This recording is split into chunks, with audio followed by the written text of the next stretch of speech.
Rifenheim, the capital of the Antares Empire, was surrounded by fire on all sides.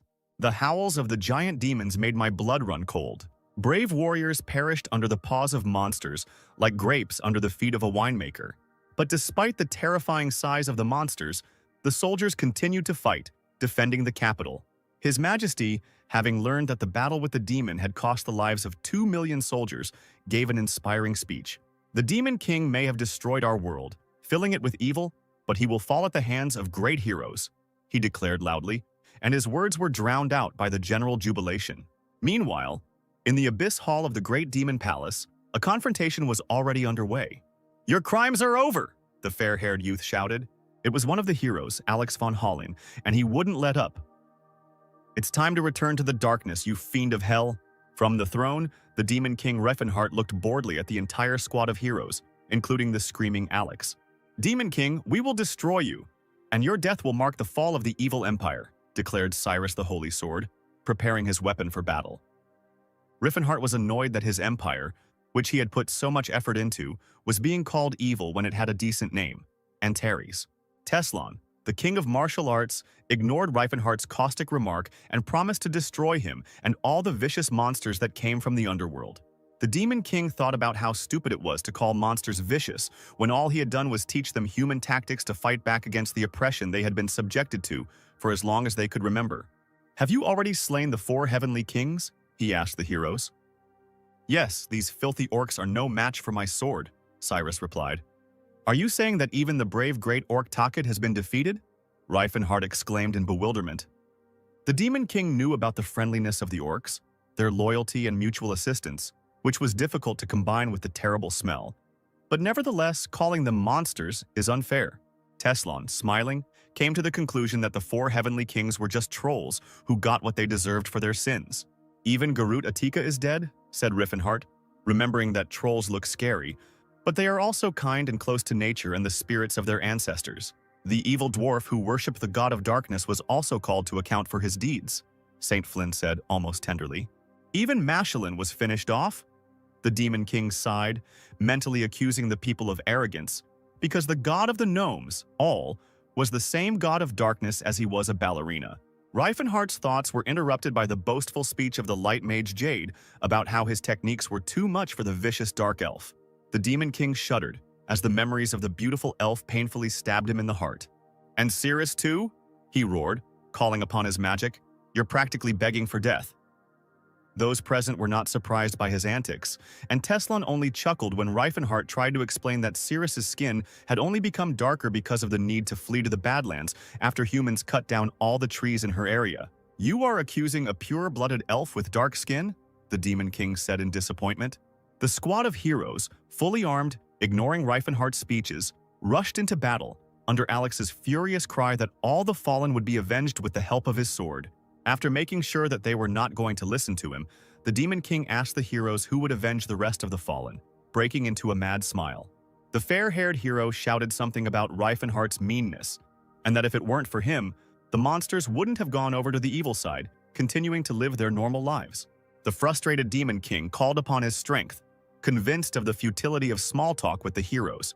As Alex rushed towards him with his sword, Riefenhardt thought about how any non-human species that did not agree to live the life of a slave immediately became an excellent target for extermination and a servant of darkness. Riefenhardt became humble and willing to play his part. "I will become the Demon King you want me to be," he roared, sending a powerful blast of his power towards the heroes. The room shook and the palace walls of the hall shattered into pieces, burying a squad of good warriors underneath them. Tears streamed down Riefenhardt's face, but his expression remained stony, as if resentment had frozen him from within. He always considered himself a very ordinary magician, although this does not fit with the greatness imposed on him.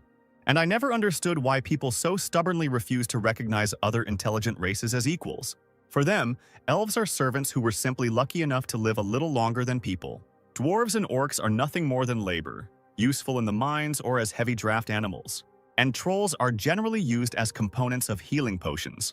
Riefenhardt was deeply impressed when he discovered the culture and roots of the so-called monsters. He was very inspired when he was able to get to know them better, study them, and understand them. The Demon King was given access to the magic of spirits by the elves and trolls. Combining their knowledge, He became the first in history to reach the 10th circle of magic. Riffenhard could no longer turn a blind eye to the relationship between humans and monsters, and began to help the latter, since they were in a more vulnerable position. The more the boundaries of Riefenhardt's aid expanded, the more attacks on monsters came from humans. The attacks did not stop until the demons learned to fight back and began to reclaim their lands. The lands grew larger and larger until they became the Antares Empire. The Riefenhardt Empire was built not on hatred of humans and a thirst for space, but on the belief that other species were no worse than humanity. The citizens of Antares simply wanted to live in peace on their land, but to the people their wishes were equated with the machinations of the devil. And everything probably wouldn't have been so bad if Riefenhardt hadn't considered the people's desire to exterminate orcs and goblins because of their less than pleasant appearance stupid and unacceptable. "It is my duty to protect the Empire," the Demon King proclaimed, sending a powerful spell towards the enemy. Alex was pierced by pain, and as if through a veil, he heard Riefenhardt speak about human laws that allowed senseless killings, and how he would create new ones. Alex's sword shattered, as if listening to the magician and refusing to participate in useless violence, and the hero himself collapsed dead onto the cold marble, finally hearing Teslan, not believing his eyes, scream his name. "I'm sure you've earned the title of heroes by achieving success with sword and magic, but in reality you lack mastery in both," the Demon King said out loud. And he thought to himself that most book heroes were frankly lucky to survive to the end. Only the king of martial arts, Teslan, known for his physical strength, remained alive. Riefenhardt thought that the rest of Teslan were no match for him, and that dealing with him would be a difficult task. While the Demon King was thinking about a profitable strategy, the martial arts king was already rushing towards him, tearing the air with powerful energy. Teslan knocked the ground out from under Riefenhardt with one blow, forcing him to learn the basics of levitation in the process. Without waiting for his opponent to come to his senses, the martial arts king once again gathered energy and prepared for a new strike. Teslan took pleasure in the fact that the dark mage barely survived his first attack. Another powerful blow, and Riefenhardt and Teslan leave the palace, leaving behind a huge hole in the wall. Riefenhardt seemed to come to his senses from the blow, and the martial artist sees how the enemy's rage oozes out of him with all the dark spells. Out of the corner of his eye, the Demon King notices an attack being prepared. Teslan puts all his pain and anguish into this blow to avenge the dead crew members. Riefenhardt manages to whisper a few words and makes mysterious movements with his hands. "Victory will be ours, Demon King Riefenhardt," the martial arts king roars loudly. The Demon King literally folds in half from Teslan's blow, but still looks at him with stubborn eyes. "Is that all you can do? I blocked your blow with magic," the mage taunts as Teslan pulls away. The Demon King thinks to himself, "Damn it, my spine is broken. I'm going to die now." While the martial arts king sentences Riefenhardt to a personal trial, the dark mage considers his chances of winning in his current state. "Okay, you win. Good for you," the Demon King concedes. "I suppose they are all now free of your evil spell," says Teslan, confident in his truth. In Riefenhardt's eyes, there is a realization that if he leaves, there will be no one to stand up for his people, buried under slander and hatred. Gritting his teeth, he gathers his last strength into a fist and thinks that he will never come to terms with the fact that a life of slavery for those who are not like ordinary people is the order of things. He grabs the Eye of Space and Time, an extremely powerful artifact that even he, a 10th Circle mage, has not yet fully figured out. "What are you trying to do?" Teslan exclaims. "A regression spell," Riefenhardt almost spits out the words. "It will turn back time and disrupt divine providence." "Try and stop me, martial arts king," the Demon King shouts, now completely under the spell's spell. Teslan makes one last push, exploding the ground beneath his feet. Riefenhardt directs a spell towards the enemy. "I can't afford to die," the martial arts king begins to think. "Not like that," the Demon King finishes. Teslan delivers the final blow straight into the center of the dark mage's spell. Riefenhardt casts the spell despite the fact that it causes him no less pain than his opponent. The world surrounding the magical duo begins to crumble into pieces. Knowing no mercy, ready to stand for goodness to the end, they seem to see themselves as a single whole, converging at one point. There is nothing left in the world except this bright point of the spell, which grows so quickly, as if the moon is being pulled to the earth by a rope. And then comes a long, endless, bright night, and a silence that makes your ears ring and makes you want to clear your throat. The trills of birds cut through the oppressive silence. A cozy hunting lodge is visible in the forest. You can feel a light breeze playing with the curtains. The Demon King reluctantly opens his eyes and immediately asks himself, "Am I still alive?" It turns out that the spell worked, which he didn't decipher even halfway. Well, who is he if not a damn genius? It seems that a time jump did occur, but I don't remember such a place in my past, the magician thought, analyzing where he could have ended up. And he asked himself another question that interested him. I wonder how old I am now. Looking at his body, he came to the conclusion that most guys would die of envy if they saw him in such shape. All that remains is to answer the main question, who are you?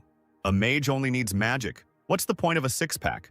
Riffenhart muttered under his breath, looking at the huge number of calluses and scars. The Demon King recalled the times of his youth, when every beauty's legs buckled at the sight of him, and the elves generally cried from his beauty. Looking at himself in the mirror, Riffenhart no longer saw the sharp features of his former face, because it now resembled something between a felt boot and a statue. The internal monologue did not stop even for a second. The Demon King doubted whether the spell of moving in time and space worked. He had definitely seen that stubborn look, those red eyebrows and pursed lips reflected in the mirror somewhere. What if the spell didn't send him back in time? But there was an exchange of souls between two bodies. The magician and his reflection simultaneously said, Teslon, literally a second later, as if mimicking the magician. He was also loudly called by the name of his recent enemy. Riffenhart turned to see a giant man trying to squeeze through the doorway. The sun is already high in the sky and you're still hanging around here?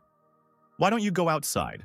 The stranger asked in surprise, not noticing the frightened expression on Teslon's face. We have another great day ahead of us today, he continued joyfully. Who are you? The Demon King whispered in shock. Why are you looking at me as if you were seeing me for the first time? The giant said thoughtfully. Using the amnesia excuse a second time won't help you. I thought you knew it wouldn't work once. He interrupted Riffenhart's mutterings about not remembering anything. The giant hand of the new acquaintance grabbed Teslon by the head and pulled him out into the street. Let's go train, he announced enthusiastically, not wanting to waste time on stupid excuses. The magician immediately had an epiphany, and he realized that this was the strongest warrior of the continent of all times and peoples, and also Teslon's mentor. Riffenhart was ready to swear that this was the very same king of martial arts, Gerard Crom Protas. Coming out of his thoughts, the sorcerer realized that he was tied to a tree by his arms and legs. Attempts to persuade Gerard to listen to Riffenhart's story only resulted in his mouth being tied with some kind of dirty rag. So, let's begin training, Gerard announced, grabbing a bamboo stick. Riffenhart's heart began to pound wildly, and his eyes were filled with terror. Gerard delivered a powerful blow with the bamboo straight at the sorcerer's torso. The veins on his face formed a visible pattern. Tears gushed from his eyes, and only one thought was spinning in Riffenhart's head. Can someone explain what the hell is going on here? Without allowing his student even a little rest, Gerard continued to strike mercilessly.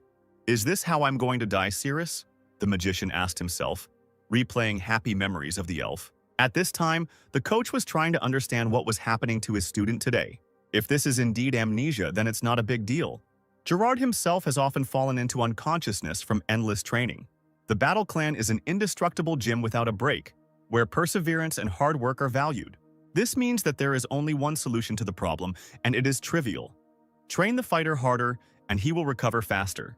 Gerard taught Teslon that weapons and equipment are only needed by weaklings who are unable to overcome difficulties.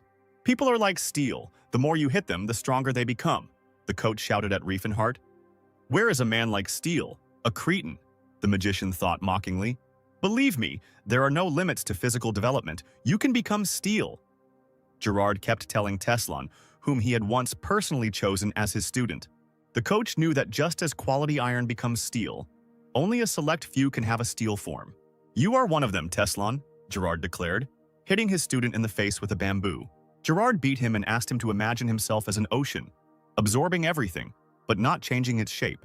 Riffenhart sobbed, and imagined that his tears were the ocean in which he and the beautiful elf were splashing.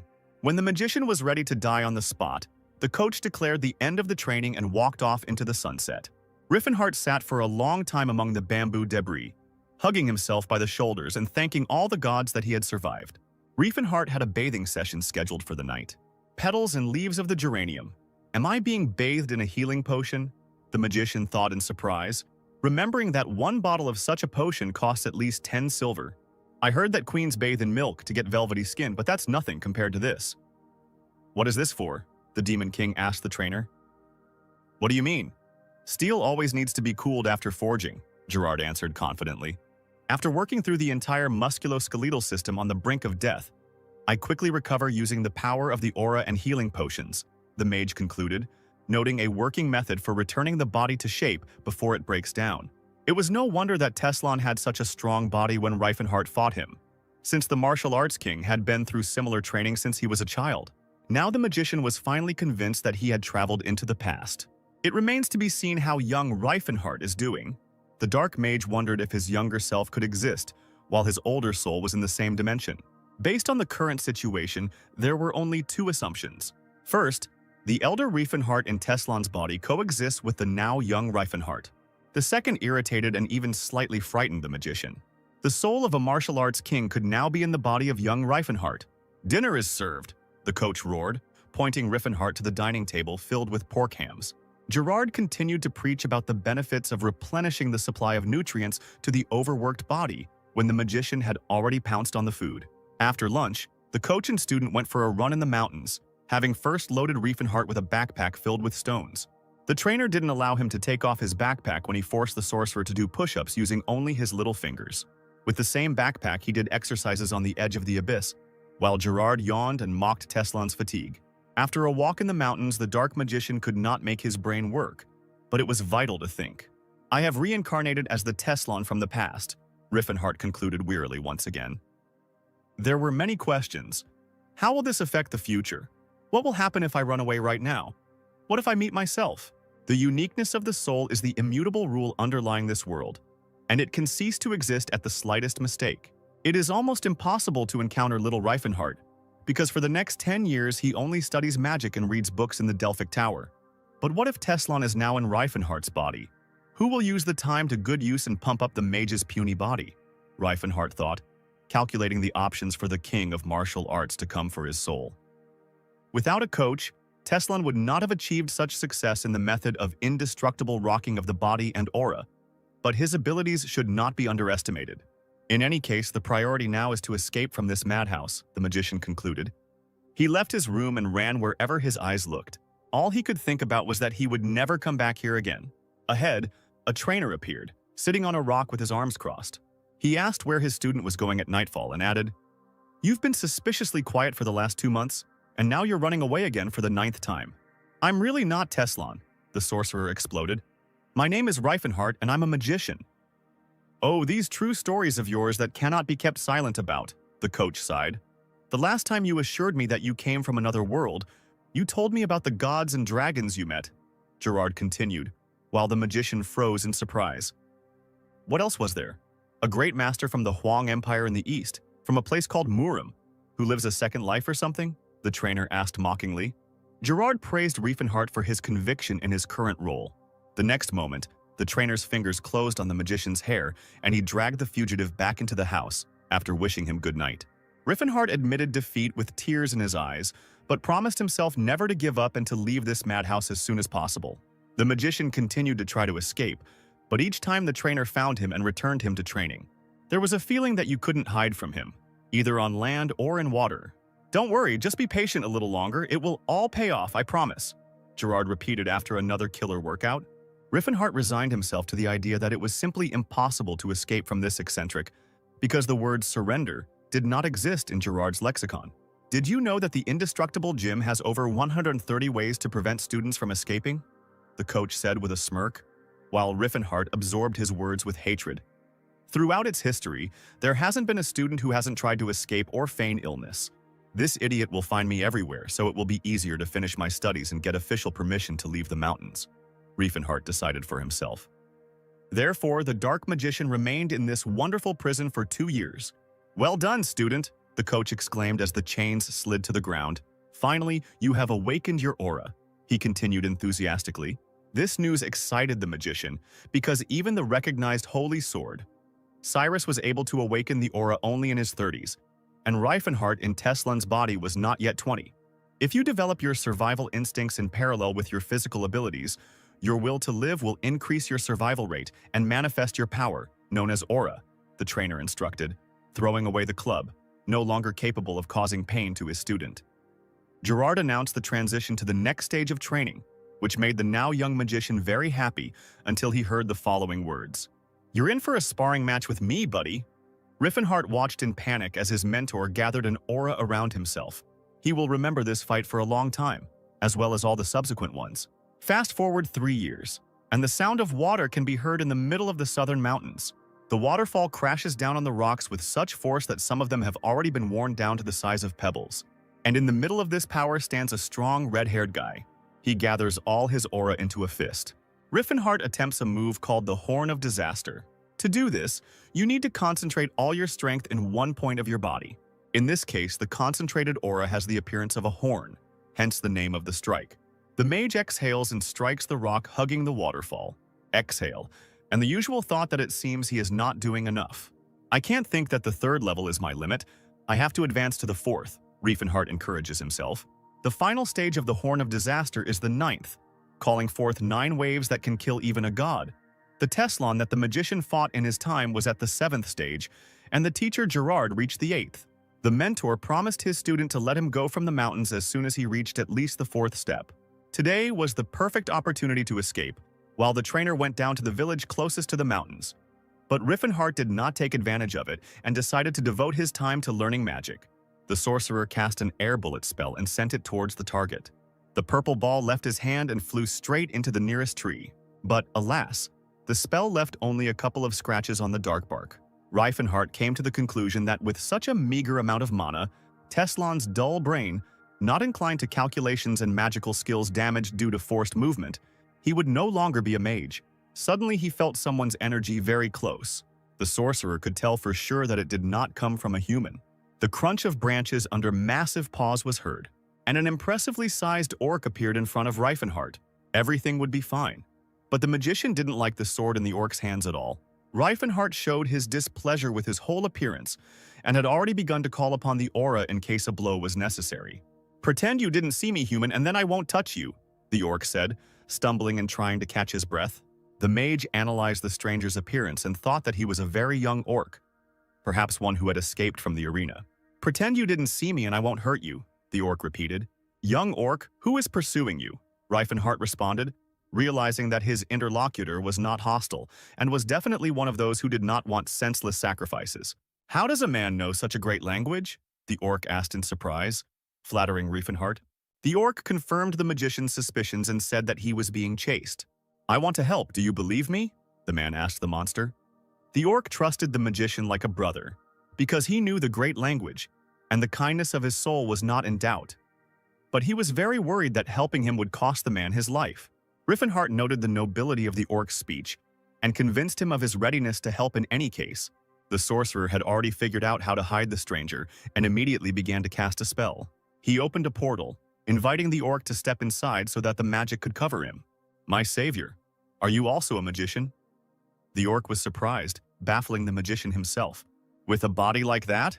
he added, causing Riefenhart to look him over from head to toe. After this pause, the orc stepped into the portal, once again thanking the sorcerer for his help. The magician barely had time to complete the spell when footsteps were heard behind him. Mercenaries were coming out of the forest, lamenting about some problem that was worth only a couple of silver coins. "Hey you, has a small orc passed by here?" One of the humans, apparently their leader, addressed Riefenhart disrespectfully. The fat-tailed man even offered the magician a gold coin for his help. However, even without gold, Riefenhart had no intention of helping them. The people were convinced that the magician was hiding the fugitive from them, because there were orcish tracks everywhere. "This is my home, actually. I won't let you in just like that."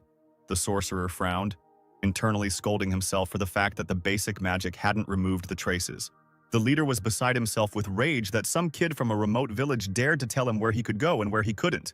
The entire squad continued to shout insults at Riefenhart, but they did not dare attack him.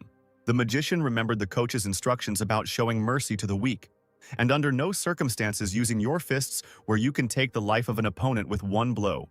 To fight people, you can use their own means, weapons. "At least you won't die from a blow from this," Riefenhart said mockingly, drawing out a training club with a spell. Indestructible Jim focuses on the art of bare-handed combat, but that doesn't mean it doesn't include weapons handling. "Are you pretending to be a great fighter or something?" one of the people yelled. But seeing a slight smile on his opponent's face, he began to back away. Unfortunately, it didn't help him. A few moments later, half of the squad was lying unconscious on the ground. The boy continued to mercilessly hit the sides with the baton, and each time the blow hit the target, the mercenaries cursed but bravely went into a very fair fight. all against one. There was one catch to Reifenhardt's weapon. It was created for training students, not for combat. So there were no defensive moves, only offensive ones. They tried to thrust a sword into the sorcerer's back with all their might. Unfortunately, it simply bent in half and was no longer usable. It seemed unfair to Riefenhardt how strong his body was. He even began to doubt a little whether it was human. But on the other hand, he fought with a weapon that was not intended to kill the enemy. So why worry? Joints will be torn, bones will be broken, but these mercenaries will not die. No matter what happens, you won't die, thought Riefenhardt, half irritated, half relieved. All his opponents were already lying on the ground and begging for mercy, except for the squad leader. "What's your name, freak? Speak," the mercenary growled, causing only disgust in the magician. "It's not fair that you're standing on your feet while your friends are already praying to their ancestors," Riefenhardt said playfully, swinging his arm at the mercenary. The squad leader, frightened, picked up his wounded comrade and wandered away from this boy and his remote village. Riefenhardt was glad that he had managed to warm up, and even allowed himself to think that it was time to have his own students, so that he would have someone to beat up. Coming out of hiding, the orc again thanked his savior. "I will not forget this until the end of my days and will definitely repay your kindness," the wanderer promised. Riefenhardt was surprised that the orc bowed his head to him, since warriors were not supposed to do so. But his new friend surprised him even more by saying that the mage made him look at his life differently by becoming his mentor. "When the time comes, I will surely dedicate my sword to you," said the green warrior. "May I know your name, savior?" "I am Tess," the sorcerer began, but changed his mind. Could it be that he himself began to forget who he really is? "My name is Riefenhardt Waldanteris," he said after a few seconds of hesitation. "I will remember this name," the orc promised his savior. Despite the fact that the green warrior had nowhere to go, because he was an unwelcome guest on human land, he did not lose his optimism, and was sure that it was better to die as a free wanderer than as a slave. Riefenhardt remembered the nameless wasteland that the orcs called the Land of Trials. The magician told his new friend that the orcs of the Blue Bear tribe were hiding there, which meant that he could find shelter among them. The orc, following Riefenhardt's instructions, set off. "What is your name?" the magician managed to shout at the back of the departing warrior. "I am the son of the mole, the heir of the Lat's axe." "My name is Tahid," the warrior shouted, and the Demon King's jaw dropped. As the warrior made his way through the fields, paving his way into a new future, the magician felt warmth in his soul. He remembered one of the 4 heavenly kings, the great warrior Tahid, which the young orc had not yet become. Riefenhardt wondered if the real Teslan could have met Tahid in a past life, turning their lives upside down without offering a helping hand. The magician watched his departing friend and was convinced that this was definitely a fateful meeting. For the first time since the time travel, the magician felt such a strong and bright longing for home. He missed an empire built on understanding and tolerance for each other, and he really hoped to meet again with all his friends, whom he had long considered his family. Half a year had passed since the mysterious meeting with Tahid, so the mountains where Riefenhardt and Gerard used to train were covered in snow. The booming, "Bite me, student," could be heard from several kilometers away as the trainer rushed towards the Demon King, summoning so much aura that it looked like a ray of sunlight.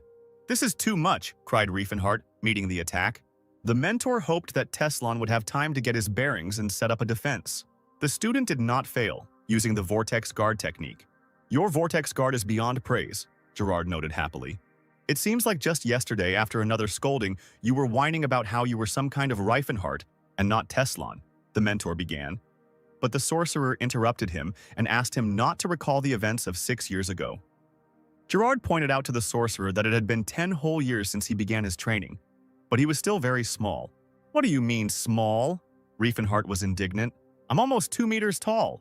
"The member of the indestructible gym must exceed 2 meters, the trainer recited, recalling the previous kings of martial arts. "Were you sure you followed the breathing technique I taught you correctly?" he asked Teslan. Riefenhardt replied that build wasn't that important, but he thought to himself that the old man had gone completely crazy, since even with his current height, the sorcerer had a hard time getting through doorways. The trainer, agreeing that the student was not bad and strong even in his rather small frame, asked to start training. Riefenhardt called upon his aura, strength, and endurance. Feeling ready, he lifted off the ground, swirling the air around him into a spiral of energy. The sorcerer prepared to use the Horn of Disaster, but this time the target was a frozen body of water. Having concentrated all of his aura into his fist, the mage exhaled in an attempt to free his mind. One precise, yet so destructive and powerful blow allows Riefenhardt to break through the ice. Already in the water, he realizes that the fourth step has been conquered by him. The frozen pond explodes like an ice geyser. The mentor watches the ice flows soaring into the sky and laughs. "This is simply superb," he exults, sharing his student's victory. "Now you're definitely not going to be easy to beat," the trainer tells Riefenhardt when he surfaces. "It seems the time has come for you to go to the outside world," Gerard says, ignoring Teslan's surprise. "You did a good job, student," the coach smiles. "Now you are free to live as you see fit, as a hero or a villain," he continues. "This is a reward for all your efforts," the mentor concludes. "Mentor, Gerard," says Riefenhardt, not even realizing what he wants to tell him. It's good that the coach doesn't let him finish and tells him about his teacher, who told him to remember the 3 main rules. First, making money is good, but you shouldn't get involved in dishonest things. Even if you're going to be a villain, you have to be a decent villain with style, after all. Second, whenever possible, speak out on behalf of those who have been wronged. But there is no need to defend every weakling on the way, because weakness is not always a consequence of unfair treatment, and the world is full of those who are already weaker than Gerard. And finally, he talked about the most important third rule. Bring the teaching of the unbreakable rocking chair to the masses and make sure that it does not break. Gerard explained to the sorcerer that he would need to find a student to whom he would pass on their great techniques, but he warned that finding a talented student is not easy. It is important not to miss the opportunity if it presents itself. Otherwise, you can spend eternity looking for the next candidate. The mentor gave Riefenhardt 30 silver for the journey and a bag with his clothes. The sorcerer did not expect such a small salary, because he counted on the fact that Gerard had his own estate and untold riches in the kingdom of Vasily. The trainer just laughed at the student, noting that the payment was set by the clan, and he had received less at the time and handed Riefenhardt the card. The map had a marker indicating a surprise in the Settled Mountains, which the mentor had advised me to definitely visit. Wrapping himself in warmer clothes, Riefenhardt took one last look around at the place he was about to leave. Is he really going to leave these mountains? Finally, after 6 long years, he is free. Before Riefenhardt could rejoice at his release, a powerful beam of energy appeared in the distance, exploding the tops of the mountains. This spectacle seriously frightened the now young sorcerer. The performance that the mentor arranged literally said, "Go, my student. Do not be sad about parting. Carry steel determination without hesitation. After all, you are the heir to the greatest techniques on this earth." The trainer's voice reached Riefenhardt. The magician, without thinking twice, rushed on foot towards civilization.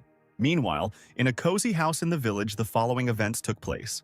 The establishment's employee tried to dissuade the village elder from talking to the knights, but the knight himself turned to the elder. "What's the matter? I ask you to pay for the food provided to you and your knights," the old man said sternly. The knight threw a gold coin at him, thinking about how selfish the peasant people were. The village chief stared in surprise at the gold in his hands. "I'm sorry, sir, but that's not enough," the old man mumbled. The knight, in a rage, began to accuse the village elder of impudence and attempting to deceive the aristocrats. Without a shadow of regret, he hit the old man in the face. Looking askance at his offender, the elder thought that it was the knights who had become insolent, having occupied their houses, gobbled up their food supplies, and were trying to pay for all this with one damn gold coin. "What is the matter, Sir Edward?" asked a black-haired young man who had come down from the second floor. The knight asked Mr. Stefan not to bother his head with this. "That's why you can't be nice to peasants," the young gentleman said with a grin. "They forget their place. Let's move forward in time and space to a luxurious palace where 2 people are lying on a bed in a bedroom." Ceres runs her finger along Riefenhardt's collarbone and laughs at the boy's question about why she loves his frail body so much. "Your features are so sharp and chiseled like a fine blade," the elf whispers, smiling. These memories cause Riefenhardt and Teslan's body to hate his golem-like outer shell. The only plus to his current position is that he has become much taller. The mage thought that Ceres was now about 70 years old, which in human years was only 17. Riefenhardt stopped in Krom, a town south of the kingdom of Vasily. In a year, the elf will be sold at the Chetan slave auction. Maybe he should smash this auction to hell. On the other hand, acting recklessly will make it difficult to restore magical powers. It is better to solve the problem with money. The prices for elves are astronomical. Riefenhardt is literally a beggar, but he has a powerful body, techniques, and knowledge of the future, so he will somehow figure it out. The magician knew that on the way to Chetan there were only ancient runes, but the black-haired young gentleman did not know, and therefore resorted to the help of the sorcerer Todd in his search. The archaeology-focused mage of the Delphia Tower was an excellent search engine. When the magician finished his rituals, Mr. Stefan asked him again if they were on the right path. Todd convinced him that these were indeed the mountains where the burial place of the famous swordsman, Sir Claude von Leotar's Altheon, was located.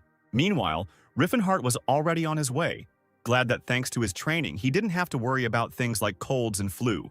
With the help of a special magical technique of artificial return, the sorcerer was able to regain his memories of the ancient ruins at the foot of the Catan Mountains, which the magician from the Delphia Tower, Todd, told him about. In his past life, Riffenhart had already been there and even found real treasures that Todd's comrades had missed. He made good money selling the jewelry, earning about 2,000 gold pieces. The mage's thoughts flew ahead of his feet, so he did not immediately understand that it was time to stop. Riffenhart looked down on the village of cattle and saw that nothing had changed since his last visit.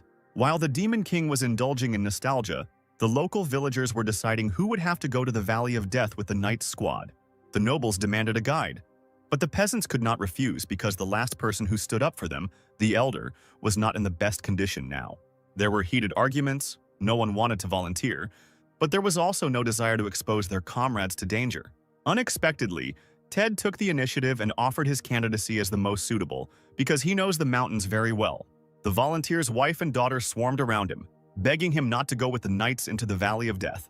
The crowd very quickly saw his candidacy as the only correct one, and encouraged him with phrases like, "You can do it. Everyone should do what they can do. Good luck, Ted." "If you don't want to, I can go," they shouted from outside the window, frightening everyone present. Ted, without a moment's hesitation, pulled the bowstring towards the stranger, asking who the hell he was. After talking with Riffenhart and being convinced of his good intentions, the peasant still could not believe that he was voluntarily volunteering to go to the Valley of Death. "They don't come back from there, are you sure, son?" one of the locals asked, causing the magician to smile and want to get on the road as soon as possible. Death Valley is nothing more than a dungeon, a relic of the past. 50 years ago, there was a knight from the Altean family named Claude. He awakened his aura at the age of 45, went through many adventures, and legends about him circulated throughout the kingdom of Vasily longer than he lived. Fame often breeds arrogance, so Claude went into the Valley of Death with only one squire and died, leaving his famous demonic sword, Altean, underground. The sword was a symbol of the family and was passed down from generation to generation, so the heirs were obsessed with the idea of finding the lost relic even after 50 years. And now, Riefenhart has joined the squad of the young master Stefan von Rapanto Altean in search of the lost inheritance. The magician noticed that Stefan was often carried away by conversations with the elf accompanying him. Humans usually need elves for entertainment, so the Demon King concluded that the giggling girl with long ears was a slave. Riffenhart was also bothered by the fact that there was only one saint in the squad, and he looked very young and inexperienced. If he is a boy at all, he looks an awful lot like a girl with his long red hair. The magician decided that he would need to talk to Todd, since he was at least a familiar face. But Todd didn't leave the saint's side for a minute, entertaining him and, it seemed, flirting. Could it be that the magician he had known for a long time preferred boys? "This just can't be. Todd is a great guy," Riefenhart internally lamented when the knight spoke to him. The warrior noted that the sorcerer was not afraid to choose the difficult path when the peasants in the village did not want to move in any direction.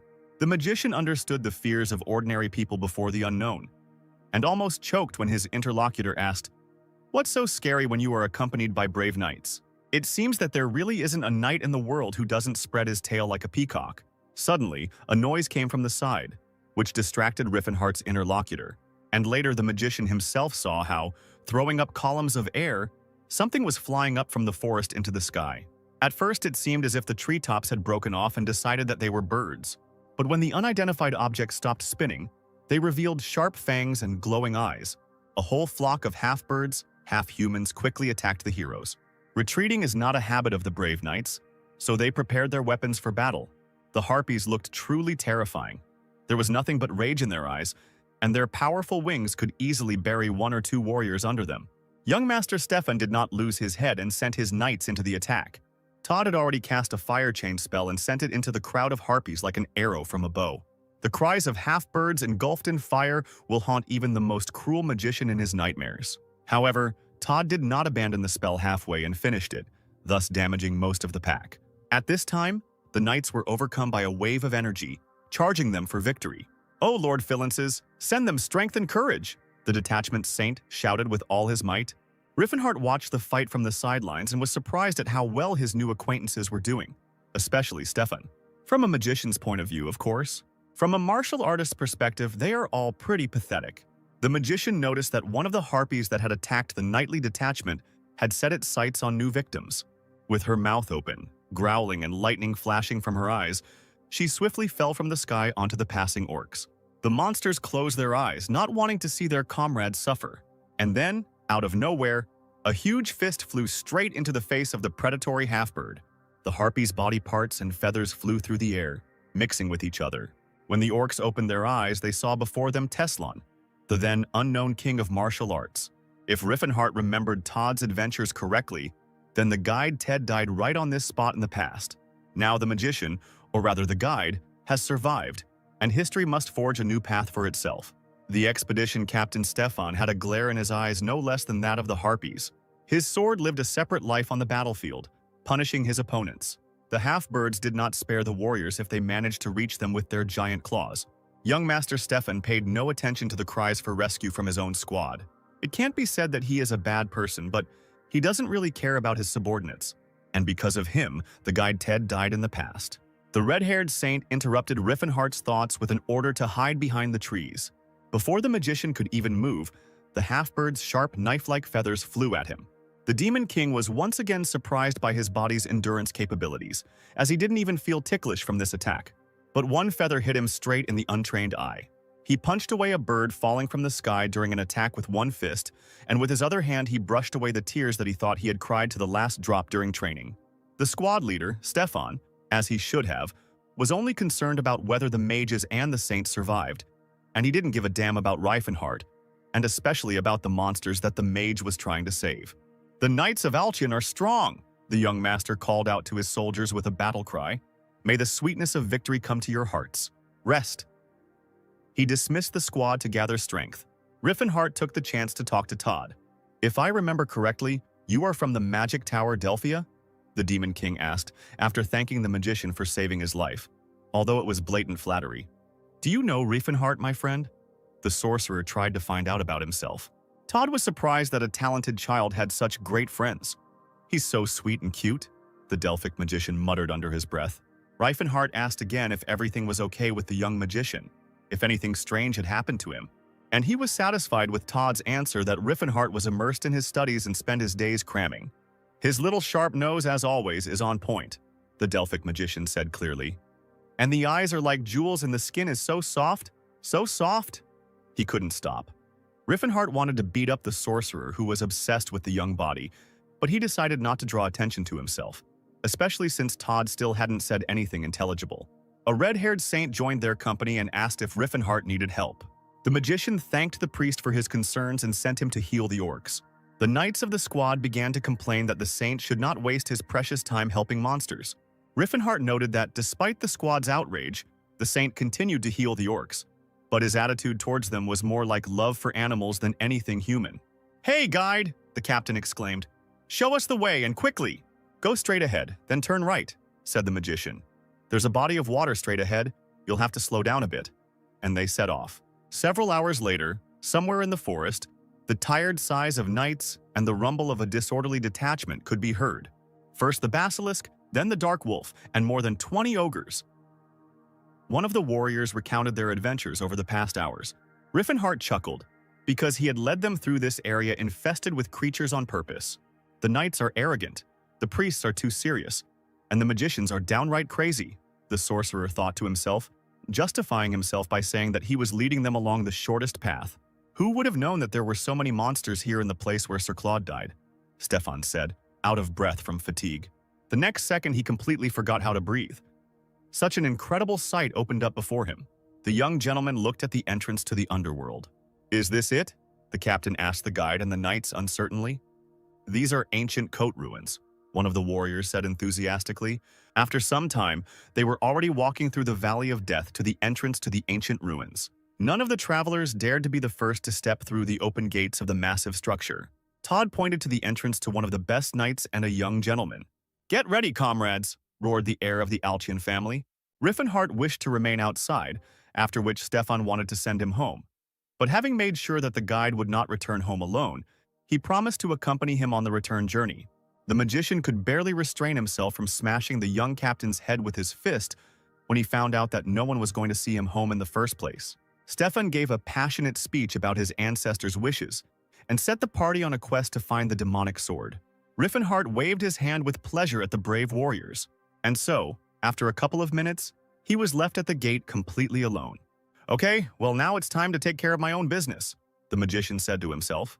Right now, this place, the ancient ruins of the Coat, is completely filled with monsters and spirits, but originally in the Silver Age, it was a strategic point and was used as a normal military facility. Riffenhart hadn't been to this place for a long time. The last time they came here was with Ceres. The elf found a secret passage after hearing the whispers of the sylphs. Ceres was Riffenhart's personal goddess, whom he was willing to worship. Remembering what they had done with the brave elf in the middle of the danger zone, the magician blushed as if he were wearing paint. Riffenhart remembered that the key to entering the secret passage was the balance of the water and earth seals in reverse order. But despite the secret knowledge, it was difficult to open the entrance due to the lack of mana and not the sharpest mind in the current body. However, when he opened his eyes, Riffenhart saw the walls parting, forming a passage. He decided to take off his jacket and leave it at the entrance. After all, it cost 10 silver coins. "Well, the time has come to test the physical capabilities of this body," the magician said to himself, warming up. From the depths of the ruins came terrible screams. Riffenhart was confused because they were coming from a different direction than where his companions had gone. He stopped to think about the secret passage connecting the third floor with the basement. "If I open it, it won't be a very nice situation," the magician thought fearfully. And then I immediately remembered that this was, after all, a military structure. Activating any device with mana will trigger traps designed to scare away intruders. Last time it was just the two of them with Ceres, so they weren't too worried about other places, but right now, there's an Altian squad out there somewhere. They must have fallen into a trap and fallen somewhere into the basement area, the magician thought. Meanwhile, somewhere in the depths of the ruins of the Coat, a sharp scythe cut off the head of the valiant Sir Thomas. The captain of the detachment uttered the name of his brave soldier for the last time and turned his gaze into the abyss that opened before him. "What the?" Stefan only managed to mutter before he noticed a glint in the darkness. The scythe, with drops of blood from a recent murder, stubbornly stuck out of the wall. Suddenly, a red ember flared up in the darkness, illuminating a giant skull. "We cannot defeat this monster." The young gentleman was frightened when his eyes got used to the darkness, and he saw the real size of the enemy. It turned out that the scythe was not sticking out of the wall. It was just a piece of the terrifying monster's weapon. Is it even possible for a human to defeat such a terrible demon? The captain asked himself, trying to make out the devil's head somewhere high above. "Oh, great Philances! Shine your healing light on this wounded soul," the red-haired healer muttered to himself as he helped his wounded comrades. The priest gladly accepted the knight's thanks, but he would be lying if he said he would have survived in this place without them. So his spells were partly an act of selfishness. The entire team was almost not killed by the collapse of the floor, so the red-haired saint hastened to thank Todd for the magical protection. "We may have escaped the damage from the fall, but what dangers await us further is unknown," warned the sorcerer from Delphia. The entire squad froze on the threshold of the unknown. A blow came from the darkness, instantly sending the first row of knights to rest on the stone floor. "Monster!" cried the terrified soldiers, confronted for the first time with a threat of such magnitude.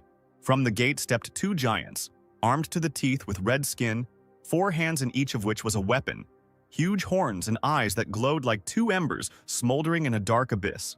The soldiers only had one look at the giants to start running, so they didn't notice the troop of dead men walking behind their leaders. Only the priest did not move from his place.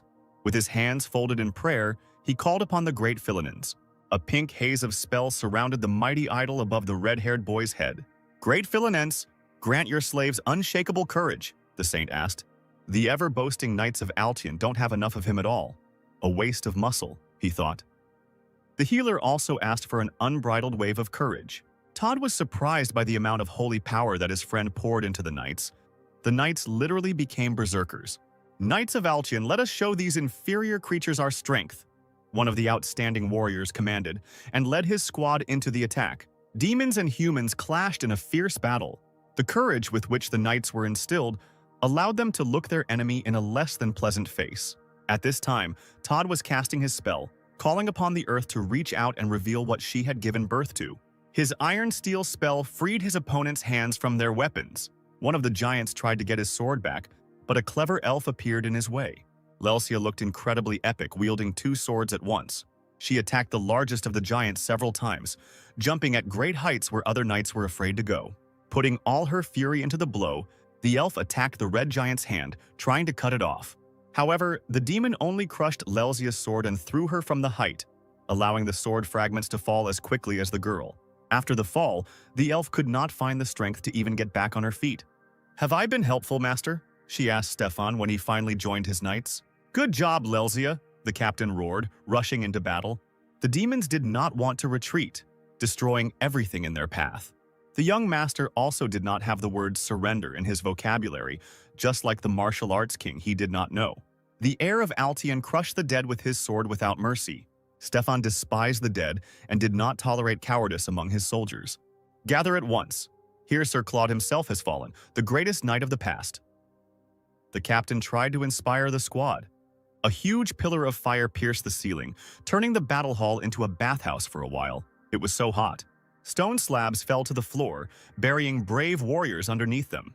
When the knights' eyes became accustomed to the bright light and smoke from the fire, they saw that in the middle of the room stood a monster, larger than the 2 red giants. Composed entirely of lava, with huge horns and a row of teeth capable of biting several fighters at once, the monster looked straight into the heroes' souls. He let out a deep roar and charged. With one blow of its paw, the monster knocked down 6 soldiers at once. Without hesitation, the captain tried to inspire the squad. "You yourself decided to go to the end, so do not disgrace the title of the Knights of Altion." The monster released a blast of fire, baking alive any soldiers who got too close to it. Only echoes of his blow reached the captain, but even from them he felt as if he were in hell. "I can't die like this," the young gentleman repeated to himself through clenched teeth. "I don't want to lose so shamefully," he thought, grabbing the nearest sword. The last descendant of the great Altion family ran for a powerful blow. Believing in his own steadfastness and putting all his fury into the attack, he rushed towards the monster. The technique of a swift strike never failed the young master. And then, having pierced the monster's chest, filled with lava with his sword, he was confident of the success of his maneuver. But a powerful paw hit him in the face. The heir of Altion rose into the air like a feather. And then, hard as an anvil, he fell to the floor of the stone hall. The darkness in the young gentleman's head thickened with every breath, and after a couple of seconds he surrendered to her embrace. Filling the room with a pink haze, the idol appeared in the air again, sitting on something like a rattle. "Great Philanense, crush the wicked creatures with your ray of light," the saint prayed. The holy rattle struck the monster in the back. The monster roared and instantly realized who had struck the blow. Tears mixed with sweat on the healer's face, and there was impenetrable horror in his eyes. The fire giant turned around and headed towards the red-haired boy. The saint froze, not knowing what else he could do, and resigned to his imminent death. He closed his eyes, clenched his teeth, and mentally recited his last prayer. Then something flew over the healer's head like a bullet. The saint opened his eyes and could have sworn that someone had punched the monster in the face. The red-haired boy was finally able to see his savior. It turned out to be a young man who led them into the Valley of Death. The aura flowed in rings around the red-haired warrior, so at first the healer did not notice that the room had become cooler. But when the young man stopped spreading energy around himself, everyone turned their attention to the monster. More precisely, what was left of it after the conductor's attack. "No wonder I almost died from one blow from Teslon," thought Reifenhardt. The magician glanced around and frowned. So many brave knights fell within these walls, including the cheerful elf. And it seems that the heir of Altion did not survive the battle either. Riffenhardt had just suggested moving the fallen to safety when more undead began to descend the stairs. Todd and the healer froze in place as they watched the guide deal with the dead with barely a touch. The squad of monsters scattered across the hall faster than ale in a tavern. Reifenhardt was simply trying to carry the elf away from the battlefield and politely asked the undead not to stand in his way. Captain Altion could barely open his eyes. His whole body ached, especially his head. "Are you awake?" one of the knights asked him as the young gentleman began to look around in shock. Stefan wondered what had happened while he was unconscious. After hearing the whole story, the heir of Altion was indignant. "Is he a martial artist?" he shouted, pointing his finger at Riffenhardt. "I could not recognize such a distinguished warrior. May I know your name?" the young gentleman asked Riffenhardt. The mage knew Todd would be suspicious if he introduced himself by his real name, so he chose the shortened form, Reifen. Stefan tried to find out more about Ryfin, but he didn't even know where he came from. Gritting his teeth, the heir of Altian thought that the guide turned out to be a commoner without any support, not even an aristocrat on a free voyage. It seems you've only just finished the job we started, but thank you anyway. Stefan praised the Demon King. Riffenhardt, grinning, pointed out to the young gentleman that his brain was clearly not working well, and that their squad of fighters was of practically no use. How dare you? Where is your respect for the Altian family? The black-haired boy roared. A knight from the inner circle reassured the young gentleman, reminding him that commoners had no manners. Stefan tried again to find out where Ryfin learned martial arts from, but he just waved it off, saying that he learned a little bit of everything and everywhere. The young gentleman doubted the guide's words because, grasping at chaotic knowledge, one cannot achieve such skills. The close knight noticed that Ryfin's speech was very simple and natural. Perhaps he did not even realize how arrogant his words sounded. Those guys could definitely use some help. The guide pointed to the wounded Altian fighters. The knight continued to talk about how Ryfin treated those around him, as if the difference in age and status did not bother him at all. Perhaps he was a member of a royal family from foreign lands. After all, it is only in royal nature to lecture everyone around you as if they were younger than you. The knight turned away from the guide and went to help his comrades when a saint approached Ryfin and asked how tall he was. Well, about 192 centimeters, the Demon King answered, but was immediately stumped by the question about weight. The red-haired youth did not calm down and continued to ask the guide about his training methods, the secrets of such a body, and all sorts of nonsense. Healer Silenphil Marsus lost his parents early and grew up in an orphanage, and was often reproached for his cute face and frail body. Deep down, Silen wanted to have a healthy body and a low voice, which is probably why he joined the monks who torture their bodies to prove their piety. But, unfortunately, he never grew up, never matured. His hair grew too fast, and instead of physical strength, he was only able to grow divine strength. That's why the priest is so jealous of muscular guys. I'll go look for a way out, Ryfin said, trying to escape Silen's devouring gaze, but the priest ran after him. The magician persuaded the healer to stay with the wounded, in case someone needed help, and the saint left. Stefan was chatting with Lelsia, who had already received a dose of divine healing, but he got distracted and volunteered to go with Ryfin. You don't mind, do you? The young gentleman asked the conductor. As you wish, the red-haired warrior replied, and continued walking. As they walked through the tangled corridors of the ruins of the coat, the captain reasoned that he was offended that some village boy helped him, and did not regard helping knights as an act of honor. Stefan even dreamed that demons would appear from around the corner, which he would quickly kill, and Ryfin would fall at his feet and worship his power. Before the young gentleman could imagine the demons in vivid colors, he received a blow to the head. Almost there, Ryfin said, looking at the captain's falling body. Take a little nap, he added with a grin. Even before he turned around, the magician sensed something was wrong. A squad of the dead rushed towards the red-haired warrior from the dark corridors. Ryfin had no trouble dealing with the monsters. Once the monsters were dealt with, it was time to look at the treasures. Riffenhardt looked around the upside-down treasure trove. He knew approximately where the 50 gold coins from the Silver Age should be, and immediately began to look for them. His eye fell on a bottomless bag that could hold 10 times more items than it appeared to hold, and its weight was also reduced tenfold. The magician also grabbed a heavenly brazier, a blade of return, and a magical sapphire. Stefan had already begun to come to his senses when Ryfin returned. They hit you right in the back of the head and you passed out right away, the guide said joyfully. Thank you for helping, the captain said through clenched teeth. No need to thank me, the magician answered nobly, keeping quiet about the fact that he had knocked Stefan out. And not just once, because while Riffenhardt was digging up the artifacts, he had to add a couple more blows to the first one on the captain's poor head. However, our hero had no regrets about this. While Stefan was wondering how he could have missed the enemy, Ryfin was happy with his bag being filled to the brim and was planning his next return for the remaining treasures. The guide and the captain returned to their detachment without incident. Silen continued to bombard Ryfin with questions, and he seemed to have come up with the idea that the red-haired warrior was a prince.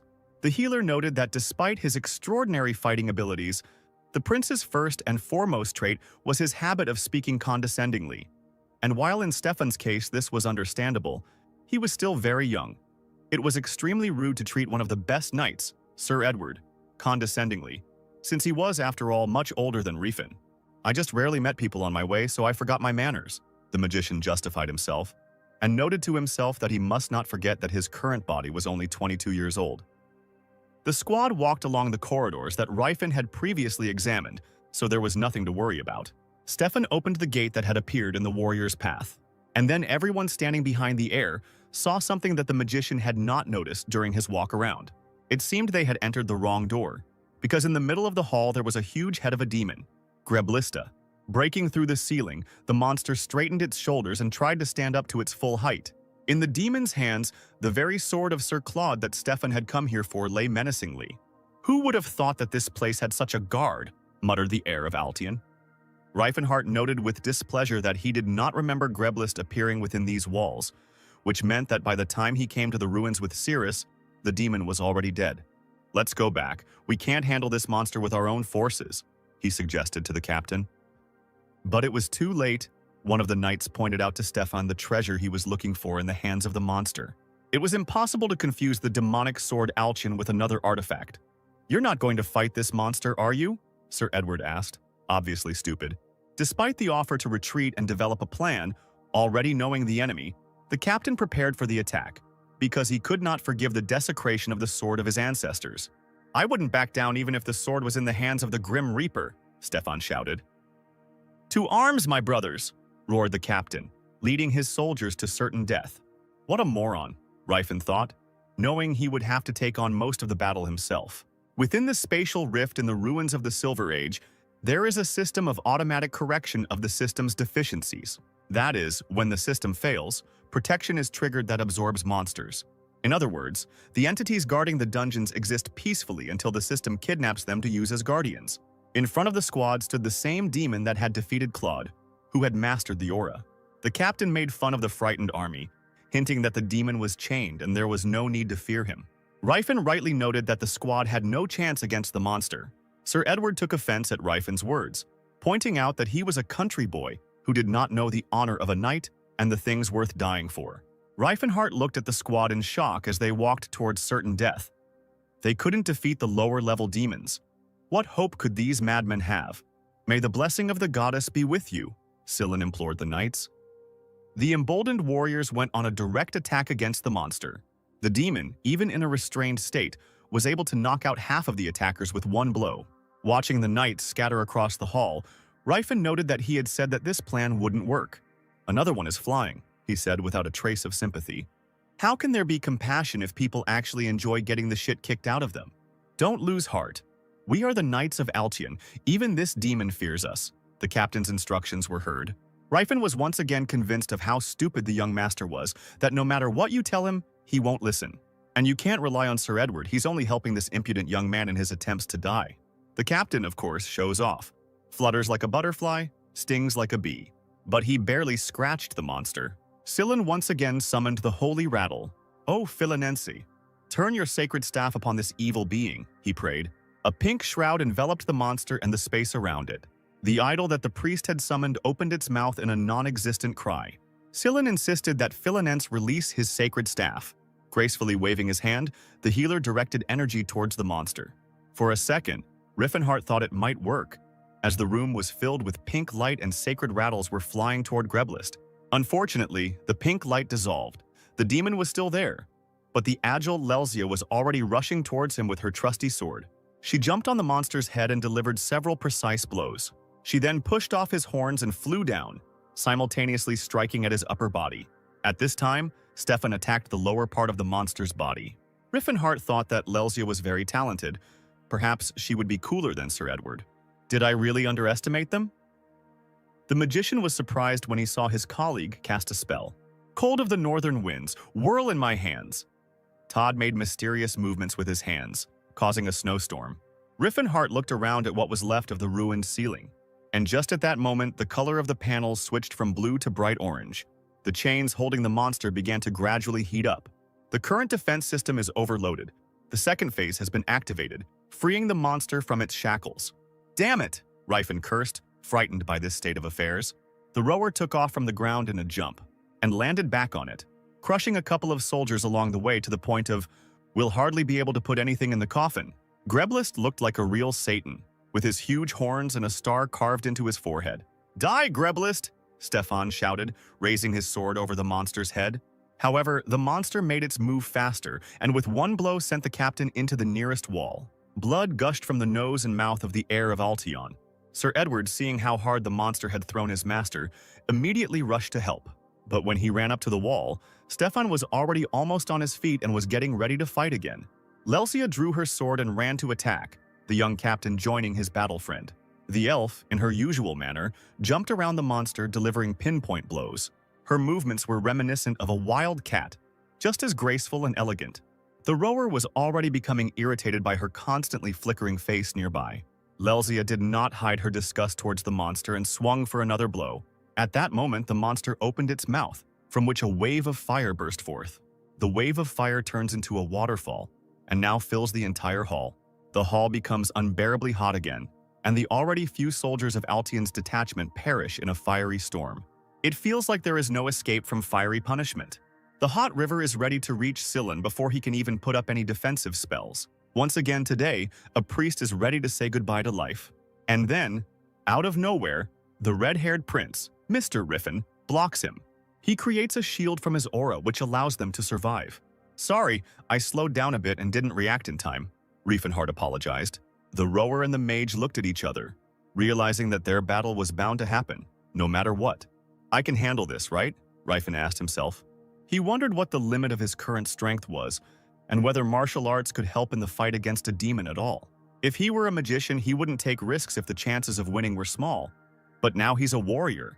Riefenhardt felt goosebumps at the sight of a strong opponent, a feeling he had never experienced in his past life. The magician summoned 2 energy fists and was able to inflict significant damage on the enemy at a distance. Gerard would have been proud of his student's successful attack, because the mentor often repeated, "If in doubt, just strike first." Grelbist swung his sword back to strike, and it missed Riefenhardt's head by a centimeter, grazing his collarbone. The magician was genuinely surprised that the demonic sword was able to slightly scratch him, because he had long ago developed immunity to ordinary human swords. The demon cut through the air several times in a leap, trying to kick Riefenhardt with its hoof. One of the attempts was successful when the magician's hand was hit. Blood spurted from the impact site, and Riefenhardt's eyes widened in confusion. The monster, noticing the enemy's hesitation, took an even greater run and struck with its hoof again. Riefenhardt was thrown head over heels into the wall on the opposite side of the room. He would have been lying if he had heard clearly what the excited Saint Silenus was shouting, because at that moment he only heard his head breaking through the bricks. But when the magician was able to get out from under the rubble, he shouted to the healer just in case that he was okay, and there was no need to worry about him. Silen was pleasantly surprised to see the aura power blazing around Riefenhardt, which earlier in the fight with the lava monster had easily been mistaken for the light from the surrounding fire. The Demon King was upset that he had not held back the blow, because then he would have had a chance to counterattack, and he was too used to dodging his mentor's beatings. But when Grelbist roared in the highest language, Riefenhardt muttered only, "I don't understand a damn thing, but forward," and rushed to meet the monster. The opponents' auras collided and dealt powerful blows to each other. The squad captain's face twisted as he too realized that the village guide was using aura-based combat techniques. How can it be that an aristocrat cannot control the aura, but some unknown commoner managed to awaken it? Stefan wondered. Riefenhardt looked majestic, and didn't even notice it, since the battle completely absorbed his attention. And the heir of Altian was close to hysterics, asking fate how it had allowed such injustice. As if sensing how close Stefan was to the brink of his sanity, the monster roared with all its might and rushed at the warrior with another blow. There was genuine fear in the captain's eyes and a question. Where did the one who uses aura come from, as if he fights with it every day? He no longer saw Riffen as a man, a guide, or a village boy. From now on, in Stefan's eyes, the battle was between two monsters. The squad captain's internal monologues did not distract either Riefenhardt or the monster from the fight. Grelbist's demonic sword once again flew past the red-haired warrior, just a few centimeters away. The demon didn't know that for the magician, their fight was equal to a regular, high-level training session. Riefenhardt easily read the monster's attacks and was able to quickly develop counter-tactics. The Demon King's blows hit the enemy's most vulnerable spots, but unlike ordinary people who could be killed by such techniques, the demon only shook himself off and continued the fight.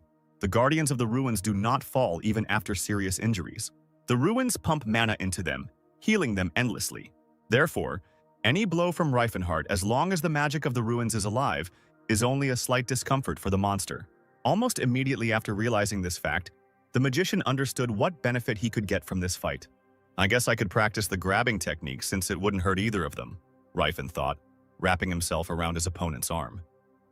And you can also hone your fighting technique in the air, the magician rejoiced, lifting himself off the ground and aiming his boot straight at the monster's face. Well, and of course, where would we be without practicing our punches? The magician rejoiced internally, working his fists. The monster was definitely the best punching bag in the world for him.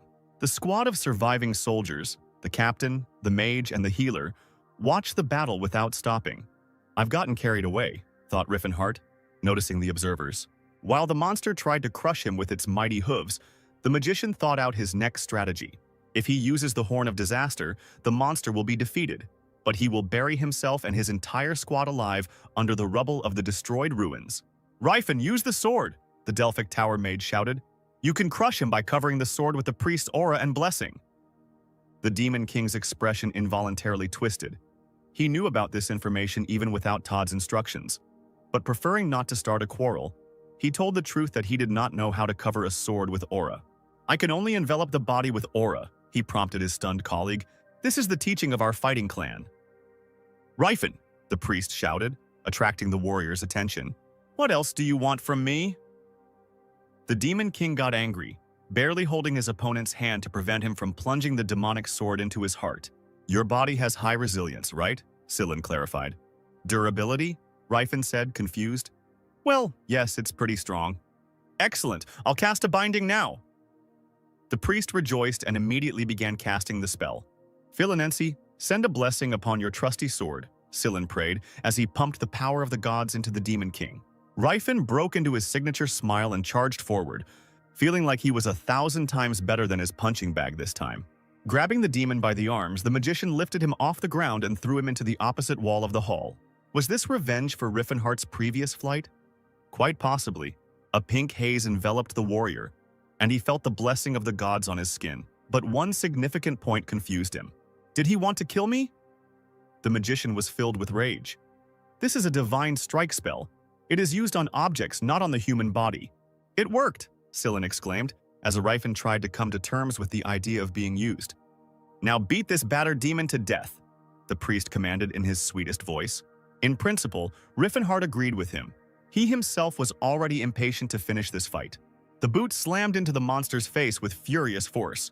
The divine kick technique has never failed a warrior, as well as the divine knee strike technique he used afterwards. After stopping for a minute, Riffenhart took a running start for the main attack. He concentrated all his strength and mana into his fist, aiming at the only correct point. "Divine fist technique," he declared, breaking the chains on the ceiling that the monster seemed to be getting its mana from. Turning into one solid clot of aura, Riffenhart shot through the monster like a comet. Having broken the floor of the hall, he remembered training with his mentor on the lake, where, breaking through ice flows, he went to the bottom to the 4th level of his strength. Grelbist fell apart before his fallen body even reached the ground. The magician assumed a completely natural, heroic pose, allowing the spectators to admire his triumph. To be honest, he even slightly idolized himself at that moment. But when Rifen saw how the priest was looking at him, he even became a little embarrassed. The runes on the ceiling of the ruins, accumulating 1,000-year-old magic, made an ominous sound, and then they began to fall down as if it were a meteor shower. "Hurry up! Remove your spell," Rifen asked the healer, seeing that the monster's body had also begun to crumble into dust. Captain Stefan could barely stand on his feet, but he had already begun to sort things out with the warrior. "And you hide your identity well," the heir of Altion said angrily. "Are we that insignificant to you? I admit you are strong, but I will not forgive you for trampling my knightly honor," Stefan continued, confident that the warrior was having fun watching from the sidelines how desperately people fought for their lives. "Fun? Not at all," Riefenhart replied, because in reality he wasn't having fun. He just didn't give a damn about any of them. The warrior turned around and was about to head for the exit when he saw a glint in the broken floor. "How dare you turn your back on me?" Stefan shouted, aiming his sword straight at Rifen's neck. The mage bent down to pick up the demonic sword. The captain, not meeting any resistance with his sword, stumbled. Riffenhart seemed very surprised when he stood up and saw the heir of Altheon tumbling across the ruined floor. If Riffenhart had the opportunity, he would have given him a little push. "You creature, you even dodged on purpose!" Stefan screamed hysterically. "I'm not making fun of you," said the magician, handing the captain the demonic sword. "Take it. That's what you came here for."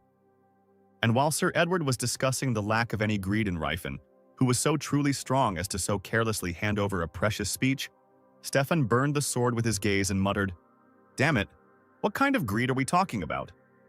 The sorcerer laughed mentally at the knight's speech.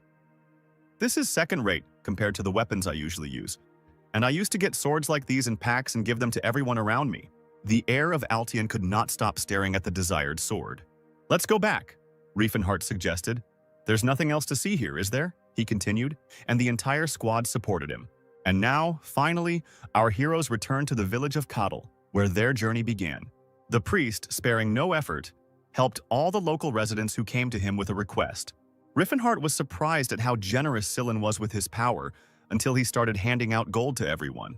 Although, if we consider what a generous image will be attached to the Sacred Order of Philinense after this, then this is a very profitable investment, the magician thought.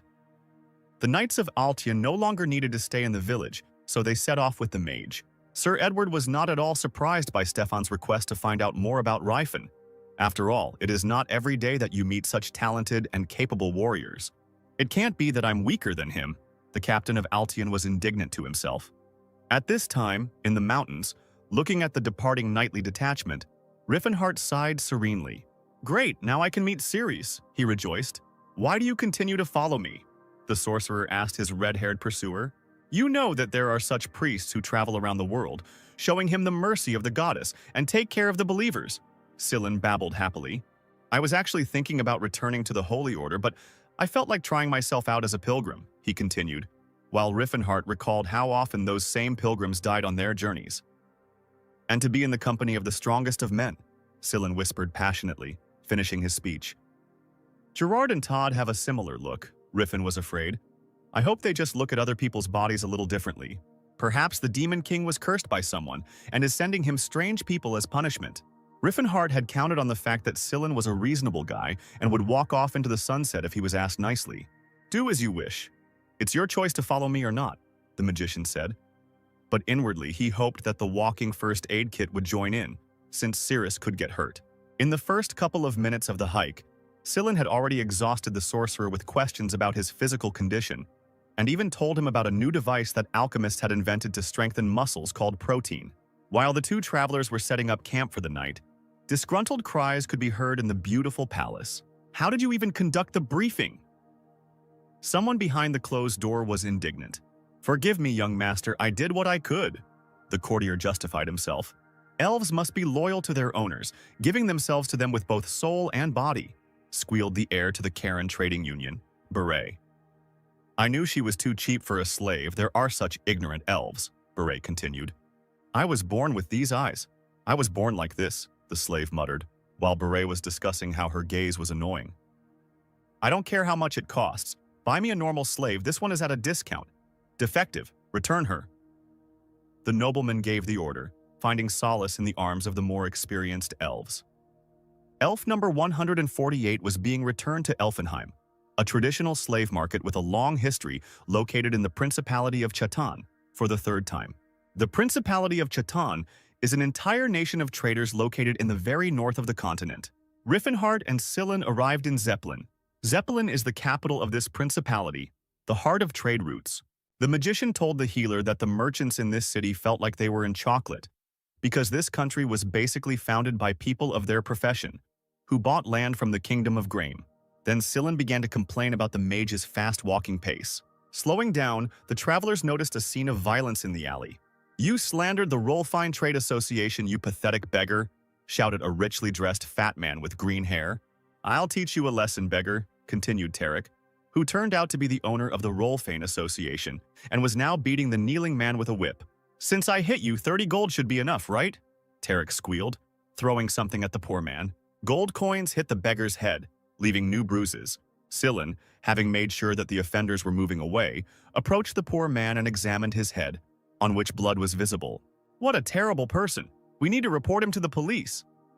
The healer was indignant, calling for justice in the townspeople who were already rushing about their business. "Are you kidding?" the old man replied happily. "That much money will help me open my own business." "What? You're going to act like nothing happened just because you got paid?" The priest was indignant. "I told you, everyone here is obsessed with money," Riefenhart muttered, watching the man happily jumping up and down as he ran. The magician said that in this city the punishments for breaking the law are acceptable, and if you have money, you won't go to prison. And what business could you possibly have in a city like this? The healer said, disappointed. I want to buy an elf, the magician answered excitedly, knowing that a wave of condemnation would follow. So you're one of those? Seelan asked nervously, covering himself with his hands. Realizing that he couldn't justify himself without revealing his past life, the magician muttered, Oh, think whatever you want, I don't care. The priest said with disgust. Ugh, man. Riffenhart had to remind him that, unfortunately, Seelan was also a male. Somewhere in the expensive halls, Tarek sat on a beautiful chair and reasoned that if traders beg for money from his trade association, it means they are bad traders who are looking for someone to blame for their failures. The elven courtiers eagerly agreed with their master. Barrett clearly did not expect Tarek to visit, and was genuinely surprised when he entered the hall. Tarek was interested in why Beret and his new slave had not developed a relationship, and where she had gone. Upon learning that Karen's heir had failed to tame the elf and had returned her, Tarek laughed and questioned whether Beret would ever be able to bring Karen into the top 10 trading alliances. Baret's doubts that Tarek would be able to tame the elf spurred the fat man to visit Elfenheim soon and buy the impudent girl. The owner of the Rolfane Trading Association couldn't wait to see Beret's stunned face when he managed to calm the rebellious one down. At this time, returning to the hotel room, Riffenhart found Seelan in an interesting position. If he's working out so hard, why aren't his muscles showing up at all? The sorcerer asked himself as the healer, dressed in a t-shirt and sweatpants, did push-ups as hard as he could. Do I look like I've been training? Seelan asked, as Rifen looked over his skinny body. Don't push yourself too hard. I can't lose you because of muscle pain. The magician encouraged his comrade. Yes, everything will be fine.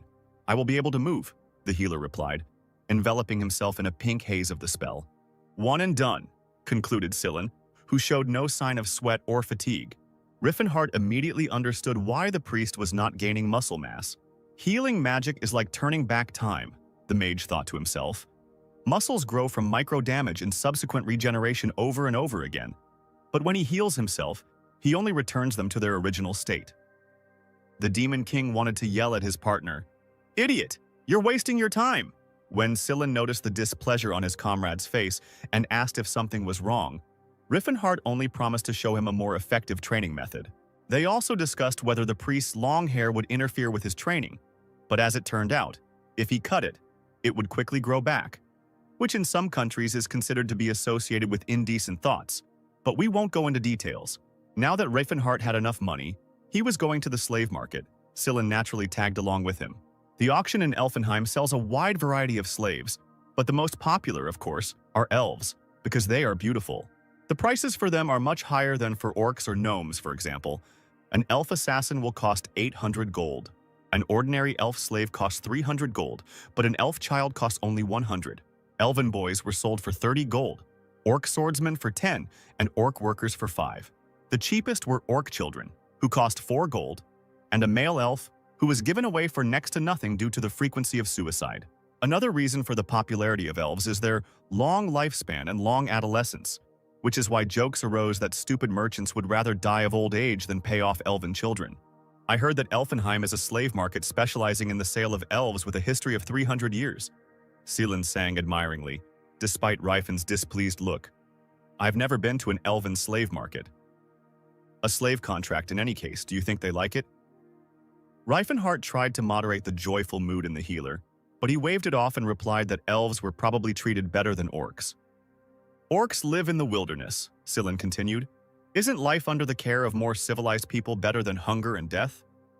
Yes, that's exactly what the average person thinks, the sorcerer concluded mentally. It is not easy to change people's mentality, and force can only instill fear, he reasoned, recalling his achievements.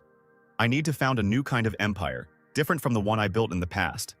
Sorry to keep you waiting, sir, the merchant said, interrupting the Demon King's train of thought about a new, fully fledged nation of intelligent races. Here they are, the world-famous slaves of Elfenheim, the same green-haired man declared majestically. The disappointment on the magician's face was dictated by the fact that he did not find a familiar face in any of the elves. The merchant didn't pay any attention to this. He was very amused by the red-haired lady's reaction to his elves. After all, not every gentleman brings a young lady with him to such a place. Are there any elves with dark skin? The magician asked. While the elven pimp admired his master's refined taste, Sillin tried to shame Ryfen, as if it wasn't he who had talked about the harm of slavery 5 minutes ago.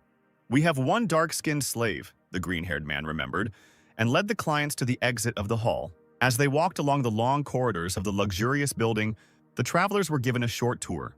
Our elves receive the proper education, the merchant said. We use special teaching methods so that our goods are always in demand. They are fed only fresh nuts, fruits, and vegetables, he continued as they walked past the open kitchen. Proper nutrition helps them smell good. Pride was evident in his voice. Thin elves at the slave market are a common sight, but ours are quite different. I don't need your explanations, just take me to that elf, Riffenhart said angrily, unable to bear the boastful speech. The elven pimp became embarrassed, and they walked the rest of the way in silence. I want number 148, the man said as they approached a gate guarded by several knights. Here we have some of our young candidates for assassins. They are being trained here, said the merchant as the doors swung open. Here is the product you are so interested in. Riffenhart no longer heard anything. He saw Cirrus in the crowd of fighting elves. His eyes instantly filled with tears and a lump formed in his throat. Her hair was cut untidily, obscuring her eyes, but he would have recognized Cirrus from any body part in any universe. In a few seconds, she would throw her curls back and reveal her wonderful amber eyes to this world. But right now, Riffenhart was already falling into memories. Before the eyes of the magician, his laboratory in the Delphic Tower appears, in which rare plants, crystals, models of spells, and a huge number of books were collected. Sir Riffenhart, you can't mix this, Cirrus shouts as the sorcerer pours the red liquid into the test tube. Who would mix fire flowers with stone seeds anyway? The brave elf continues to scold Riffenhart after his mixture blew up the tower wall. Sorry, I think I just got distracted by something, the magician stammered awkwardly. But it seemed the girl didn't believe him, because she heard this excuse every time their experiments ended in an explosion. And lately this was happening more and more often. Don't move, your face is all dirty, Cirrus asked, wiping the soot from the sorcerer's cheeks and wondering why she was so attracted to him despite his venerable age. How long will you call me Sir Riffenhart? The magician asked the girl. Call me as usual. I can't, the elf whispered quietly. And then the sweet scene in the laboratory was replaced by a fire that engulfed the Riffenhart Empire in flames. He stood on the balcony of his palace and watched as what he had spent many years building smoldered. His closest allies, the people he considered friends and family, appeared behind him. He was afraid of losing each of them, so he didn't want these destructive actions that people brought with them. I have come to greet you one last time, my lord, said the orc Tahiti. Atilka, Mashalin, Cirrus, what's wrong with your faces? Is this the first time you've seen someone on the brink of a grave? Riefenhart chuckled. You know that 2 million soldiers from all over the continent have gathered to crush the Demon King, the mage boasted.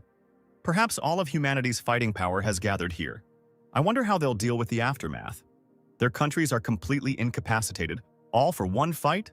Riefenhart wondered out loud. They don't even think about accepting our right to exist, my lord, Tahid supported Mr. The orc asked if the Demon King wanted to leave the castle with them. However, he was sure that they would only be able to leave alive if he stayed here. Riefenhart apologized to Owl then for losing even with the divine guarantee behind him. Only it wasn't a guarantee, it was a prophecy. And it went like this. Keep the elf close while the orc makes the way. The one who can pass the Daemon Abyss and tear down the Pillar of Hawkrul will come soon, so follow him. He will change your fate and grant you salvation. I was so surprised, Riffenhart recalled. I had just destroyed some shrine, and the gnomes suddenly proclaimed me a savior. I hope the day will come when we will meet again. Owl Pot will give, said Mashalin, receiving the same warm words and wishes for survival from the magician in response. I will wait for you, Mr. Riefenhart, said the elf, saying goodbye to the magician. Nobody knows what fate has in store for us. If something happens to me, I hope you can find yourself a worthy partner, the magician said, struggling against the lump in his throat. Ceres repeated to Riffenhart several times that she would wait for him, and she even had to raise her voice and yell at him to make him understand the seriousness of her intentions. The mage's worried black eyes and the elf's cold amber eyes met. A second later, their lips met, and Riffenhart wanted this farewell to never end. To be honest, I'm ashamed to show her to customers, the elf merchant interrupted the wizard's stream of memories. She's completely unteachable, a defective product. She's been returned 3 times already. The merchant said that she was very skilled, but because of her terrible character, the dark elf had to be used to train other trainees to become full-fledged assassins. Are you still interested in buying? The merchant asked ingratiatingly. But he didn't need to ask because Riffenhart's eyes were following the girl, and he answered yes without hesitation. Having decided that he needed to shake 100 more out of this pervert, the merchant asked the magician for 300 gold for the goods. I repeat, the product is defective, frankly. I'm not sure I should sell it at all, the green-haired man said when the priest was surprised by the price tag. Are you the new master? The elf asked when she was introduced to Riffenhart. The magician noticed a huge number of scars on his beloved and could not imagine what kind of torture she was subjected to here. The merchant offered to call a priest to heal the elf's wounds, but Rifen asked Sillin to do it himself. Throwing his warm jacket over the girl's shoulders, the magician remembered that the elf still didn't have a name. What if your name is Cirrus? Riffenhart suggested. The elf did not argue, and when asked if she liked the name, she replied that she remembered what her name was now. Your full name is Cirrus Valencia, the magician instructed the girl, carefully wrapping her in clothes. And despite her objections that a slave is not given a last name, he asked her to remember it. Then the magician told her his real name and introduced Sillin. I understand, the girl replied, still wondering why the owner had given her a personal surname when he could have given her his own. After some time, new guests arrived in Elfenheim. Number 148 has already been purchased, the merchant mumbled. Tarek was indignant when he heard that the 148th had left an hour ago with a new owner. Did Beret really understand what I had planned and bought the elf back? The owner of the Rolofane Trading Association doubted. The buyer was a young man I'd never seen before, the elven pimp admitted. He paid in cash, so I didn't ask any questions. Tarek again doubted the honesty of the slave trader. After all, not everyone could carry enough cash to buy an elf, even if her price was not the highest. A young guy with a strong build, you'll understand as soon as you see him. The pimp gave a self-portrait of the buyer to Tarek. At this time, Riefenhart no longer had time for squabbles in Elfenheim. He watched as the elf examined her new equipment in complete delight and with a modicum of faith that this was all a dream. We'll make do with this for now, and then I'll buy you better equipment, the magician promised his beloved. When asked if the elf was hungry, she replied that she would follow the will of her master. Riffenhart was surprised and said that she could not call him master. Cirrus immediately decided that it was because he was bringing her back. What? Of course not, that's not what I meant, the magician justified himself, while the elf was confused as to why he was treating her like an ordinary girl. I mean, you can think of me as a comrade you're traveling with. Riffenhart smiled the most charming smile this stupid body had to offer. Don't call me sir, call me by my name, okay? This pervert seems to like role-playing games where he is an adventurer, Cirrus thought. And his favorite type of game is saving a beauty, like a hero, she concluded, and said out loud that she would call him Riffenhart. All people are the same, the voices whispered in Cirrus's head, even as she stuffed herself to the brim in the tavern. In front of her stood a huge variety of dishes, and Riffenhart was talking next to her about how the Redanti's Mercy was the most popular restaurant in Zeppelin. They took advantage of the name of the goddess Redanti, known as the patroness of a bountiful harvest, who gives food, so we considered ourselves part of the flock. The magician continued to entertain his comrades with stories. Rifen and Sillin argued a bit about how the clans profit from the names of the goddesses, remembering that the cult of Philinense is also not without sin, and makes money from beauty services. Well, of course, she is the goddess of love and beauty. After all, this does not contradict the canons of our religion, the priest justified himself, ignoring the fact that one service costs a whole mountain of gold. Riffenhart paused from their little argument to watch Cirrus eat a giant lobster. He couldn't figure out if she liked the local cuisine and company. After all, the magician brought her here to honor the memory of their first anniversary. But then he appeared before Cirrus as a savior, and now she sees him only as a buyer. The first meeting can cause completely opposite impressions, and the magician wondered if he should have come later. However, sooner or later Cirrus will understand the meaning of his words and actions, and he is quite happy with that. These are the best products in our store, you won't find anything like this anywhere else, said the weapon seller, laying out all the sharp things he had on the counter in front of the travelers. Riffenhart was surprised when the elf chose a rapier. Don't you usually use a saber? He asked Cirrus. Wow, it's not for nothing that they say that martial artists can tell who wields what weapon just by looking at their hands. Sillin admired, while the sorcerer's beloved was angry at his insight. I never thought that I would ever have the mithril-based weapon that I dreamed of so much. The priest continued to admire as they continued on their way, having stocked up on everything they needed. Why would a priest need a weapon at all? Riefenhart wondered. And before he could receive an answer, his gaze was drawn to a strange gathering in the alley. A squad of 6 fighters seemed to be waiting for our heroes. "Can I have a word with you?" their leader asked, turning to the sorcerer. From the look in Riffenhart's eyes, it was clear that he would have preferred anything but a few words. "What's the matter?" the magician asked haughtily. "A certain famous aristocrat wishes to obtain this elf," the man said, pointing his finger at Cirrus. The elf's face immediately changed from irritatedly neutral to irritatedly angry. "So what?" Riffenhart demanded furiously. "He is willing to offer a reasonable price for the slave," the squad leader promised, and handed the magician an envelope. "If you wish, we can replace her with another one of higher quality. Please take a look." Riffenhart refused to accept the envelope from the man's hands, saying that he was not interested in such deals. "It seems you didn't understand. I told you that my master was offering a reasonable price," the postman continued to insist, not accepting refusals. "It's you who don't understand. I repeat, I'm not interested," the magician said through clenched teeth. "You seem to be attracted to this elf," the opponent stated factually. "I see you are stubborn. In which case you left me no choice," said the man, gathering his squad and walking away. That evening, there were some very restless conversations in the luxurious chambers. "What? Why did you come back empty-handed, Romand?" Tarek scolded his servant. "You could have smeared it and sprinkled coins on top." "He won't sell it no matter the price. He has very naive ideas about this world," Romand tried to justify himself. "Besides, there were a lot of eyes there. I decided it was better to adhere to the norms of decency." Servant of Tarek about his plan. "We'll wait for the right chance to kidnap this elf and then tell the guy that she's dead and offer double the price. The girl was sold for next to nothing anyway." Tarek approved of Romand's plan and suggested taking Sir Lantis with him so that he wouldn't hang around doing nothing. Riefenhart was not aware of the evil plans of the owner of the Rolofin trading associations, so he rested peacefully in the hotel. He poured out all the gold he had from the bottomless bag in front of him. The 2,000 gold pieces he had stolen from the ruins seemed at once a huge sum, and yet quite small when one considered his plans to found a new empire. The sorcerer seriously thought about investing so as not to carry these heavy things around with him just like that. If we recall the lessons of history, then in the near future the kingdom of Crovens will be struck by famine. A country of farmers, where, thanks to the fertile soil and generous harvests granted by the goddess of the earth, Redanti, there have never been any reserves made in case of famine. Investing in grain is a wise choice because next spring, famine will raise a wave of deaths and terrible images of parents eating their own children. 3 major trading groups came to mind: Rolofane, Karen, and Tauban. But Riefenhart knew for sure that he was not going to invest in Rolofane, since the founder of this trading group had bullied Sirius in the past. If he had to choose between the remaining 2, he would choose Taobang, as they specialize in grain sales and are Rolofane's main competitor.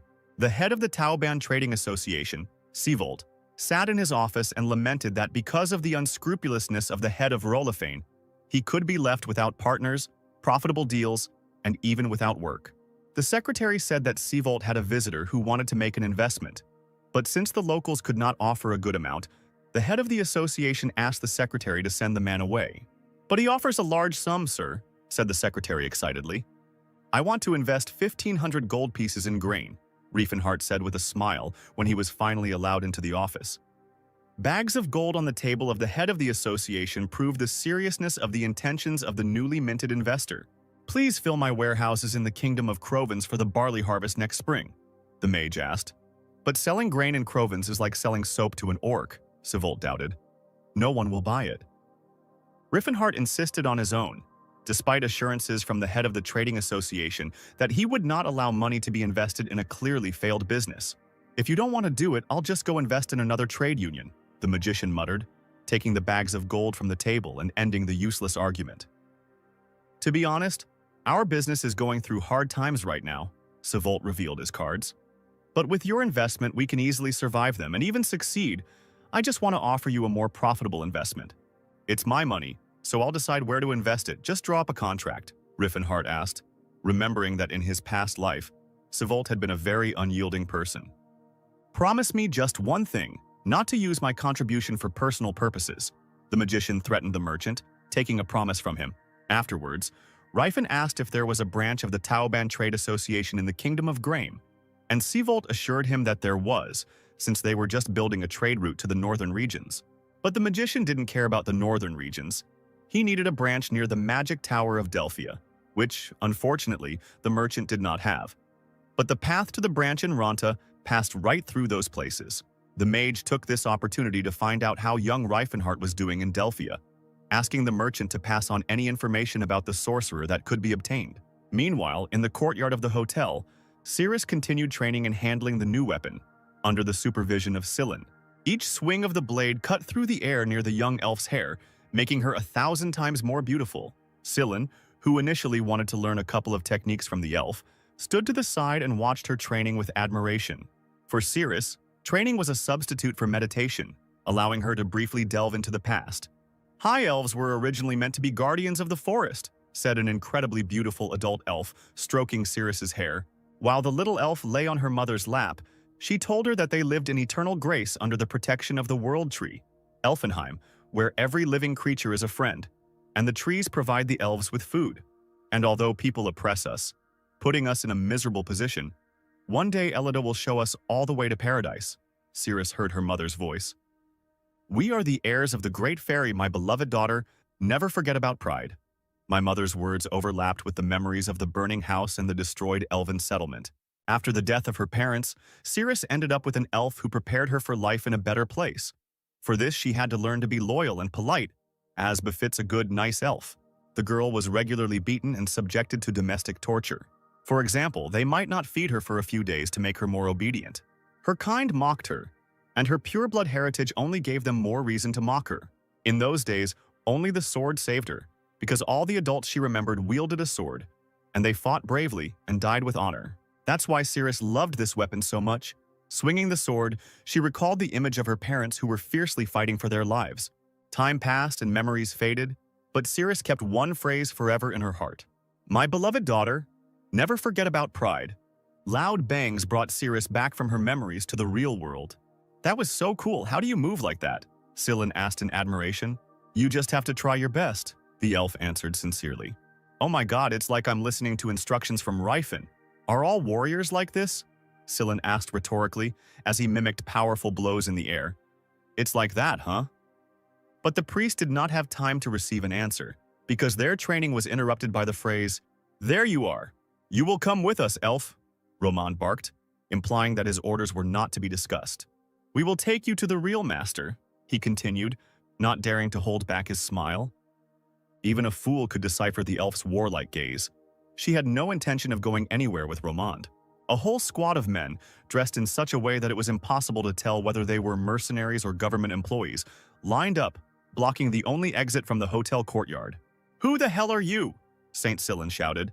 While the priest reminded Romand that the elf was not for sale, the former only smiled and repeated that no one would come to the aid of the travelers. At some point, Scylla's loud screams got to Romand, and he rushed at the healer with a sword. The ringing of metal deafened the priest when the soldier's sword met the elf's nimble blade. Having repelled Romand's attack, she went on the attack against his unit. The elf, unlike Rifen, did not try to spare people and calmly inflicted fatal wounds. This provoked her opponents because everyone was sure that it would not be so difficult to deal with the girl. Ceres successfully dodged the squad's attacks and delivered her own pinpoint strikes. Her blade turned red and her eyes blazed with fury. The elf killed men before they could touch her. A drop of sweat appeared near Romand's eye, apparently from fear. The squad leader could no longer resist the thought that the 148th was unusually strong. Dear Philinense, crush these ignoramuses with your iron rod, Silanus prayed. Ceres grabbed the priest by the shoulder and moved him from his place before he could complete the spell. A sword thrown by someone flew to the place where Scylla had stood before. If a pilgrim dies, no one will even blink an eye, right? The squad leader encouraged his soldiers, and it immediately became clear that the sword had flown to Scylla from him. What is this freak talking about? The priest was indignant, but Ceres convinced him that everything was fine. After the elf was sure that the healer was not going to do anything rash, she spun her blade and moved towards the men. Getting into a fighting stance, she cast a defiant glance at Romand. These guys are no problem at all, Ceres said mockingly.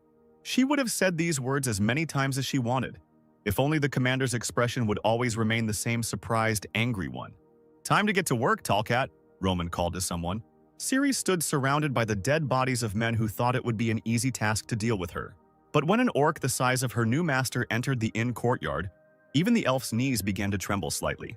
Scylla, although he had seen everything, was still just as nervous as Ceres. Talcata is working, the orc growled loudly. Catch the elf. The orc's vocal apparatus does not allow them to fully reproduce human speech, but from the big guy's phrase, "Sorry, that's fate," Cirrus caught the true essence. "Forgive me, but that's fate. Nothing can be done. Better to accept it." The elf thought that the orc was much stronger than the human squad, and that she would have to try very hard to deal with him. Commander Romand ordered Talcat to seize the 148th and not damage the goods. Cirrus' blade met the orc's mighty sword. The sword bounced strangely off the elf's weapon, as if it had bent. The next moment, Cirrus felt the sword hit her hard in the back. Apparently, he deliberately curved the blade to perform this maneuver. The elf was ready to swear that after such a thing the sword should have been broken. But she examined the enemy's weapon and made sure that it was intact. Now she was sure that the fight with the orc would not be easy. "You shouldn't have left the saber in the room," the elf noted briefly. Ceres did a deft somersault to get above her opponent's head and strike him in a vulnerable spot. But the orc was not a fool, and immediately put up a block with his sword. "What are you messing around with there?" Romand yelled. "Can't you even handle an elven girl?" Talcata thought with disappointment that it seemed he would not be given food again today. The orc's heavy boots blasted the beautifully laid tiles of the inn's palace as he charged towards Cirrus again. Swinging his sword, Talcata hoped to scare the elf. After all, he had no plans to cripple her. However, his opponent did not even allow herself to think about stopping. Confusion and horror filled the orc's face. He struck with his sword from above, as if he was going to cut the girl in half, but she stopped his sword with her small blade. But what scared Talcata most was not the elf's ability to fight, but her gaze. She looked as if she was not afraid to die, and most importantly, Cirrus did not dodge, only repelled the attacks. Talcata put away his sword, leaving room for the bold elf to maneuver. The opponent smiled as if he had done exactly what she expected from him. A second later, Cirrus plunged her blade into the orc's armor. Blood stained the tiles of the hotel's courtyard. The elf's eyes burned with either rage or the excitement of battle. "I almost killed her. What would have happened if I hadn't changed the trajectory?" The orc was indignant, looking straight into the eyes of his battle partner. "I believed you would make it," Cirrus smiled. "Can you block thrown blades?" Scylla shouted, tearing the elf away from her mental suppression of her opponent. "I believe in you," said the priest and began to cast a spell. Roman cursed and prepared to throw another blade. "I told you to stand still," he growled and released the weapon towards the red-haired healer. Ceres materialized right in the path of the flying blade. She playfully repelled Roman's attack, breaking his blade in two.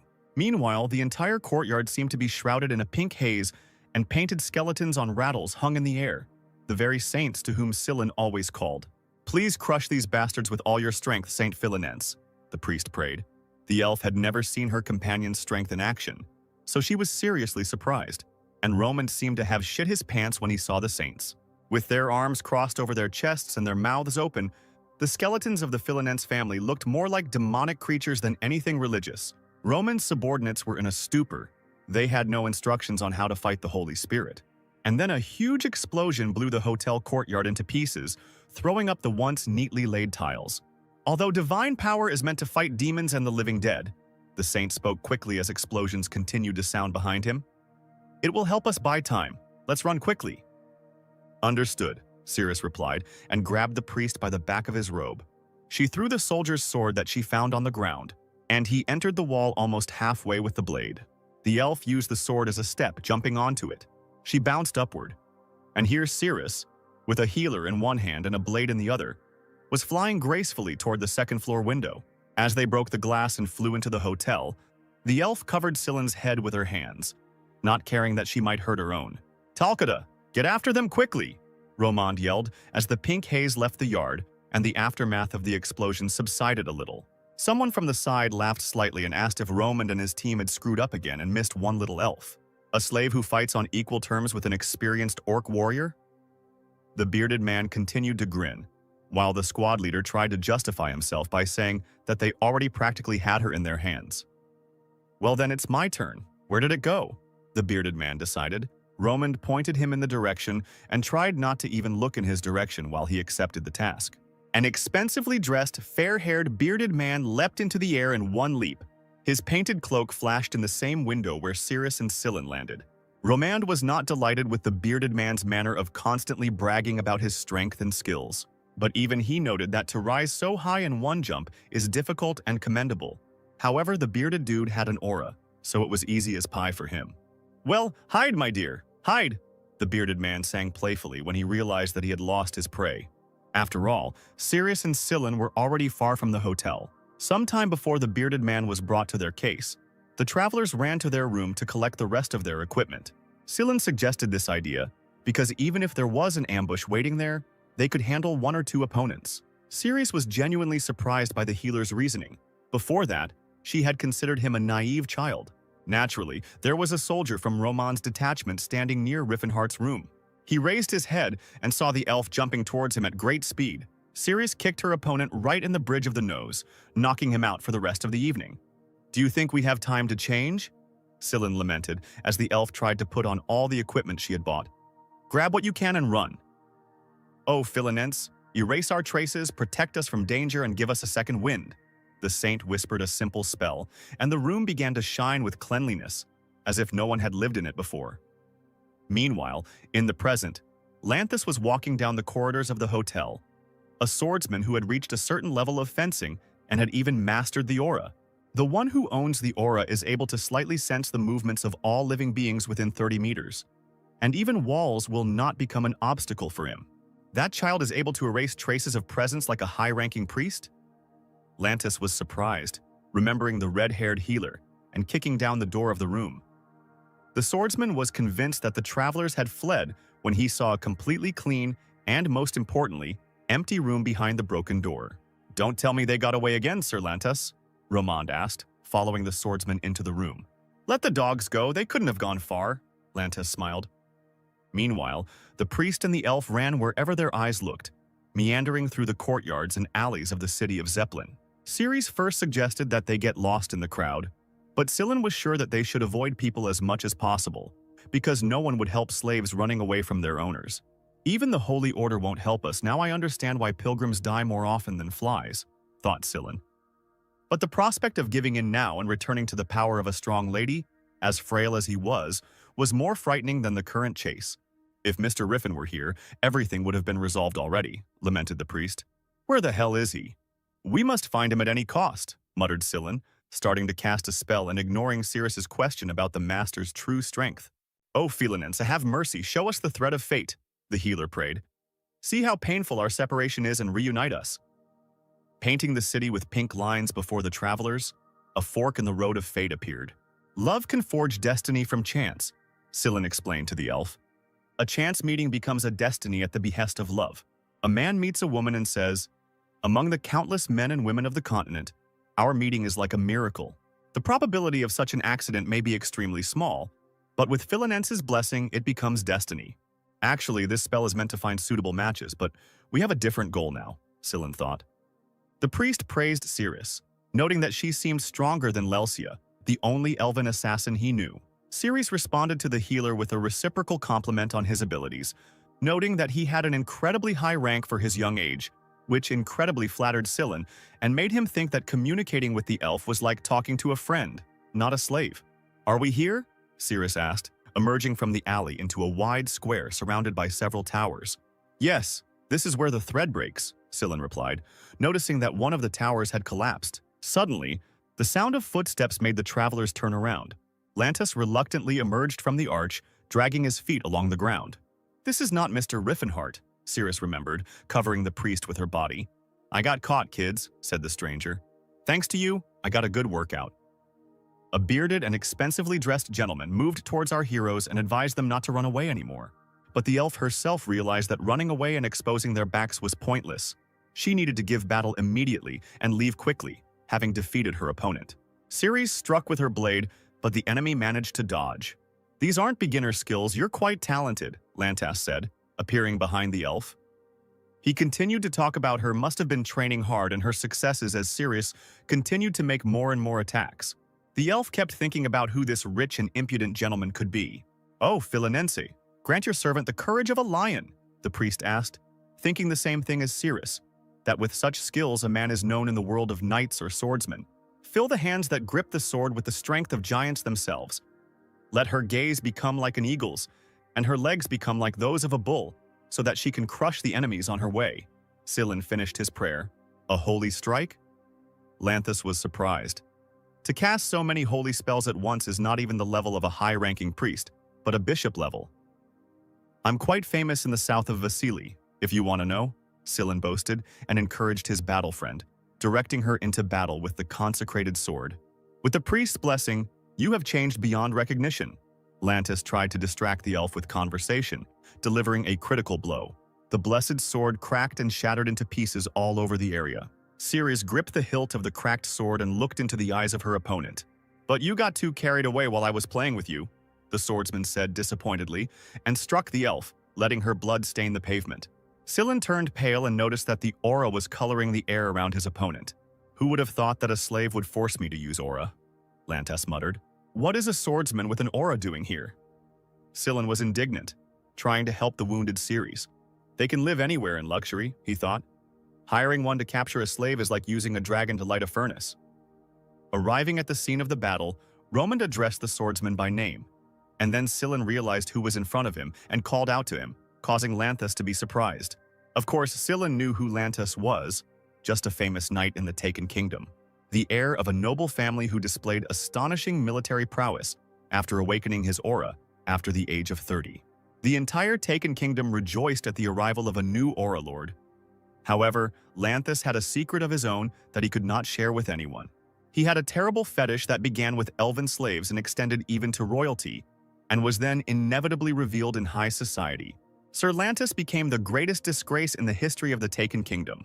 "You're a monster! You disappeared into the Chatan Principality, huh?" Scylla asked, remembering how he was scared as a child that if he stayed out late, Lantis would catch him. While the priest was indignant at how the owner of the aura could engage in such dirty deeds that truly justified his reputation, Lantis only laughed that he was working for his salary. "In Takon, I killed hundreds of slaves, and then I fled here," said the Dark Knight. "Besides, I like to play tag." Roman had no complaints whatsoever against Lantis. After all, his dishonor was nothing compared to the benefit that hiring the Lord of the Aura provided. Over the past 10 years, the Rolafane Trading Association has become the second largest in the Chatan Principality, and this is thanks to Lantis. "Let's suppress your divine power for a moment," the knight said, pointing his fingers, shrouded in aura, towards the priest. "You see, I have a good understanding of what a high-ranking priest can do if he is allowed to talk freely," Lantis continued as invisible aura bullets slammed into Scylla's body. Roman asked the knight to be careful not to hurt the elf even more, but Lantis just waved him off and replied that he could always hire a priest and heal the damaged goods. "By the way, this young priest also looks cute," the Dark Knight said, and asked Roman to take Scylla with him.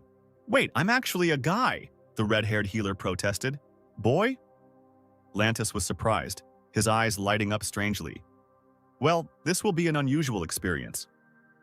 "I'll take good care of you," Roman promised the priest, holding out his hand. Slicing through the offered hand with his mithril blade, Scylla stood up and shouted something like, "Don't you dare! Don't touch me!" Lantis's eyes nearly popped out of his head. "Your tendons must be torn. How did you get up without treatment?" the swordsman asked. Seeing that Scylla was trying to cover the lying elf with his body, the knight continued to put moral pressure on the priest. "You are probably the most beautiful, fragile, and trembling zombie in the world. It looks like I'll have to cut off your little legs," Lantis smiled, and saw the furious horror on the red-haired guy's face. At that moment, the walls of the square seemed to explode and raise a storm of dust around.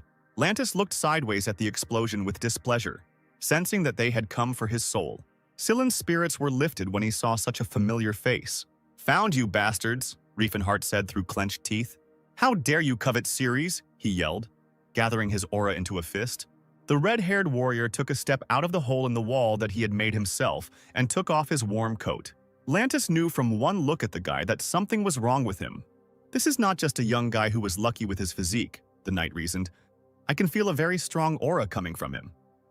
Roman revealed that this was the slave's current owner, surprising Lantis, who thought that the elf was owned by some brat. All of Lantis's senses were going crazy from the mere presence of the red-haired guy, and that fool Roman was calling him a brat. The fact that the knight can't count the guy's level while being the owner of the aura only means that the brat also has it, despite his youth. "Thank you for protecting Ceres," the mage thanked Scylla and asked him to hold his coat. "I haven't met such strong people for a long time," the Dark Knight said, turning to the elf's owner, thinking that perhaps the guy was over 30 and just looked younger. Riefenhart exhaled and grinned evilly. "Don't you dare make chivalrous speeches being a dirty, perverted old man," the magician snapped angrily. "Attack!" An aura glowed in a red haze around the dark night, matching his wild eyes. The orange aura of the magician, like a ray of sunshine, enveloped him from head to toe. From the side it seemed as if he was in the center of a fire. The Demon King rushed towards his opponent, thrusting forward a fist full of energy. The knight, however, chose not to change his habits and imbued his faithful sword with aura. Both opponents moved as if in slow motion to each other, but observers saw only flashes of energy. As the two opponents clashed, an orange-red explosion erupted around them. The people in the square could not even distinguish the figures of the knight and the warrior in the bright flames. Lantis looked up at the heated Riffenhart. The red-haired warrior swung and prepared to strike, his eyes burning with rage. There was mockery in the knight's eyes. He did not take this fight seriously. The young warrior and the dark knight continued to strike each other. When their faces were too close in the heat of battle, Riffenhart could have sworn that Lantis laughed. Romand, like his soldiers, decided that the best solution would be to retreat, because if they were caught between two madmen with aura, there would be no one to pick up their bodies piece by piece. Sillin used the time between Riffenhart and Lantis's fight to heal Cirrus. "Does Mr. Riffenhart really have an aura?" the elf said in confusion. When the priest confirmed Cirrus's suspicions, something akin to admiration lit up her eyes. Lantis didn't understand where the child had managed to gain such a level of mastery over the aura. "He fights as if he didn't receive it yesterday," the knight concluded, attacking the red-haired warrior with a sword imbued with aura. If there was one thing Riffenhart knew how to dodge, it was that these attacks weren't scary to him. The magician gathered his will and energy into a fist and launched a Kwai bullet technique at the enemy. Did he really open his aura as a teenager but somehow manage to retain his baby face into his 40s? Lanthus thought as he took another punch to the gut. Such a possibility is complete nonsense. The knight was indignant. Riffenhart crushed everything he saw on the way to his opponent. Why is he so strong? How dare the pervert who laid his hands on Cirrus use such strength and skills? The mage seethed internally. Whoever claims that martial arts build good character needs to be punched in the face, Riffen said, upset. Having climbed onto the ruins of the tower, the knight watched the warrior from afar. The fact that the boy can knock my sword away with one swing of his hand is incredible skill, thought Lantis. Realizing that the only option in this situation was a competent mentor. "Are you a disciple of the martial arts king, Gerard?" the knight asked the warrior. Riffenhart chuckled. He wasn't about to give away his training secrets to this pervert. "And why do you care so much about this slave when you are so strong?" the bearded swordsman continued. "Now repeat what you just said," Riffen squeezed out through his teeth. "Those you call slaves have feelings and will," he began to shout. Lantis stared at the angry boy in bewilderment. "Have you even tried talking to them?" the red-haired warrior asked, gathering aura in his fists. "Have you ever wondered why they became like this?" The blast wave that Riffenhart had created with his blow blew away the rubble of the tower, and the knight flew down. "I have no idea what you're trying to prove," Lantis replied, attempting an airborne attack. The magician thought that this was a typical human reaction, the unshakable belief that any creature other than man is second class. This idea was too ingrained in the minds of mankind. And how are humans any better than elves that they allow themselves to subjugate them? Riffenhart continued to ask, knowing that humanity could clearly see how representatives of other species cried and laughed, but still refused to admit that they had feelings. It's natural that we, being the pinnacle of evolution, make them slaves. The knight tried to reason with his interlocutor. Who are they if not slaves? Lanthus's voice echoed in Riffenhart's head. Why should the descendants of great spirits bear such a heavy cross? The magician tried to convey his thought to the knight for the last time. Does it really not even occur to you that if people were not at the helm, they themselves could very well become slaves? He shouted and delivered one of his signature blows. Lanthus was unable to withstand such aura and fury and flew to another part of the square. When humans enslaved the orcs, humanity celebrated their victory with gusto. When they deprived the dwarves of their will, they also had fun and laughed. And when they subjugated the elves to their power, they enjoyed the triumph. Such is human nature. If you allow slavery to exist, Riffenhart yelled, be prepared to become a slave yourself one day, he finished, falling on his opponent's head from the air. Are you crazy? Do you really think that elves are equal to humans? The knight replied, not paying attention to the fact that the last blows had knocked the spirit and blood out of him. Riffenhart took a long run up to strike. No Ceres is a slave, he shouted, approaching his opponent. Lantis managed to dodge, and Riffenhart's blow landed on the wall of another tower. As long as the slave system flourishes on the continent, even people who are unfortunate enough to be weaker than others are part of it, the mage continued to reflect.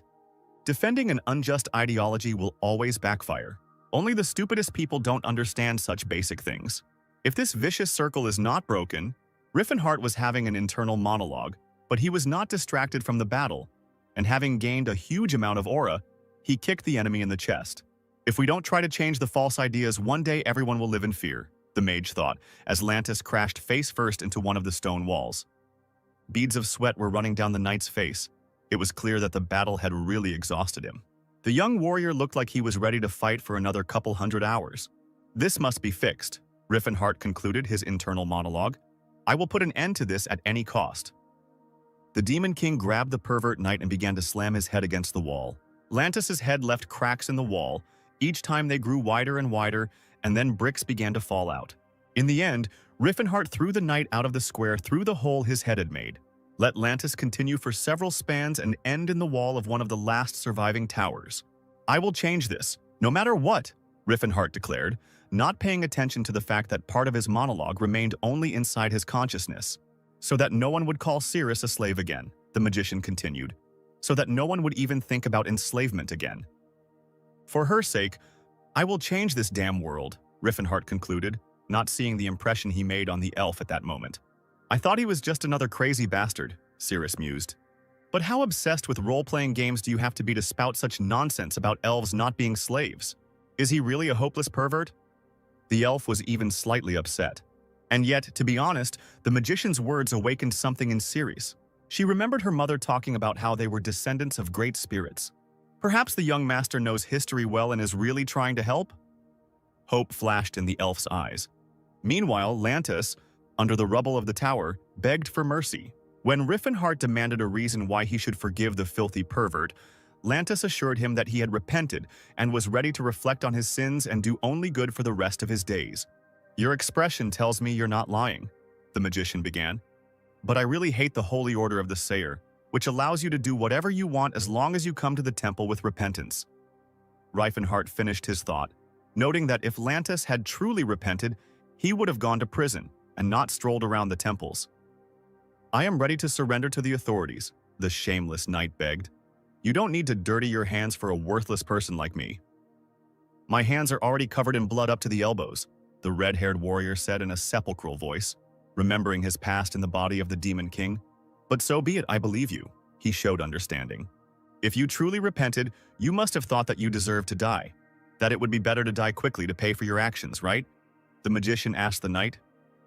Sillin and Cirrus saw Rifen raise his mighty fist and lift it over the rubble of the wall that had trapped the knight. The red-haired warrior makes one precise blow, and it becomes clear to his companions that the knight will not emerge from under the rubble alive. You shouldn't use the word remorse so thoughtlessly. Riffenhart leaves posthumous advice to Lantis. A piece of shit like that wouldn't know it anyway. Knight covers the remains of the former architecture of the square and buries the secrets of the recent battle. As expected from a walking first aid kit, Sillin cured Cirrus, which the mage was incredibly happy about. Are you okay, Riffenhart? The elf asked. The magician couldn't believe that she was talking to him, so he behaved very strangely. Sillin broke the awkward silence by pointing at the fleeing mercenaries. Riffenhart asked the boys to come over for a few kind words as politely as he could. Who gave you the order? Was the first question that interested the magician. When Riffenhart saw that the soldiers were in no mood to talk, he called for his favorite non-killing club. You are very lucky that I am merciful today, the Demon King smiled. The torture was over when the moon emerged from behind the clouds. I'm asking for the last time who is behind this. Riffenhart tried to get an answer from the exhausted mercenaries. This is Tarek, the head of the Rolofane Trading Union, lives on the southern outskirts of Zeppelin. You need to leave the city through the southern gate and turn left at the fork.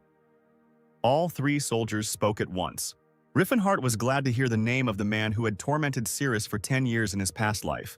He wanted to kill that bastard more than anything when he saved her. But unfortunately, when he came for Tarek's soul, he was already lying dead in his bed. Remembering this, Riffenhart ignored Roman's warnings that he should not go and take revenge on Tarek. Tarek owns the second largest trading association in the Principality of Chatan. If you do something to him, you will turn all of Chatan against you.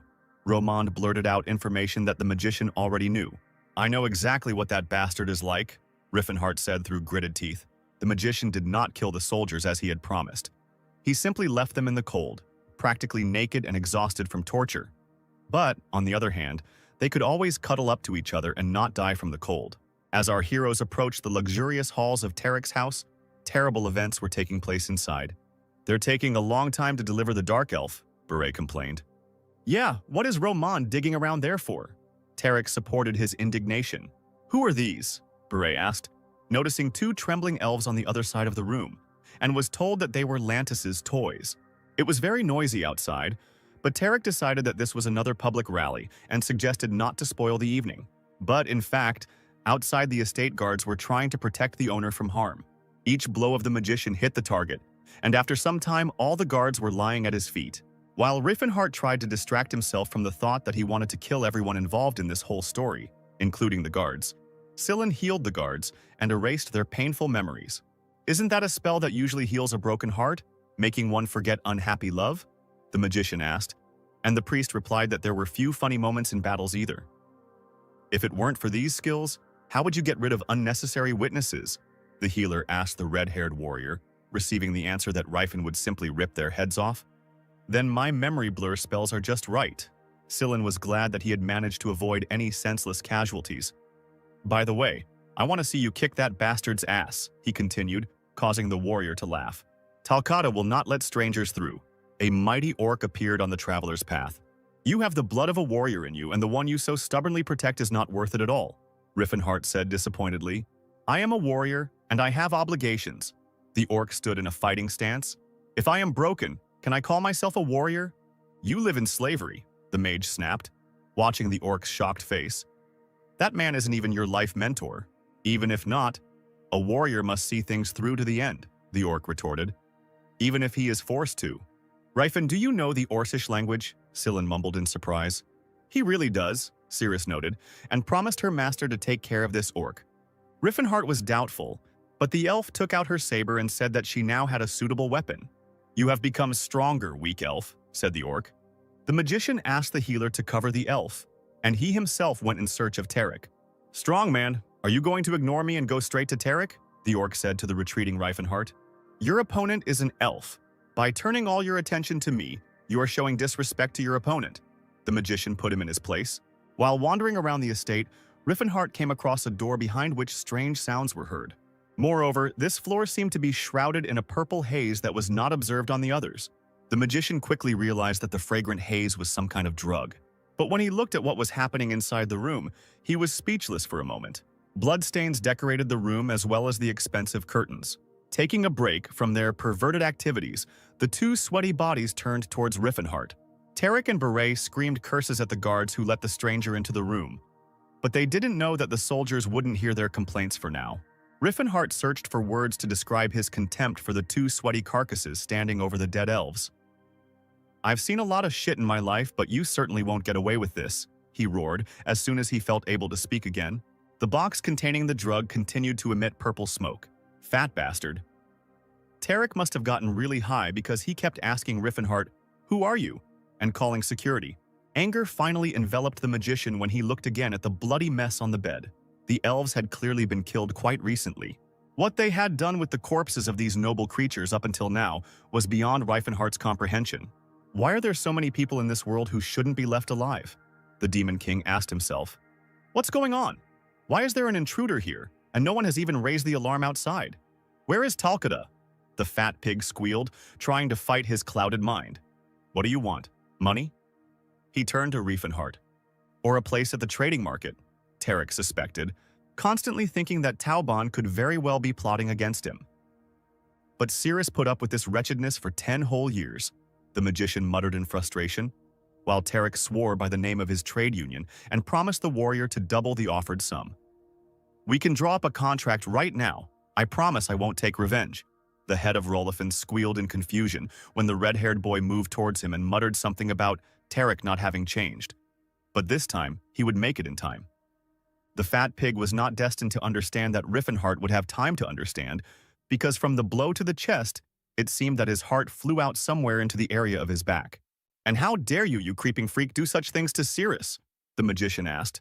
But the current Tarek had no idea who this Cirrus was.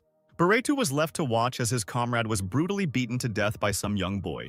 Maybe what is happening now seems unfair to you, but now you understand how those who died by your mercy felt, Reifenhardt said, sending Tarek on his final journey. The head of the Rollfane Trading Association lay on the floor of his luxurious room, unable to take another breath, choking on his own blood. Murderer!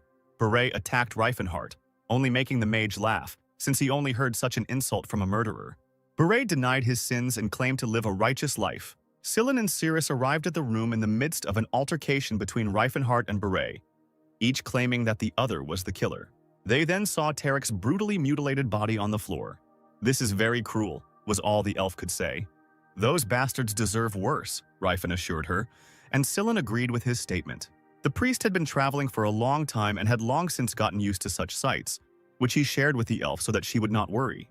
Scylla and Cirrus began to praise each other in front of the mage because the elf took care of Talcata, and the healer helped, maintaining her vitality.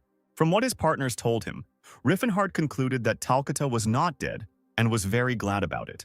You are the slave that I returned. Beret came to his senses. Are you the one who kills children? Cirrus asked, watching as Scylla tried unsuccessfully to help the elves. Your pathetic life won't be enough to calm this child's soul, but, said the usually silent 148th. It's the least I can do, she continued, allowing Beret to see his own reflection in the surface of her sword. Red drops splashed onto the room's purple wallpaper, creating a unique pattern of sin. Help! Beret reached out to the mutilated slave. The sword pierced his body as quickly as his soul left him. Don't you dare touch her with your filthy paws, Cirrus ordered, thrusting the sword deeper so that the freak wouldn't be able to recover. Riffenhardt looked at his beloved with sympathy, not imagining how he could shield her from the pain that humanity had inflicted on her. A little later, but still in the dark night, something was happening in the snowy forests. First, the fire became visible, causing the snow on the trees to melt. And then it became clear that elves and orcs had gathered around the fire.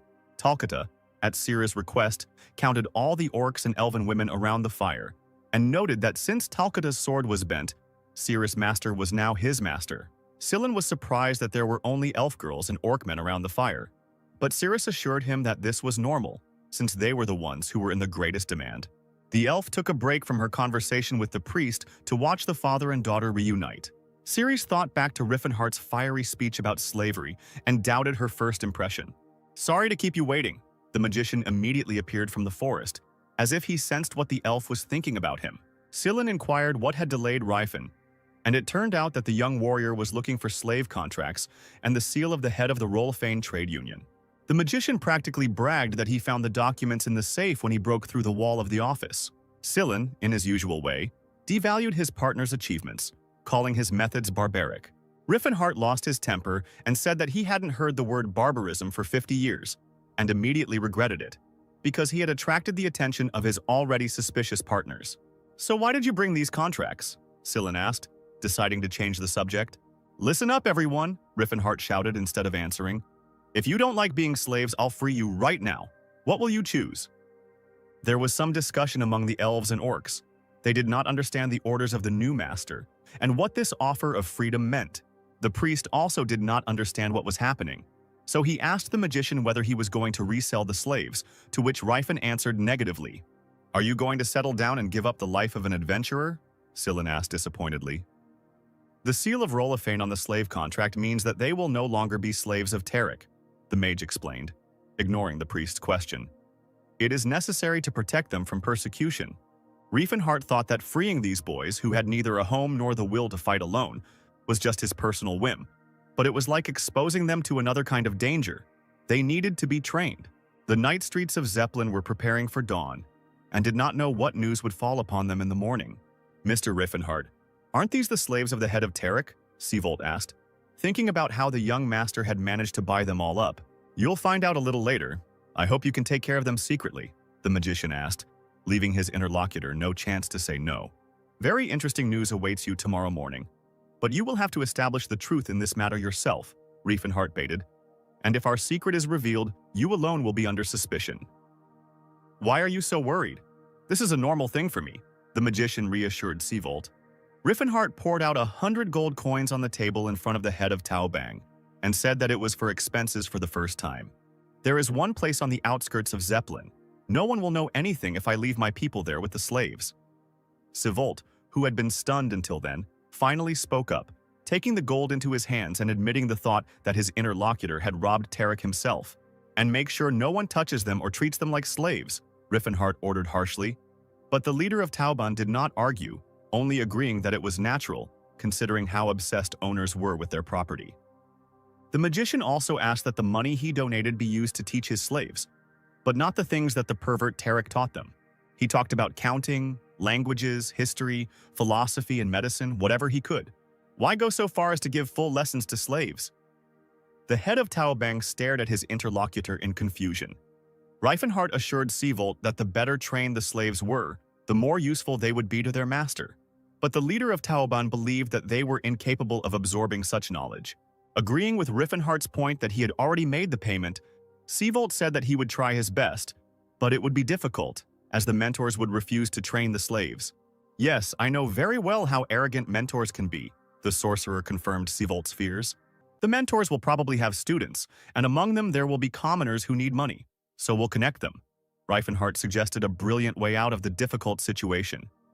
Sivolt tried to object that the students in training did not have sufficient qualifications to teach, but the sorcerer convinced him that he did not expect anything special, and the basic knowledge was quite suitable for initial training.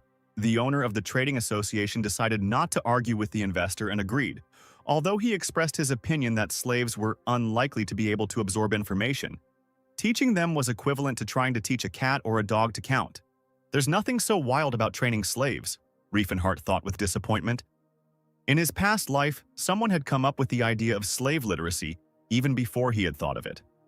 But the cream of society, who were mostly slave owners, flatly rejected this idea for roughly the same reasons that Sivolt expressed. It all stemmed from the ingrained belief that all races other than humans were worthless. But Riefenhardt believed he could turn that belief to his advantage. But to be honest, the reason slaves are not trained is because it is a preventative measure to prevent slaves from rebelling.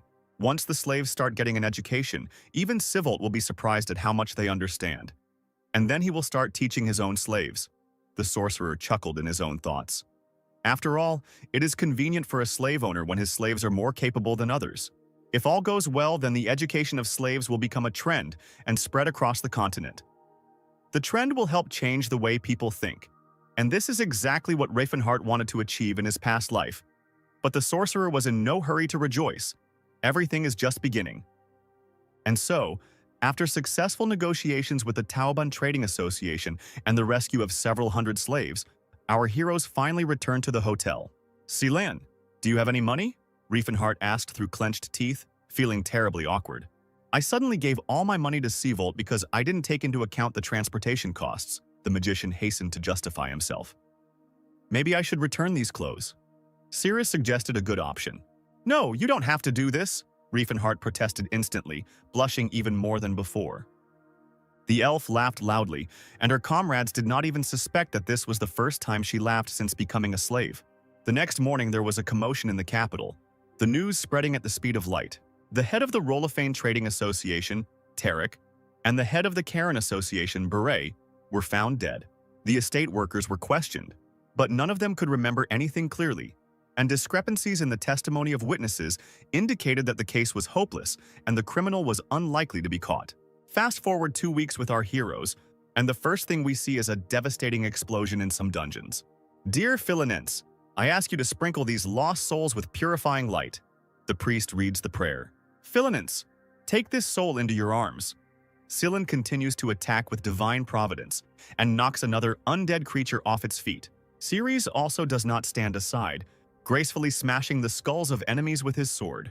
Riefenhardt watches his partners work and is surprised by how well they work together, not paying attention to the fact that he is being hit from several sides with swords by several dozen skeletons.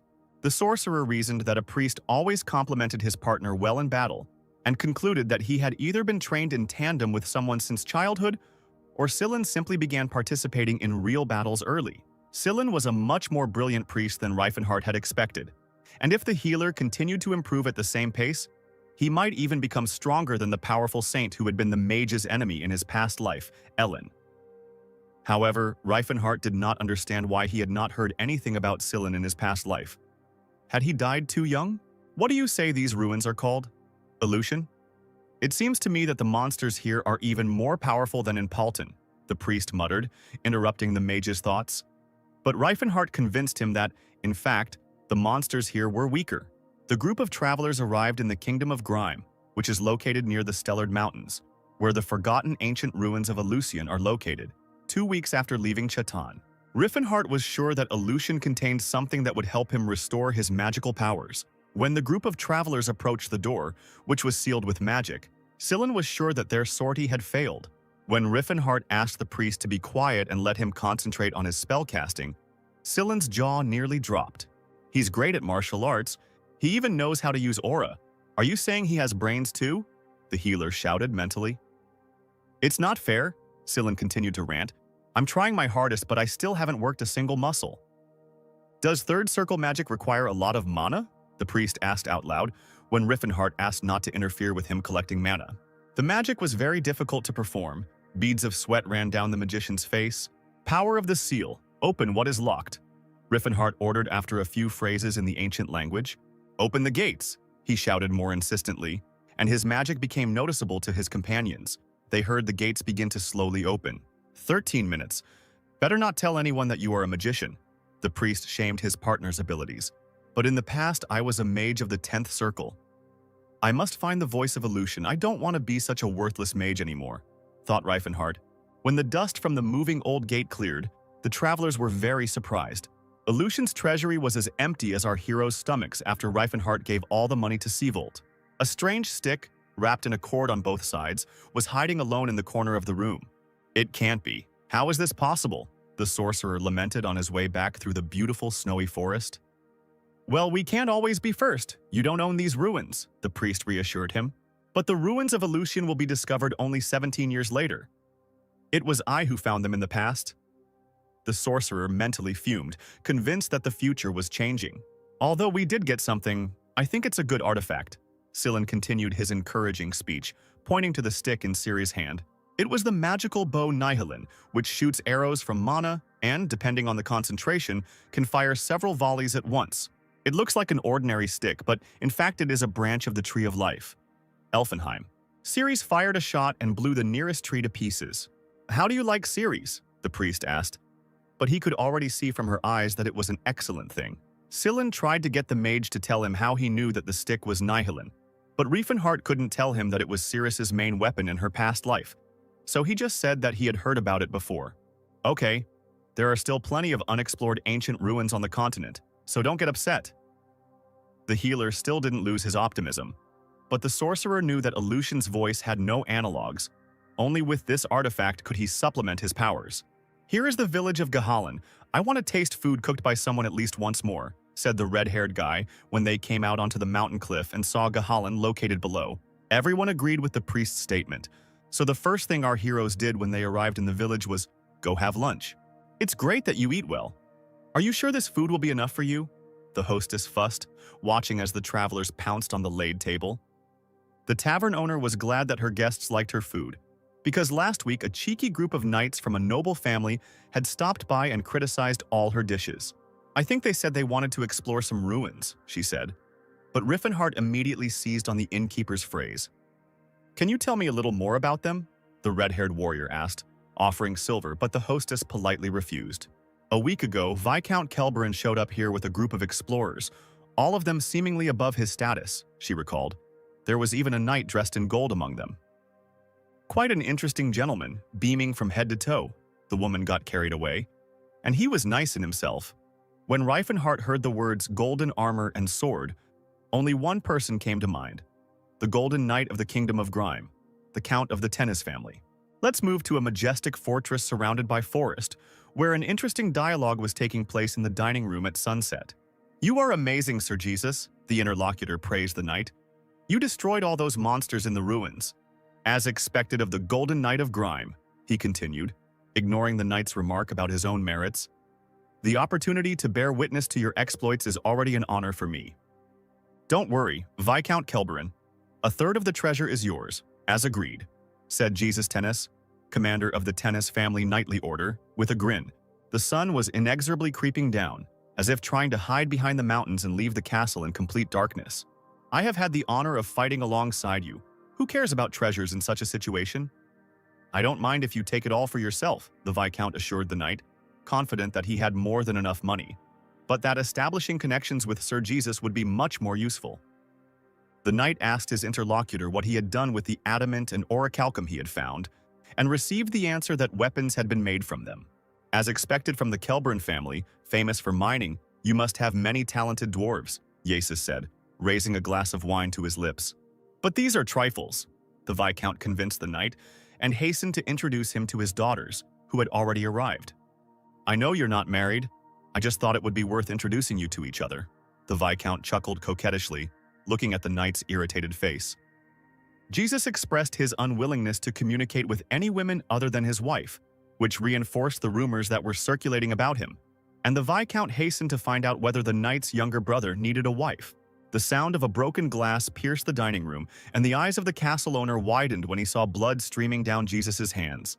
The knight's eyes seemed to be as bloodshot as the napkin on the table.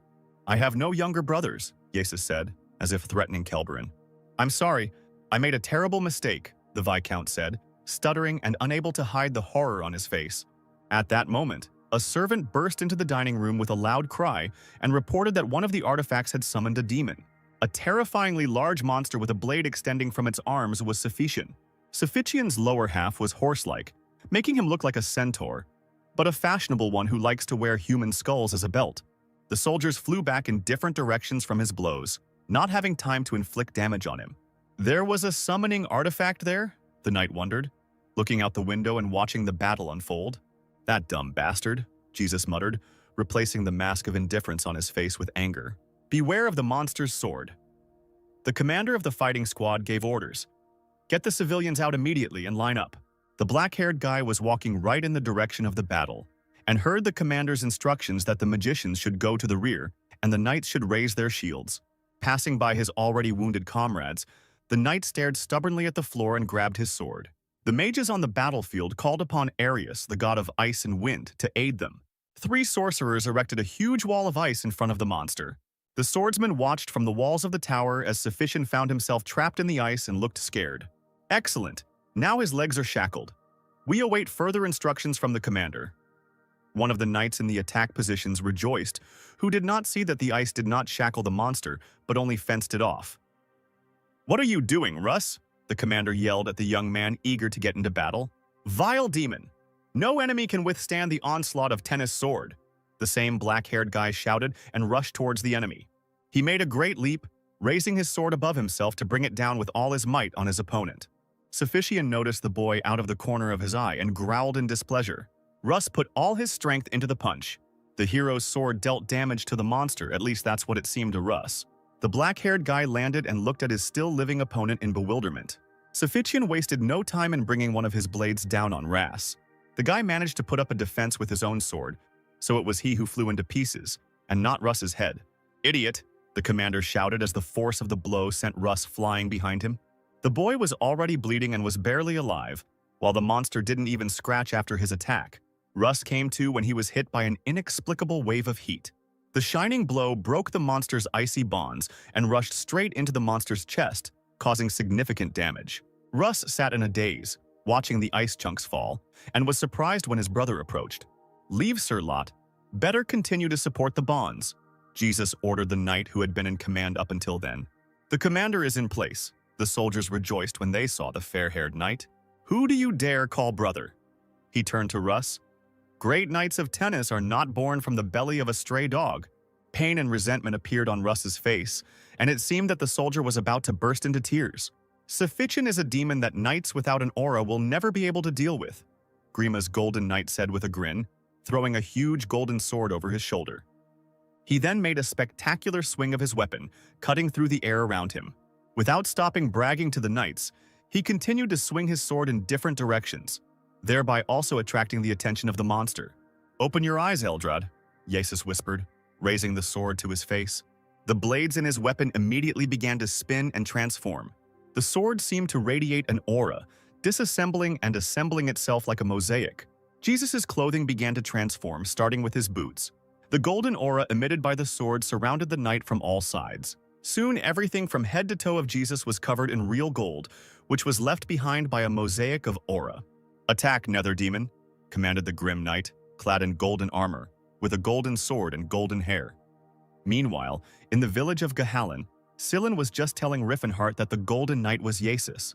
The priest was surprised that the red-haired warrior did not know about such a famous knight as Jesus, but Rifen reminded him that he came down from the mountains. Scylla continued to praise Jesus, saying that he would give even the owners of the aura a head start, which slightly offended Riefenhart, and he asked the elf if she had heard of the famous warrior. As it turned out, yes. "By the way, the pajamas suit you. What do you think? Does it fit well?" The magician couldn't miss the opportunity to compliment, and instantly embarrassed Sirius. But even if he is strong, how can you compare a night mage with an aura owner? The former is simply using a magical artifact, Scylla reasoned. But Riefenhart, sprawled on the next bed, lectured the priest and Sirius about how the magical armor of Eldrad is the most powerful tool of their era, which is very difficult to master. True golden Eldril is a magical metal that is several times rarer than silver mithril. The Eldrad magical armor, as well as the Eldrin magical sword, are made of real gold. They are artifacts of the highest rank among all the relics of the Silver Age. They are passed down in the Tennis family from generation to generation. Swordsman mages who use Eldrad and Eldrin are called Golden Knights. When wearing Eldrad, you can activate unprecedented magical power with just a few words, which will give you the ability to fight on equal terms even with the owner of the aura. Of course, this is only on condition that you are able to apply all of this correctly. Let's interrupt the conversation in the tavern and return to the battle, where the Golden Knight bravely fights Suffician. With virtually no respite, Grimes' Golden Knight delivers blow after blow to his opponent's mighty stone body. "Awaken, Eldrin," Yesus commands the sword, swinging it for another attack. The monster rushes towards the knight in a rage, hoping to strike first. With the 8th circle spell, Destruction of Matter, Eldrin plows the area as if it were a garden bed. Meanwhile, Rifen, lying on the bed, continued to talk about how the Tennis family had done a lot of research to learn how to use Eldred's power. Because even the strongest tool does not give an absolute advantage, Scylla noted that Rifen had a rather high opinion of the Mage Knights, although he is an owner of the aura, to which the mage replied that the Tennis family's armor techniques are much deeper than most fencing techniques. "Pierce the eye of the god of death, and let the roar of the leopard shake your body. See the whole world from the height of the dragon's flight," the Golden Knight shouted, attacking Suffician. "I've heard that they've lost most of their normal swordsmanship skills and are only guided by the artifact. But from their kind's perspective, that's for the best," Riffenhart continued. The sorcerer did not even suspect how much his words complemented the battle taking place in the castle, where the monster barely fought off the mighty artifact of the Golden Knight. After all, even if you dedicated your whole life to the art of fencing, it is not a fact that you will be able to master the aura, but a Golden Knight will definitely appear in every generation, the magician concluded. No one argued that if you always have a warrior in your family who is not inferior to the owners of the aura, this is a huge advantage. Meanwhile, Jesus almost killed his enemy with a wave of heat. All that's left is to finish him off with an icy snowfog spell. "A night mage using Eldrad is a difficult opponent," Riffenhart muttered under his breath. The Golden Knight of Grime had no idea who Riffenhart was, and dreamed only of defeating another monster that would bring him another piece of glory. His sword was charged with a spell and rushed towards the monster ahead of its owner. Suffician was defeated. Pieces of his flesh flew all over the square, and the soldiers continuously rejoiced, rejoicing at the victory of their commander. Only Russ looked confused and upset at the same time. The Golden Knight of Grime struck a heroic pose, throwing his sword over his shoulder and enjoying the crowd's cheers. But if Russ could have seen his brother's eyes from afar through the slits of his golden helmet, he would have seen the fury in his gaze. "Can I defeat him?" Riefenhart asked himself a difficult question. "Don't tell me you're going to fight Count Tennis." The priest was surprised, and learned that the warrior needed to take an artifact from Jesus that belonged to Riffen. "In the Principality of Chatan, I helped you because I believed that we were doing the right thing. But Count Tennis himself explored the ruins, and the artifacts are rightfully his. It would be wrong to interfere." Scylla shamed Riefenhart, hinting that he had no intention of engaging in theft. "Scylla, since you are my faithful comrade, the time has come to tell you something," the magician decided, realizing that it would be impossible to convince the priest without telling him about his past life. "I did mention that I was a student of the indestructible rocking chair, didn't I?" Riffenhart began. not bothering about Cirrus, as she was already snoring soundly on the bed behind the priest. "Yes, you said that you inherited the will of the previous martial arts king, Gerard," Sillin confirmed, and the mage continued by reminding him that he had to pass a series of tests to complete his training. "Do you mean to say that your mentor himself placed the artifact in the ruins and gave you the task of finding it?" The priest whispered in surprise, trying not to wake the elf, but disturbing the fire in the lamp. "Yes, this lesson is a tribute to ancient traditions, and our clan is somewhat uncouth." The magician confirmed another lie about his past. "So your mentor Gerard already explored the ruins of Eleusion once, but did not touch a single artifact inside?" Sillin doubted. "That's because the other artifacts are rewards for other students." The magician went on to the end in his lie. "Think about it. How would I have learned about Nihilin if I had never heard of it before? And if the ruins had not been explored, then how would I know the secret paths?" Forgive Sillin for lying, although there is some truth in my words. Reifenhart shamed himself when the priest agreed that there were no other options but to steal the artifact. "It's no wonder that I found your offer strange. No matter how valuable the artifacts of the Silver Age were, I would never have thought that you would covet someone else's property." Sillin sincerely flattered the nobility of the magician, embarrassing Reifenhart even more. The travelers concluded that the artifact would have to be obtained at any cost. "He just messed up all my plans. It seems like stealing is the only way out," Reifenhart justified himself. Meanwhile, Sir Lot praised the fair-haired knight for his excellent work and received orders from the commander to clear the battlefield. "A swordsman who only knows how to cut from top to bottom is no longer part of tennis," the blonde said with disgust, turning to Russ. "Go where you belong." "No matter what you think, I will always be tennis's swordsman," the black-haired boy replied with tears in his eyes. But the noise of the battle with the monster was left behind. The next day arrived in the kingdom of Greem.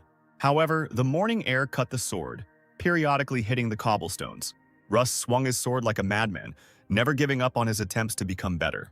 "Hey, what did you do again yesterday?" the guard asked the young man. "I just wanted to fight the demon," Russ replied, not stopping his training or responding to their comments about waiting for the captain. "I am also a warrior from the tennis clan," the black-haired guy reminded the dispersed soldiers. "We can solve some problems with a duel. I have enough for everyone," he said furiously. The guards went on about their business, saying at the end, "Dirty cur." They didn't mess with Russ because they knew he was strong, despite the fact that he had only mastered one fencing technique, and that was the downward strike and the breathing technique that was required for it.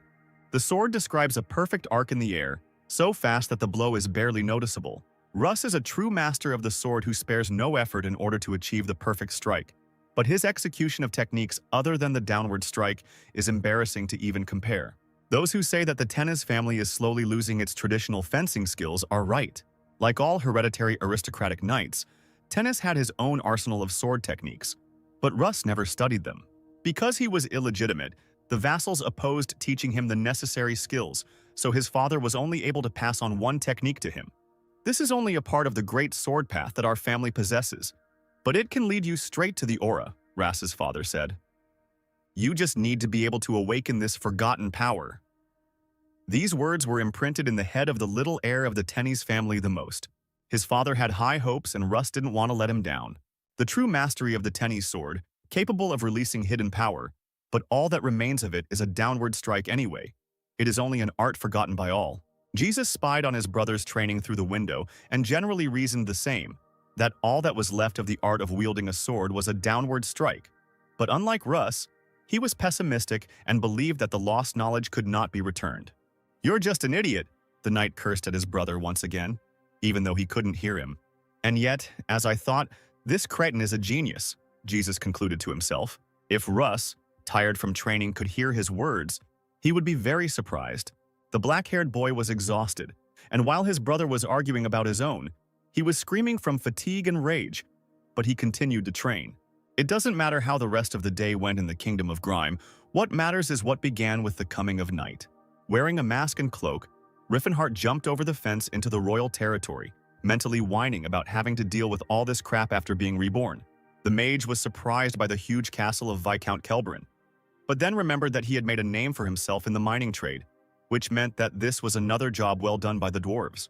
Riffenhart noticed 3 guards on the way to the castle gate. Sorry, he muttered, and knocked out all 3 with one blow. I don't understand, Lord, there is already a golden knight in Grime. So what are we needed for if no one will dare to approach him anyway? Another soldier lamented, talking to his partner. It's just that the knights of the capital also know how to walk around in shining armor, the second soldier reasoned, when they both noticed a strange noise. Convinced that they had imagined it, they passed by and did not notice Riffenhart hanging from the ceiling, who noted that it was not for nothing that thieves learned to stick to ceilings like lizards. In reality, stealing is not such a difficult task. But maybe I have talent, the magician reasoned, moving stealthily around the castle. At the entrance to the treasury, as expected, stood two knights of tennis. Riffenhart came around the corner and knocked one out with his first blow. "Hey, who are you?" asked the second knight. But the magician decided that strangulation was the best way to fight silently and took the enemy in a chokehold. Having cleared his way to the treasury, the magician took a breather. He realized that there were several barriers on the doors, one that tracked movements, one that captured heat, and it would not be easy to disarm them. The magical barriers must have a core. It's probably somewhere nearby, Riffenhart reasoned. And immediately he found a stone on which some runes were engraved. The magician mercilessly crushed the guard stone in his hand, turning it into dust. Riffenhart walked inside the treasury, which looked more like a warehouse with many boxes and barrels. There is a secret anti-magic treasure, a pot with a seal, bottomless bags, and even a heavenly lyre. The magician listed what he saw. It seems like everything is categorized here. Who does this anyway? Riffenhart asked himself when he saw that the blades of Talad were classified as Helton's blades, which of course was not a critical error. But still, they had a fundamentally different magical component. And finally, he found what he was looking for. Lucian's voice. The magician took a step towards the desired box and heard a strange sound. When he looked down, he saw a rope stretched across his boot. It slowly dawned on Riffenhart that he had fallen into the most primitive of thieves' traps. And then a loud bell ringing echoed throughout the room. The realization of how much he had screwed up overwhelmed the magician. The Viscount and his wife, hearing alarming sounds, called the guards to explain what was happening. "Someone has broken into the South Tower." The cry went up throughout the kingdom as Riffenhart fled the scene, berating himself for being so careless. A whole squad of soldiers was rushing towards him, whom he put down with one poke of his finger in the stomach. And if they only knew how much he restrained himself and tried to calculate his strength, even in such a difficult moment, so that they would not die. "Halt immediately," Sir Lot ordered Riffenhart, behind whom a whole army of soldiers had lined up, and in addition several mages who were already casting spells. Riffenhart had no intention of standing still, so the mages immediately attacked him with a barrage of fire. "I'm truly sorry," Riffenhart apologized to another territory guard and grabbed him by the shoulder. The soldier had not yet realized why he needed to forgive Riffenhart, but he was already using him as a shield against fire spells. Hidden behind a man, a real monster, was heard from all sides, but the magician knew that the soldier's armor was enchanted from the local magic, so he was not worried about his health, except perhaps his mental one. "Fire!" Sir Lot commanded, and arrows flew towards Riffenhart. The magician continued on his way, not paying attention to the arrows that were smashing against his body. But then something stopped him. He noticed a sticky substance on his shoulders and chains attached to it. "They're trying to slow me down instead of killing me? I didn't expect that from humans," Riffenhart marveled. Sir Lot was giving orders to the local mages, and the Demon King began to worry a little, seeing that the locals had quite a large stock of skills. Throwing his shield aside, Russ rushed into the thick of things. "Hey, criminal! Bite the sword of tennis!" he shouted, pushing his comrades aside. "Russ, no!" Sir Lot howled helplessly. "Who is this idiot?" Riffenhart thought, as he saw the black-haired boy rushing towards him. Russ was confident in the power of his downward strike and saw only his opponent's masked face in front of him. Sir Lot pleaded in vain with Russ not to break ranks. The heir of the tennis family did not see anyone in his path, so he demolished his comrades holding the chains. Riffenhart got into a fighting stance and tried to remember where he knew the name Russ from. His movements, breathing, and steps are rather mediocre, the magician began his thought. However, what kind of blow is this? He wondered, as Russ's eyes lit up and the sword rushed towards him. Riffenhart managed to take a step back and put the chains under the boy's blow. The impact wave was very powerful. The magician was slightly thrown up, and the targets flew in different directions. The clang of metal on metal seemed to awaken the furious boy. He saw what he had done, and a bead of sweat ran down his face next to his frightened eyes. Without delay, Riffenhart struck back, only with his fist and, unlike his opponent, straight on target. After being punched in the stomach by a thief, Russ rolled across the cobblestones. Riffenhart was surprised that the kid had shown such a cool blow, but he couldn't dodge the banality. Blade of Heaven, rain down from the sky. The Demon King heard the words of the spell and turned towards the sound. Several blows of Eldrin's power flew around him, but the mage stood firm. Riffenhart was not at all surprised when the dust from the blows cleared and he saw the Golden Knight of Grime. "Your skills are too outstanding for a simple rogue," the knight addressed the magician. "I have my reasons," the Demon King replied good-naturedly. "Well, you can tell me a little later," the Golden Knight hissed furiously, and his eyes glowed red. "One of the main rules of the unbreakable rocking chair is to strike first," thought Riffenhart, and rushed into the attack. The knight was not afraid and rushed towards the magician. They stood epically frozen a meter apart, like a couple at a dance party. They even stared into each other's eyes. Maybe they'll start kissing? But no. It was just that Eldrin's sword was lying on Riffenhart's shoulder, and the mage miraculously avoided its blow by tilting his head to the right, and on Jesus' shoulder lay a healthy fist of Riffenhart, which also lacked literally a couple of centimeters, and if the knight had not dodged, then his nose would have at least been smashed to a pulp. Realizing that the first blow had not been struck, the opponents jumped away from each other to continue the battle. Several attempts by Jesus to reach Riffenhart with the sword, and each one was in vain, only raising dust around. The soldiers watched in amazement as their commander used deadly attacks and did not understand what to do about it. And the magician and the knight tried to change their tactics, agreeing that their attempts at attack were not ending in success. "Rise from the abyss, show your roar." The Golden Knight recited the spell, calling upon the darkness itself. "The roar of the shadows means it's using," Riffenhart muttered, and dodged the attacks of the tentacles of darkness, spinning around himself, creating a small hurricane. "And you skillfully resist magic," Jesus praised his opponent, not understanding how the thief could have learned the vulnerability of his technique. "I just know her well," Riffenhart replied casually. The Demon King was so used to dodging Gerard that it seemed like he did it automatically in any battle. They played a real game of catch-up on the walls and courtyards of the castle, and every time the knight was confident of the success of his attack, the sword crashed into the brick again. Riffenhart managed to time the moment when the knight missed again and struck with his sword to his left, losing his vigilance for a second. He punched his opponent in the stomach with all his might, and although he didn't know it, it was very painful for Jesus inside the armor. How can he cause such damage despite his armor? Grimes' Golden Knight fumed. "Arrows caught by the wind. Gather together the fires and strike the enemy," Jesus chanted, directing fire and air forces towards the Demon King. Riffenhart assessed the situation, and the only correct idea came to his mind: to run. While the glorious knight was rushing towards the magician shouting, "Awaken Eldrin!" he was already rushing away. Grimes' eyes of pride blazed with fury, and he made the decision that he would not let the thief go, no matter what.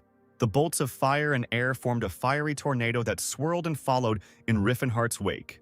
The magician ran with all his might, but the tornado caught up. To be honest, it wouldn't take long to die like this, thought Riffenhart. If you had seen the castle courtyard from the side, you would not have noticed the fighting heroes. Only a flurry of fire and the fir trees periodically catching fire from it. When the smoke and sand from the tornado cleared, Riffenhart stood inside it, alive and well. The magician noted that the destruction was very significant, which meant that the knight was using high-level magic. The knight wondered how the thief had managed to survive. He certainly couldn't block the magic or dodge it. There was no way Jesus' superhuman vision hadn't caught the enemy's movements. What if he has an aura? The Grime Knight thought for the first time. "Corrosive breath break through space," he ordered, calling upon the dark forces again. "Poison fog." Riffenhart acknowledged the technique. "I can get rid of it with a simple whirlwind." The magician raised stones and dust and created a small tornado around himself, and without giving the enemy time to come to his senses, he rushed towards him with an attack. The knight managed to raise his sword like a shield, and Riffenhart's blow missed its target. But he did not give up and continued to box, and his opponent continued to put his sword under him, using it as a shield. This time, the Golden Knight was absolutely convinced that the thief possessed the aura. Riffenhart's blows never ceased for a minute. "I misjudged his level, so I had trouble. But now that I know what he's capable of, I'll act differently," the knight thought, and warned his opponent that Tennis's sword was not inferior even to aura. This time it was Riffenhart who had to dodge Eldrin's magic, and he thought he had underestimated the annoying magic knight. The soldiers watched as two supernatural warriors destroyed the royal court and the castle walls. "One thing is unclear to me. Why would a man with such power stoop to the level of a pathetic thief?" the Golden Knight lectured. Riffenhart wondered how Jesus knew that he had an aura, because the Demon King didn't even release the aura of the indestructible rocking chair because it was too recognizable. At this time, the knight was thinking about why his opponent had an aura but did not activate it. Maybe not much time had passed since he had awakened. Well then, he's no match for me, Yasis chuckled and blew up the paving stones next to the thief with another spell. The knight resorted to desperate measures and awakened Eldrad, asking for the power to destroy anything in this world. Damn, this is really dangerous. Riefenhart was scared, listening to Jesus' prayers. Light oozed from the golden sword as if it had turned into the sun. Eldril's light! The golden knight of Grima shouted and jumped, preparing to attack. Golden light? Whispered Riefenhart, realizing his salvation. Thank you, Lord, that he is a golden knight. The magician chuckled, releasing the aura of an indestructible rocking chair and placing a block. The knight saw that the thief was not running away and covered his face with his hands, but did not understand what this meant. Eldrin's sword collided with an obstacle invisible to Yasis' supernatural sight. The golden knight tried to push the sword through the fiery vortex, which was lost in the divine golden light. But the vortex guard's technique worked perfectly and did not allow the sword to reach its owner. The light of 1,000 stars flooded the square, and the soldiers were practically blinded. Another explosion occurred, promising a lot of restoration work for the dwarves. The soldiers did not see fighting figures, only a huge column of dust and broken bricks. When the smoke cleared a little, the golden knight saw the retreating figure of the thief. Impossible! How could he block Eldril's light? Yasis was furious. I should have used the vortex guard a little earlier, thought Riefenhart, covering his wounded shoulder and not noticing that blood was also streaming down his forehead. He jumped down from the high wall of the castle. The ground was rapidly approaching, and Riefenhart saw that it was ice. Having broken through the ice layer, the hero plunged into the water, raising a huge amount of splashes behind him. Jesus watched the thief's landing from the heights of the castle and asked Sir Lot to check the relics and find out what exactly he had stolen. And organize a search party. We can't let this impudent fellow get away, the Golden Knight asked. When Sir Lot asked if the thief was alive, Jesus muttered through his teeth, he certainly won't die from something like that. Meanwhile, at the hotel, an elf suddenly woke up in the middle of the night. Ceres woke up the priest too, but she couldn't answer specifically why, she just felt that something was wrong. I have a bad feeling about this, she muttered, sitting on the bed. Do you think something happened to Rifen? Sillin asked, unaware that the mage was currently going down. Morning came, but the travelers were still only dreaming of peace.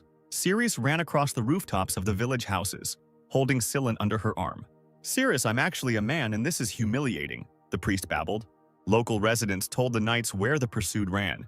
Thus the soldiers managed to surround Ceres and Sillin. You have nowhere else to go. Lay down your arms and surrender, shouted one of the knights. It's good that he reminded her about the weapon. Ceres dropped Sillin and took out Nihilin. Nihilin's invisible arrows hit the soldiers right on target.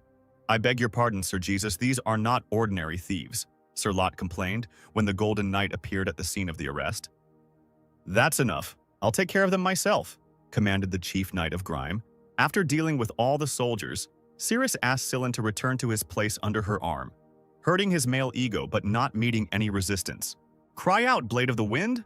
The elf heard and hurried to grab her partner.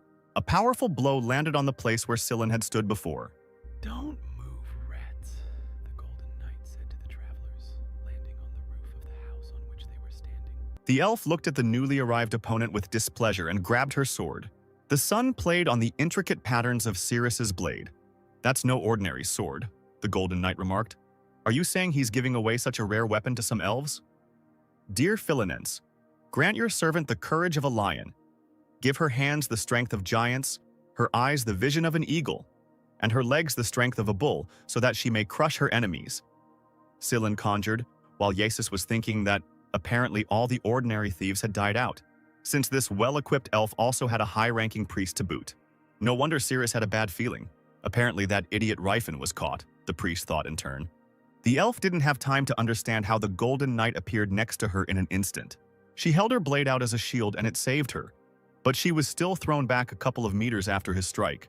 The Golden Knight was overcome with rage and would not accept another defeat in the last 24 hours. Ceres's face was also filled with rage. She wanted to know what had happened to Riefenhart and why this knight had picked on them. While the elf and the priest were fighting against the Golden Knight Grime, somewhere our hero woke up, all bandaged up.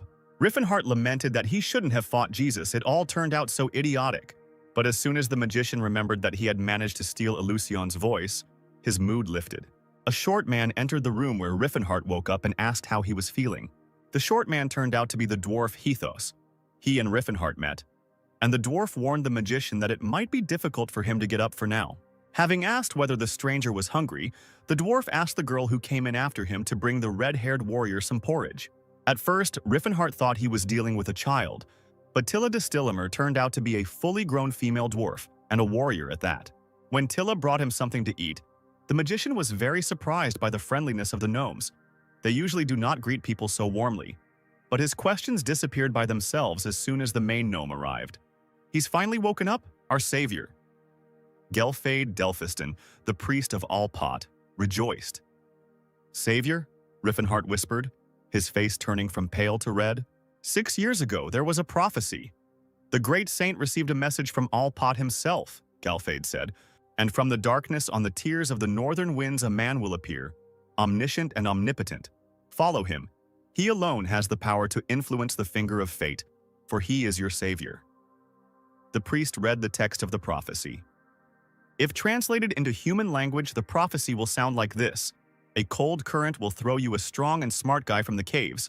Help him, and he will help you. The great saint secretly spread the message among all the dwarves of the continent, so that Gelfade waited for this very savior every winter. Riffenhart chuckled. He thought Alpot had returned home long ago. Alpot is a god of the gnomes who periodically shows divine revelations to his charges. And it turns out that when the magician regressed 6 years ago, Alpot foresaw everything as soon as Riffenhart moved in time. The magician smiled, remembering the dexterous god who seemed to have given him another chance. What a magnificent God, thank you for believing in me once again. This time, I will do everything in the best possible way. Riefenhart asked if the dwarves were trying so hard for him only because of the prophecy, to which he received an affirmative answer and assurances that Alpot was never wrong. The dungeons where the dwarves lived were not the best place to recover, but the mage was grateful to be rescued from the icy water. "You're recovering quickly," Tilla remarked as Riffenhart got out of bed. "It's all thanks to you," the magician smiled at the dwarf, warming up, although she tried to prove that she had done nothing more than bring him porridge. "If you feel better, may I call Priest Galfid? He said he had something to talk to you about," Tilla stammered, interrupting Riffenhart's thoughts about how, if she fed him meat, he would recover much faster. Despite the magician's decision to find the priest on his own, the dwarf grabbed him by the arm and led him as if she were his crutch. While the Steelhammer tribe looked at the strolling couple with interest, Riefenhart noticed that they were all mountain dwarves who lived a life of slavery in the domain of Viscount Kelbrin, because unlike the elves and orcs, they did not renounce their traditional way of life, but only after that because they were used somewhat differently. In a sense, they were left to their own devices, because humans were unable to master their techniques. For example, to find mineral veins. The dwarves only needed to listen to the words of Mother Earth, but humans were not able to do this. At the same time, the gnomes worked well only in squads of their own kind, so selling them in any other way than in a pack was simply unprofitable. In this way, they managed to preserve the culture and even faith. And thanks to the dwarves, they greatly helped the Demon King build his empire, because they are the only species among others that understands how society works. From a conversation with Tilla, Riefenhart learned that Viscount Kelbrin owns 60 dwarven slaves who live in this place. When he asked where the male dwarves had gone, Tilla replied that most of the time the men were in the mines of the Settlard Mountains. The mage apologized to the dwarf for asking this question, because he remembered that humans often take members of dwarf families hostage to prevent the possibility of a riot.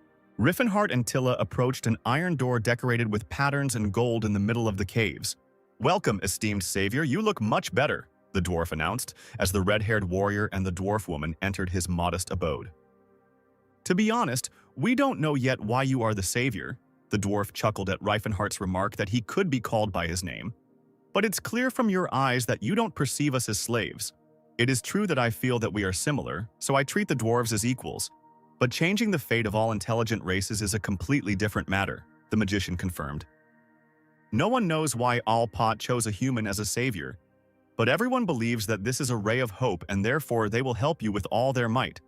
But we cannot tell you how exactly to save us," said Priest Galfed in a fiery speech. "It is my duty to give you all I can for your purpose, but may I ask why you did not seem surprised when I told you that you were our savior?" The dwarf addressed the confused Riefenhart. The magician decided to change the subject and ask what Galfed wanted to talk to him about, and learned that it turned out they wanted to introduce him to the great saint. When the dwarf pronounced the name of the great saint, Reifenhart was not even surprised. He had known Machelin in his past life. The sorcerer smiled, remembering his old friend, and agreed to follow Galfed. It's funny, I was sure that my words would seem absurd to you, and I didn't know how to properly present this information to you, said the dwarf. People don't hear the voice of truth, unlike us, so I'm really surprised by your understanding attitude. The priest decided to explain his thought to the end. Riffenhart smiled again, flattered by the dwarf's remark. But one should not forget that in a past life Antares fell, so the probability course. So the magician hoped that by talking with the wise Machelin, he would be able to come to a better decision. Machelin is currently in the temple of Alpot in the Great Forge. Of course, the way there is known only to a few dwarves, warned Gelfade. You will need a guide, so Tilla de Steelhammer will go with you. She is the only representative of the ancient warrior blood that remains in the tribe. The priest introduced the dwarf to Riefenhart once again. I can feel the sounds of your thoughts, and they sound as if you already know about our great saint, as well as the location of the Great Forge, Galfade said uncertainly, after a short pause in their conversation. People who know that the dwarves hear the voice of truth do not like to talk to us, the priest said disappointedly, and immediately received Reifenhart's answer that he knew this. So I wasn't mistaken? Galfide rejoiced. Could you tell me how you know so much about us? Riffenhart apologized and convinced the dwarf that now was not the best time for this. Their conversation was interrupted by Hetos bursting into the room. And you didn't have any companions with you? An elf and a boy, the dwarf asked the magician, pausing to catch his breath. It seems they were captured and locked in Viscount Kelburn's castle, Hethos said in a dull voice, watching the red-haired warrior's eyes fill with blood. At this time, in Kelburn's castle, the Golden Knight was causing a stir and giving unthinkable orders, allowing the soldiers to use the most brutal torture in an attempt to break the detainees and find out the location of the thief. Yes, sir. The soldiers obeyed the tyrant's manners of their commander. Jesus turned to the door behind which the captives were located and could not hide his contempt. An elf who wields a magical sword that is only allowed to be used by knight captains and those of higher rank, and a priest comparable in strength to an archbishop. The Golden Knight had no idea what they had in common with the mysterious thief, but he swore to himself that he would find out. In the dark dungeon of the castle, lit by torches, two soldiers were talking about what types of torture they would use on the prisoners. They didn't want to start with beatings, because there was a high probability that the detainees would die before they managed to find out any information. And it was difficult to come up with something painful but not fatal. An order is an order, we must try, the knight encouraged his partner, taking a step into the cell. I'll start, Barras. Come on, Lento. The second knight willingly hid behind his comrade's back from the contemptuous and furious eyes of the captives. The elf leaned forward as if she had a chance to attack her opponents with their hands shackled. The priest, sitting in the enchanted circle, opened his mouth preparing to make a sarcastic comment. Let's fast forward 30 minutes and we'll see that the knights didn't even have time to do anything. And the priest didn't shut up. Have you heard about the indestructible gym? It's run by the martial arts king Gerard, and the way they train their students is just hell, the red-haired guy chattered incessantly. And they do all this just for training. Ordinary people can't do this. I'm sure even you can't work so hard, am I right? Sillin put moral pressure on his opponents. And their final exam? It's scary to even think about it. The priest recounted to the soldiers in great detail Reifenhart's fictitious story about the relic hunting exam, and noted that they had no desire to stoop to stealing, but there was no other way out. So Cirrus and he waited for their friend as they had been told. Sillin's throat was dry, so Lento brought him some water and a chair for himself, surprised that the prisoner was talking so much when they hadn't even started torturing him. Are you not loyal to your comrade at all? You gave us all the information, the soldier asked the priest. If the world finds out that the successor of the king of martial arts has committed theft, the reputation will be destroyed, Lento suggested to the priest. But the priest insisted that he and his comrade had nothing to hide, because if Riefenhart had been so concerned about reputation, he would not have even thought about theft. So now you don't know where the relic is now, the knight asked again, and received the same answer that Sillin and Cirrus were told to wait for their friend at the inn. What are you talking about? You probably discussed a way to communicate in case of emergency. Lento exploded, not understanding how the thief could leave without reinforcements and the ability to communicate with his comrades. Why? Can an aura owner stop a regular burglary? the priest said in surprise, and so naively that Lento's emotions instantly subsided. The knights were somewhat disappointed that they had not been able to use torture, and each of them thought about how often interrogations under duress ended before they had even begun. It was impossible to see in the dungeon, but the snow covered the entire valley around the Kingdom of Grime in a surprisingly beautiful way. It was hard to believe that yesterday the castle was literally ablaze. Two travelers were wandering through a snowy forest. "It's amazing you found the deer so quickly," the gnome admired as Riffenhart worked on the fire. "It's nothing. I have control over the aura. All I need to do is expand my perception and get on the trail." The magician sheepishly explained the reasons for his own success to his partner. Tilla was both delighted and worried, as hunting was strictly prohibited on the Kelbrin lands. "I don't care about such trifles at all," the red-haired warrior replied, leaving his companion dumbfounded. And the magician explained to himself that he definitely shouldn't worry about trifles, because the very goal of granting freedom to all intelligent races already goes against the law. Riffenhart took a big bite of the meat to make sure it was done, and as soon as he realized that everything was fine, he swallowed the deer leg at the speed of light, because he needed to quickly regain his strength. The gnome watched her comrade's barbaric meal in surprise, but at some point she noticed that Riffenhart's body was beginning to recover with each piece. He was healing himself. The red-haired warrior extended his left hand to the side, clenching his palm into a fist. Tilla watched as the fiery aura spread across Riffenhart's body and gathered in his fist. A few seconds later, the warrior made a powerful aura blast and knocked down a nearby tree, frightening the dwarf, who had never seen an aura strike so close. "Excellent," the warrior said with a chuckle, while Tilla still watched the smoldering tree. "I feel 100%, Riffenhart concluded, tearing the bandages off his body. The Kelbrin's castle was located in the mountains, so their windows always had a wonderful view. Apparently, that's why the Golden Knight never missed a chance to go to the window while he was here. It was hardly an accident." Thoughts about the thief kept coming back to Jesus. There's no way he could have taken this particular relic by accident. This guy knew something, he thought furiously, remembering the situation that happened a month ago. Jesus was in the training room when he heard the footsteps of a stranger behind him. "Are you Jesus, the Golden Knight of the Kingdom of Grime?" asked the man in the cloak who had just entered. "If you are indeed the heir of Count Tennis, then I am sure you remember this emblem," the stranger replied when the knight asked who the wanderer was. Jesus knew this emblem with snakes, dragon, and unicorns. On the day when Jesus was officially chosen as the heir, his father revealed to him a secret known only to the heir of the family about the Silver Sages. This is a group of sages existing in the shadows who possess enormous power and knowledge that surpasses the minds of modern civilizations. Jesus bowed to the representative of the sages, remembering that they appear only when humanity is in danger. The Silver Sage handed the Golden Knight a map. "I would like to transfer the right to explore the ruins of Aleutian to your family. All the treasures that you find there will be yours, but I will need one thing. The voice of Aleutian," the sage said. "If we fail," the stranger's violet eyes flashed from under his hood, "the very fate of the Tennis family will be at risk." The Golden Knight could not understand how it happened that the thief took the only thing that was really important to him from the treasury. There was a knock on the door of the room where Jesus was.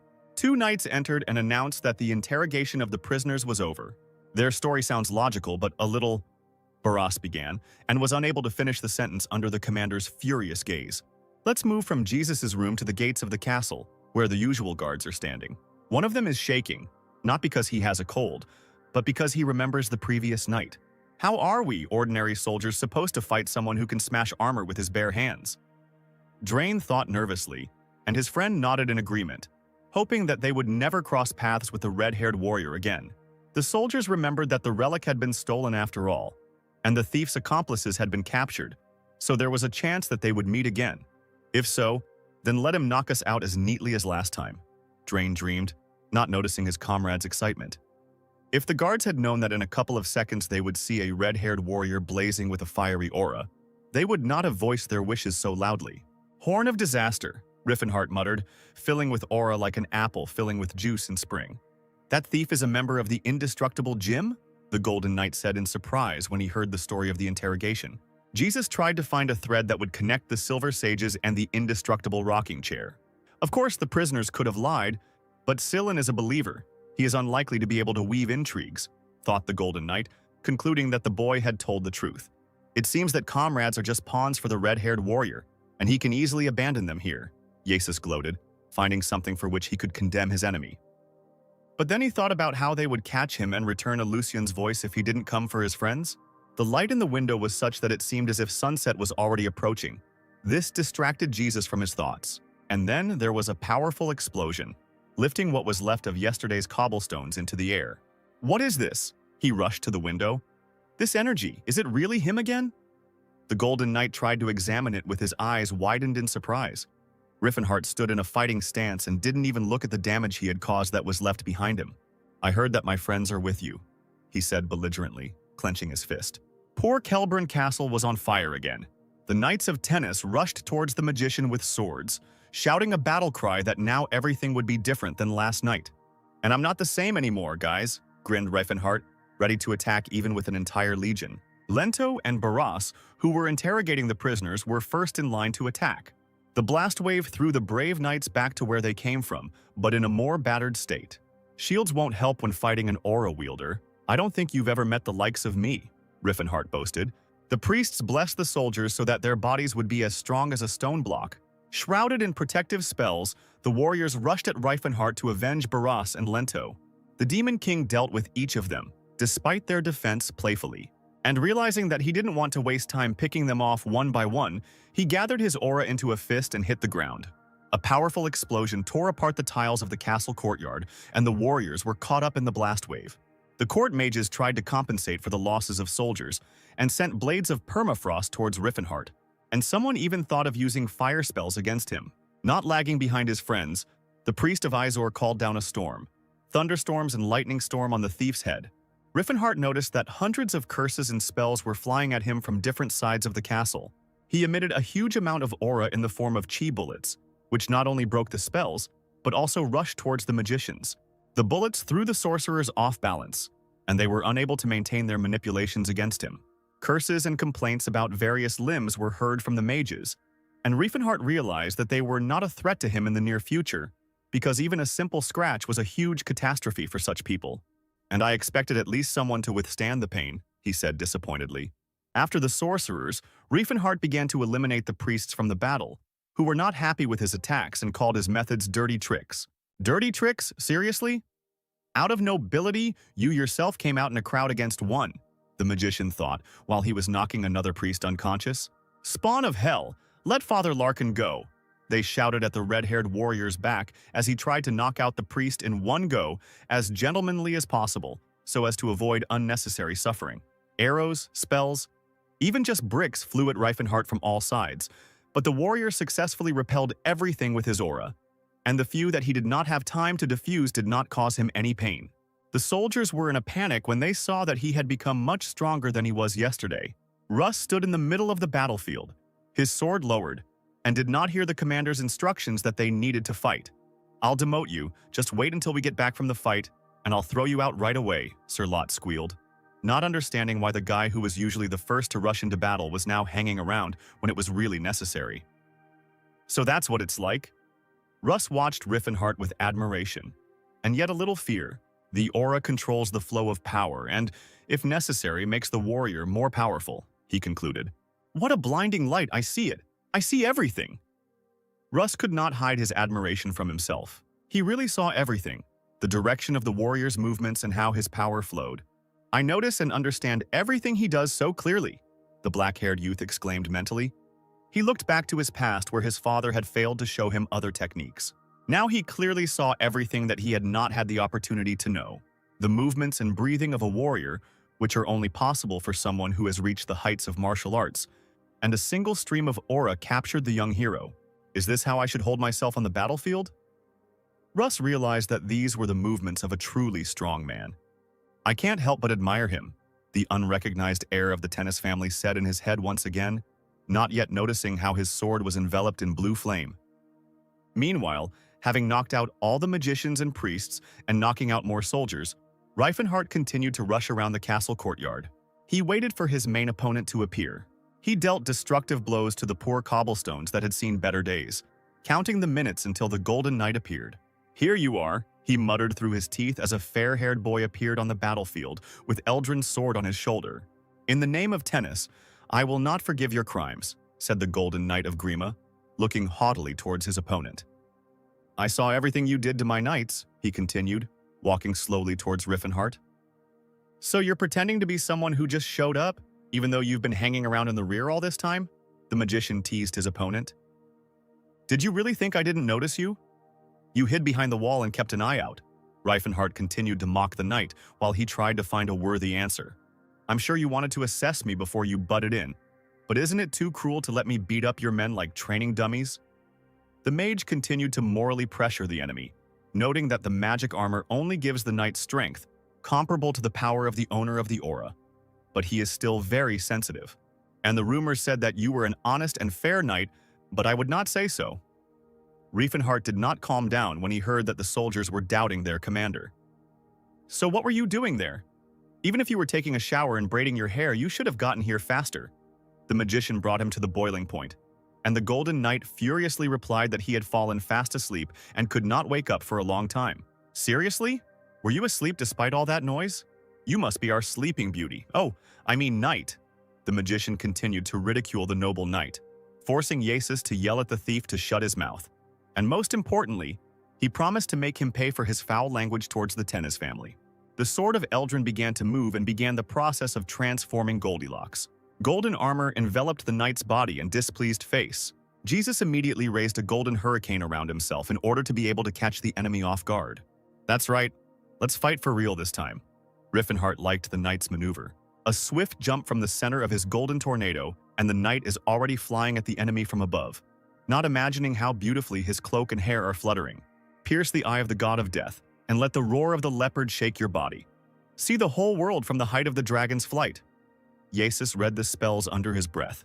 Purifying stream, fill my sword, he shouted and raised his sword, preparing to strike. A challenge just what I needed. Riffenhart rejoiced when he saw the new trick with the sword full of mana. The mage put up a shield using his aura, and was able to avoid the attack from above. But the knight did not give up trying to wound the thief with this spell.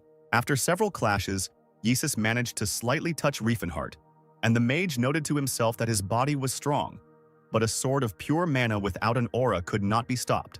Even the veins on the noble knight's nose bulged. He had never wanted to deal with his enemy more than he did now. Jesus pushed off the ground and in another jump rushed towards the enemy with a sword full of mana. Riffenhart managed to cover his face with his hands and put up a protective aura. A powerful blast wave sent the knight flying back to where he came from as the sword and aura collided. The red-haired warrior did not miss the opportunity to attack.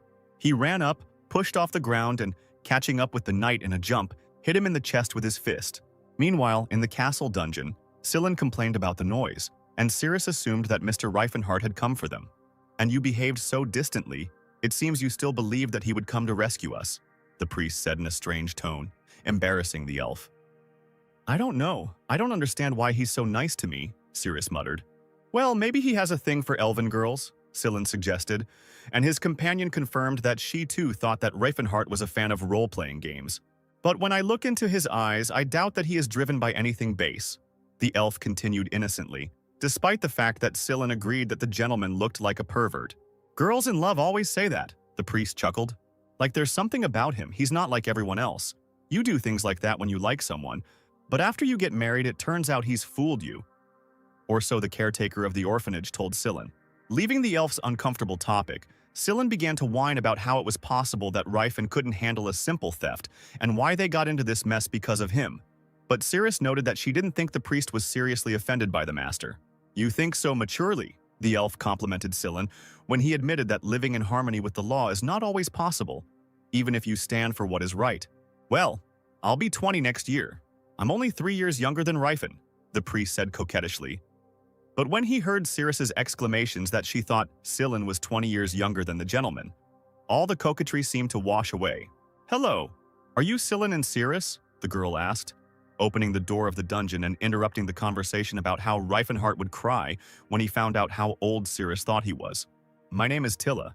I came with Riefenhart, the dwarf said with a smile on her face, jingling her keys. We'll talk a little later, we need to get you out of here first, Tilla asked when Sillin and Cirrus started asking who she was. As Tilla opened the priest's handcuffs, he couldn't help but comment on how she looked human, except for the elf ears. The only difference you noticed was the ears? Cirrus stared at her partner in confusion, accusing him of naivety, even though she had called him mature a couple of minutes ago. Stop! Who goes there? That thief's comrades have come out. came the rumble of soldiers from the corridor as the prisoners passed the stairs. Ceres didn't wait for the guards to call for backup and flew up the stairs, then knocked out the soldier with one knee to the face. The second one flew up to her from behind and was already preparing to attack. But then, out of nowhere, Tilla flew out and knocked away the soldier's weapon with her axe. Grabbing the base of his weapon, the dwarf lifted the soldier into the air as if he were a feather, and she threw him down so sharply that the poor thing plowed his nose through the stone floor. Scylla complimented his new battle friend on her strength, but she sheepishly replied that it was typical for dwarves. "Hurry up," Tilla asked, running to the window with a loaded saber. The next second, the gnome's projectile pierced the glass and flew beyond the castle walls. A bright pink flash lit up the sky above the Kelberan castle.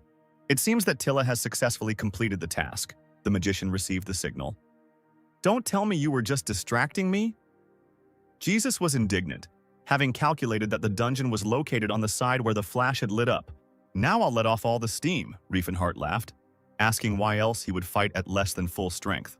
"Do you mean to say that you fought half-heartedly? How arrogant." The knight became angry. He took a running start and struck, but missed and struck the life-worn cobblestone instead of the magician. Riefenhart realized that this was a perfect moment to attack and aimed his fist straight at Jesus' face. And then he finished off the knight, who was already flying away, with qui bullets. "I need to turn the tide of battle," the noble knight of grime encouraged himself as he defended himself with his sword from the attack of bullets made of aura. But the red-haired warrior had no intention of giving the enemy a break, and began to strike the sword with his fists after the flow of key bullets was interrupted. Rage clouded Riefenhart's mind and filled his fists with an unprecedented amount of aura. The Demon King struck the spot where the Golden Knight had stood a second ago, causing further damage to the courtyard of the Kelberan castle. "Cry out, Eldrin," Yasis begged, still in the air and moving to attack again. The wave of magic passed the thief, but it told him where the enemy was. Riefenhart turned, looked up, and punched the Golden Knight in the chest. "I don't feel any effect," the magician thought irritably. He struck the Golden Knight a few more times and could now tell exactly what was wrong. Riefenhart took a short break to take a look around and figure out what kind of material it was. Behind his back, the magician felt a Golden Knight approaching him. However, he already knew that it was only a copy, and there were several such copies on the battlefield. He felt the presence of each clone. The magician sincerely admired his opponent's skills. Yasis showed that he was capable of more than was expected of him. "Awaken Eldrin. Illuminate all with the light of destruction." The clones of the Golden Knight cried in unison, gracefully holding the sword above their heads. "Found it!" Riefenhart ran up to the true knight, smiling in the face of his opponent. He didn't wait for the clone's destruction magic to work, so he eliminated the problem in the face of the real knight by giving him a juicy blow to the stomach. How did he figure out so quickly which of us was the real one? Jesus wondered. "I'm just a mage, dumbass. I can clearly see that your mana flow is different," thought Riefenhart. But he didn't reveal his cards to his opponent. "I don't know what kind of trick you used, but the Sword of Tennis knows no defeat," said the Golden Knight, preparing to cast the spell. "Fires, gather together and strike the enemy," Yasis commanded Eldrin's sword, and tongues of flame moved towards the thief. Riefenhart used the Vortex Guardian technique and repelled the attack. "Snow mist, envelop the earth!" Yasis screamed, releasing ice spells from his sword. The magician, without thinking twice, also repelled the attack with a vortex guard. "Wind, become arrows!" the Golden Knight shouted in rage, directing air arrows towards the thief. "The Whirlwind Guardian has come to the aid of its master again. Lord of Winter, descend to earth." Yasis tried again to reach the red-haired warrior with ice, but he again repelled the attack with a whirlwind guard. When the Golden Knight directed a poisonous breath technique at the mage, the vortex guard did not fail either. The knight was already beginning to feel as if the thief was making fun of him. What kind of skill is this that allows you to dispel all types of magical attacks, regardless of the attribute? Yasis was indignant, and if he had listened more closely, he would have realized that it was a vortex guard. But the main knight did not know that not all owners of the aura are able to use the vortex guard. And it is not because of its complexity, but rather the opposite, because it is absurdly easy to use. Most aura masters cover their entire body with it to strengthen it.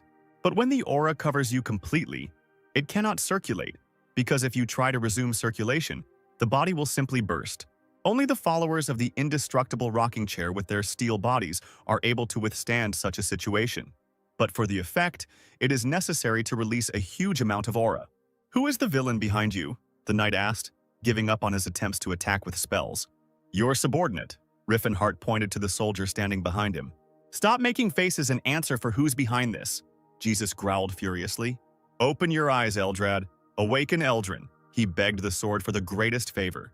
And at that moment, even his armor seemed to change. The helmet became more like a skull with a menacing grin. "Give me the power to destroy everything in my path. Light of Eldril." The heir of Tennis called out to the forces of his kind and rushed straight at the thief. "Now this won't be easy. I should use my best skill," thought Riffenhart, and got into a fighting stance. The light enveloped both opponents, but behind Jesus it blazed as if the sun was setting right in the courtyard of this castle. The red-haired warrior was gathering mana for the Horn of Disaster technique. The Golden Knight was not going to admit defeat under any circumstances, and his passion had already turned into a crazy obsession. Riefenhart, in turn, like his mentor, did not find the word surrender in his dictionary. The four-stage Horn of Disaster against the light of the Eldril is truly a stunning sight for spectators. If they could see anything in that one huge flash. The cobblestones flew away from this castle, free from the constant and incessant explosions. The owner of the indestructible rocking technique struck the opponent's holy sword. The armor left the knight for a couple of seconds, flying into pieces and leaving his back completely defenseless. What kind of skill is this? Jesus stared at the thief in confusion, not noticing that his helmet was also falling apart. Riffenhart struck his sword again. The aura seemed to be a tornado, and it swirled around the participants of the battle. "Damn, he broke through my defense," the knight remarked, as his helmet flew off completely and the gold fell off the rest of his body in pieces. "It seems like he's layering aura on his fist to cause repeated explosions," the no longer so golden knight reasoned. "These explosions are like a boulder falling into the water," Jesus imagined. "But what's worse is that it creates a whirlpool that sucks in everything around it." The knight was horrified, realizing that this was how the thief had broken through his defense. "He only has one explosion left. I can't lose like this." Jesus resisted his fate. Riffenhart's next blow did not hit the sword, but straight into the knight's chest. A whirlwind of aura picked up the remaining cobblestones, and for a couple of seconds created a stone corridor around the fighters. And then Riefenhart hit his opponent again in his now bare chest without armor. The warrior was still standing with his hand outstretched, as the former Golden Knight flew to the other side of the courtyard. Jesus crashed into the stone walls with his unprotected back, breaking through the bricks. Riffenhart cheered as he surveyed the destruction, feeling no pity for the Kelber enslavers and their defenders who held his friends. When the dust from the explosion settled, the mage saw that it was Eldrin's sword that had fallen. The magician realized that it was too early to relax. If the sword was in order, the battle could continue. The soldiers were in complete shock. They did not believe that their commander could lose to anyone in this life. However, here lies their Golden Knight in the wreckage of his own armor, and in front of him is the very damaged sword Eldrin. The magic that maintains Eldrad's armor is in the sword, and since the sword is in good condition, even though it's scratched, I suppose the armor will soon be restored, Riefenhart reasoned, heading towards the sword. "He's trying to steal Eldrin," one of the soldiers shouted as the mage pulled the sword from the rubble. "I'm sorry, the artifact I stole was very important to me, so I caused trouble." Riefenhart apologized to Sir Lot and handed him Eldrin. "What? So he didn't do it out of greed?" The knight was surprised. The magician wanted to steal Eldrin and give it to Cirrus, but decided that it would be better to give her the divine sword of the light of the Messiah, so he was about to leave. "Don't move," someone said behind Riffenhart. "It's not over yet. Tennis's sword still stands before you," Russ commanded furiously. "What are you doing, boy?" the commander yelled, while Russ tried to explain that he was also an heir to the Tennis family and wanted to fight. "I will definitely renounce you. I will renounce you at any cost," Sir Lot muttered through his teeth. But Ras could not be stopped. He raised his sword above his head and was already rushing towards the retreating Riefenhart. He's only trained in a downward strike, so there's no point in even paying attention to him. The magician mentally assessed the newly minted heir of Tennis. Blue flashes cut through the air, echoing the movements of the sword. Russ's eyes seemed to have turned blue as well, or they were simply reflecting the aura that enveloped the sword. Riffenhart's eyes widened in surprise. He had not expected this turn of events. Tennis's heir sent a wave of aura towards the red-haired warrior, who was so surprised that he didn't have time to put up his shield. Riffenhart heard a dripping sound and realized it was his blood. He was able to wound a body that can withstand most blades. The magician looked at the cut on his abs in surprise. While the knights were wondering what had happened to Russ, Riffenhart had already realized that the boy had charged his sword with aura. The color of the aura looked painfully familiar to the magician. A pure blue aura reminiscent of the heavens enveloped Russ's weapon. The image of the hero who tried to kill him in the past involuntarily appeared in the Demon King's mind. "The holy sword Cyrus?" the magician exclaimed in surprise, and the boy immediately asked how the thief knew his real name. Riffenhart remembered from his past life that Cyrus von Tennis received his name when he was knighted. But because no one recognized him as a knight, everyone called him by the name his mother, who had no family, gave him at birth. How could I not recognize him right away? I knew he was Tennis, the magician reproached himself. Now the Tennis family is known only for the Golden Knight. But in 30 years, everything will be different. Russ will become a marquis and cleanse the family of swordsmen from shame, whose techniques were forgotten because of the magic armor. In the original time of the magician, the Golden Knight has long been forgotten. "How do you know my real name, and what kind of holy sword is this?" the boy asked, embarrassed, but still continued asking questions. "Oh, I mistook you for someone else," Riffenhart waved him off. The emotions on Russ's face were instantly visible, and the magician realized that the guy was now upset. "The Cyrus from my past life was a heartless and indifferent person," the magician remembered and smiled, whispering to himself that perhaps people were capable of changing. The boy did not share his smile and was already rushing towards the thief in an attempt to attack, a sword above his head, his expression as furious as that of his golden-haired brother. Riefenhart managed to put up a defensive aura so as not to cause any more damage to his body. He looked at the boy in surprise, expecting him to fly away from the collision, but the guy stood on his feet. It was as if ice and fire had come together. Two auras, blue and fiery. Riffenhart put aura into his fist and prepared for a powerful blow. Blood flew out of Russ's mouth as the mage's fist slammed into his stomach. But instead of passing out, the boy roared menacingly. An aura enveloped the entire area around the black-haired boy, shielding him from Riefenhart. The mage realized that Russ had used his aura to reduce the impact of the blow and praised him for handling his aura well, despite only awakening it. While Tennis's air was destroying everything around him in an attempt to reach the enemy, his former comrades decided to retreat, realizing that in this battle they were only getting in the way. A wave of panic began to slowly wash over Riffenhart. The magician could not predict his opponent's chaotic attacks. All fighting techniques come from some established theoretical base. Countless people work on creating fighting methods. Even Gerard passed on the training of indestructible fighting, using at least some system. Russ always fought like a wild animal. His movements had no specific pattern. Logically, he should be damn easy to fight, but he executes all his moves with the proper force, and Riefenhart simply can't find the right moment to counterattack. The guy only swings his sword left and right, but his defense remains impenetrable. It's not for nothing that they apparently called him the Saint of the Sword. Such geniuses are born once in 100 years, the magician reasoned. "It was at his hands that my faithful comrade and friend fell," Riefenhart recalled. "These filthy orcs are no match for my sword."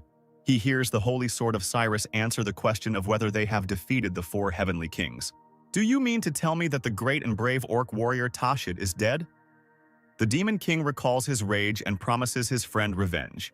With one blow, Riffenhart knocks the aura out of the boy's sword.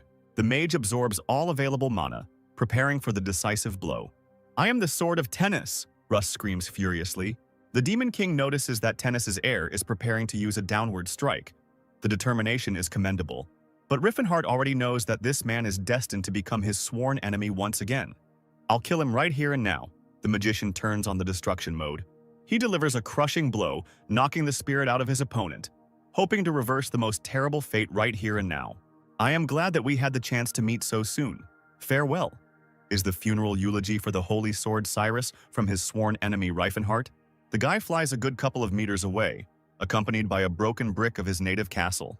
Riffenhart is practically blinded by the blinding light of his own aura. The whirlwind of the blow gradually dissipates, and he sees the guy lying on the cobblestones. Fiery tongues of aura lick the owner and emphasize the fury of the moment. But a second later, Riffenhart hears wheezing and the sounds of moving armor. Russ tries to stand up, leaning on his sword, saying that Tennis's sword never gives up. "Cyrus," the Demon King whispers through his teeth, dissatisfied with this outcome. This attack was supposed to kill the boy, because unlike the fight with Jesus and the others, for the first time, Riefenhart really wanted to kill. But the guy still managed to survive, and he even got back on his feet, although he should have been lying there as a lifeless corpse. Finish him off? Riffenhart asks himself. He definitely wants to. But some voice inside tells him that he shouldn't do this, perhaps because he has not yet committed any atrocities. but there is always the possibility that he will kill someone close to the magician. On the other hand, the orc warrior Tashid is still alive in this time period, the mage thought, and my friend would be very angry if I dared to take such a revenge away from him. Riefenhart understood the roots of his doubt. He certainly wouldn't like that, Riefenhart said through gritted teeth. I will spare you, he said to Russ without turning around. Live and become much stronger, the magician continued, despite his opponent's confusion. For the sake of my friend Tashid, Riefenhart finally dared to look at the future holy sword of Cyrus, and thought that all that was required of him was to create an arena for the fight between these two. In the magician's past life, Tashid and Cyrus fought countless times, and it made each of them stronger. Perhaps it was thanks to Ras that Tashid was able to gain the power of a great warrior. And if Riefenhart killed him now, he could destroy Tashid's future. That's right. It's Tashid who should kill this man, thought the magician, and headed towards the exit of the castle without turning around to look at the surprised people. The knights' faces were filled with amazement and relief, because no one except Ras wanted to fight the red-haired warrior. The future holy sword couldn't hide his disappointment.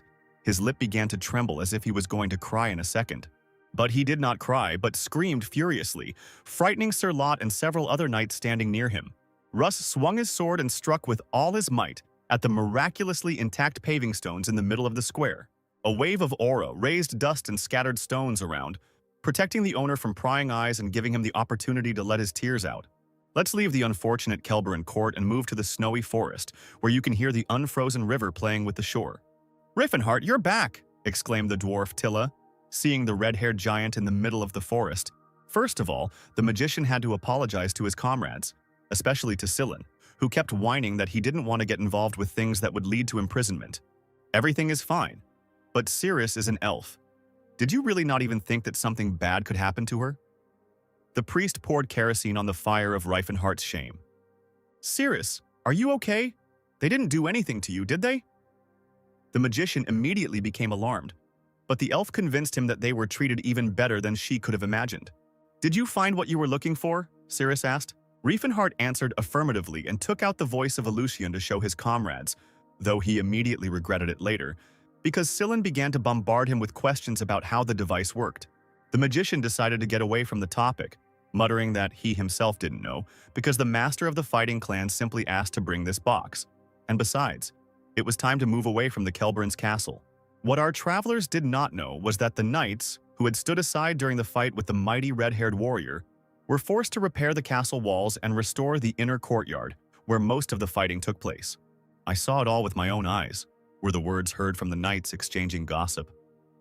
The Order of the Knights of Tennis finally has an aura owner. The whisper of these words echoed off the ruined walls. Everyone's talking about Russ, Jesus muttered, confused. Did he really become the owner of an aura? The Golden Knight tried to put together the pieces of gossip. How did some filthy bitch's bastard get such power? He quickly turned into anger. Yesus's father always loved Russ and expressed it quite openly, and the elders always praised the Golden Knight in his presence. But behind his back, they complained about the lack of an aura owner in the family. The very presence of the owner of the aura in the family can dramatically increase its status. But what about me? Jesus seemed to realize that he was afraid for his future in the shadow of his brother, the owner of the aura, albeit a bastard. The Sword of Tennis, the knight mockingly mimicked Ras, and his gaze fell on the golden armor that glowed in the rays of the setting sun. The golden armor and sword looked very bad, but an aura was moving around them, helping the weapons to recover. I am the Sword of Tennis, Jesus said solemnly, taking the golden sword Eldrin in his hands. Russ, meanwhile, was enjoying the sunset, standing on a mountain with a stunning view. It seemed like he had only awakened his aura, but the whole world seemed to have changed. Although Russ understood that he was not yet strong enough and that he would have to put in a lot of effort to reach the level of a red-haired warrior. This is just the beginning. Soon I will become the real Sword of Tennis. Russ could not hide his excitement and smiled to himself. You're too cheerful for a loser, Jesus chuckled, surprising the owner of the aura with his appearance. I heard you awakened your aura. Maybe you could demonstrate it? The fair-haired knight egged his brother on. Russ didn't catch the mockery in Yesus's words and happily showed him how the aura worked. For a few seconds, they both froze, admiring the blue flames that were emitted by Ras's sword. How beautiful, was all Jesus could say. Russ was glad that his brother finally acknowledged him. I have been recognized by the Sword of Tennis itself. the voice in the head of the black-haired boy exclaimed when his body felt that something was wrong. Eldrin's golden sword pierced Rass's armor, aiming for his heart. "Why?" the owner of the aura asked his brother as he looked straight into Russ's face without regret in his eyes. "My sword must shudder and wring from the blood of enemies," Jesus screamed passionately. It only dawned on Cyrus's holy sword that his brother was indeed trying to kill him. A cloud of dust and rock flew up as the black-haired knight released an aura for his own safety. "I cannot recognize the sword of tennis as the bastard of some dirty slut," the Golden Knight said arrogantly, swinging for another blow. Russ held Eldrin back with his own sword, preventing his brother from making another strike. Jesus thought that something exploded in the castle and he was distracted, thinking that the red-haired warrior had carried out another attack. At that moment, Russ took a step back and flew down the mountain with his sword. Jesus' face was frozen in fear, and a dirty curse escaped his lips. He saw his bastard brother fall into the water. There are thousands of legends in which a man who has been betrayed falls into a river, survives, and returns to seek revenge. So Jesus decided to prepare for such an outcome in advance. "Sir Jesus, what is happening?" the soldiers cried out as they saw their golden knight sitting at the edge of the mountain with Eldrin, covered in blood. "It was Russ. He ambushed me, trying to get the place of the patriarch." The heir of the tennis family accused the bastard. Naturally, it didn't take long for the knights to start complaining that nothing else could be expected from a mudblood. When the knights asked where the offender had gone, the Golden Knight explained that he had wounded him in the stomach, but he had managed to fall into the river. "Now I shouldn't have any problems even if he manages to survive," Jesus rejoiced inwardly. "Find him. He cannot have gone far," commanded Sir Lot, sending out a detachment to search for the offender of the golden sword. "That's why connections matter, brother," Jesus smirked. The sun set, and night covered the kingdom of Kelbrin with a dark blanket, as did the snowy mountains nearby. A group of brave travelers walked through the dense forest, with a half-naked Reifenhardt at their head. The elf asked the magician how he met Tilla, and was very surprised when she learned that the gnomes saved the man.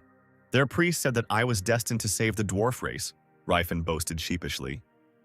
"It's true. Reifenhardt is a savior who was sent to us by the deity itself. That's why I'm helping."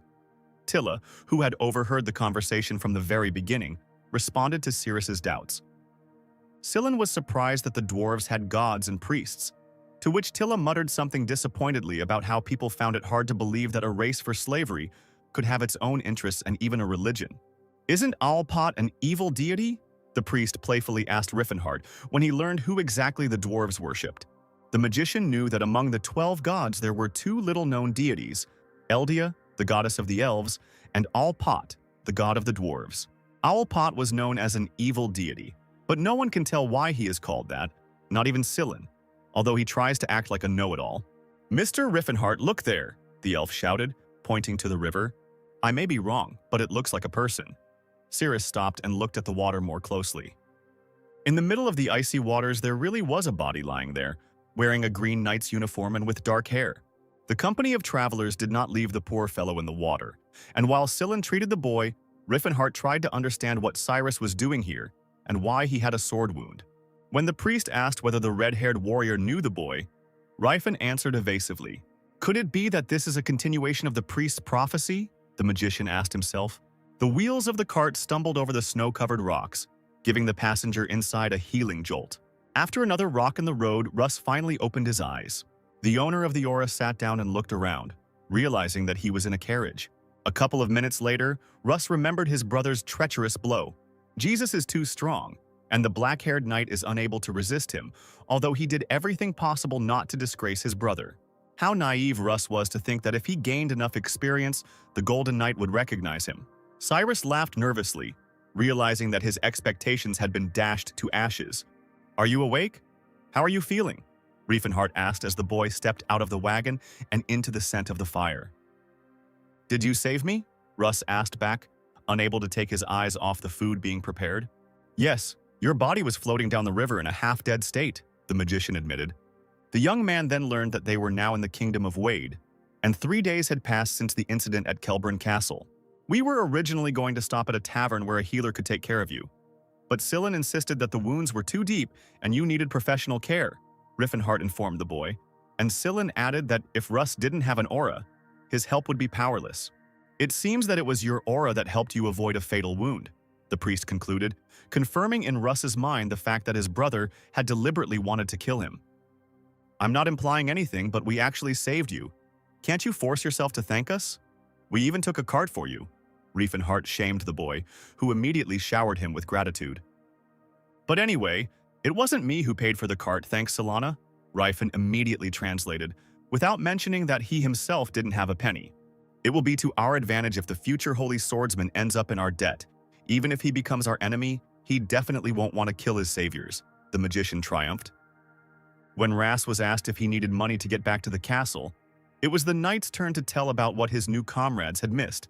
The smoke from the fire rose high into the mountains, diluting the night coolness with its heat. I am more than sure that I have already been exposed as a traitor who attacked the heir, Tennis's bastard concluded his story. In Riefenhart's past life, Cyrus awakened his aura and held an official duel for the title of heir, meaning history changed its course once again. The red-haired warrior's question about what the exiled knight was going to do left Russ stumped, and he looked to the skies for an answer. If I go back to Tennis County, everyone will think I'm a traitor, he thought sadly. If I won't be a burden, let me join your group, the boy said out loud, causing Riefenhart to choke on his stew. You are my savior. I must repay you somehow, but my family has disowned me. And the only way I can repay is with my body, Russ continued, while the entire company stared at him with bulging eyes. Riefenhart tried to brush off his former enemy, saying that he shouldn't take his salvation so seriously, but the boy enthusiastically said that he had awakened his aura only thanks to the red-haired warrior and wanted to become stronger by learning from him. But you don't even know who I am, the mage tried to dissuade him again. But Russ insisted that it was enough for him to know that Riefenhart had studied with Gerard. In his past life as the Demon King, Cyrus wandered the world in search of other aura users to become stronger. But now, as a traitor, he will not be able to do so. I swear allegiance to you until such time as I deem myself strong enough, Russ said solemnly.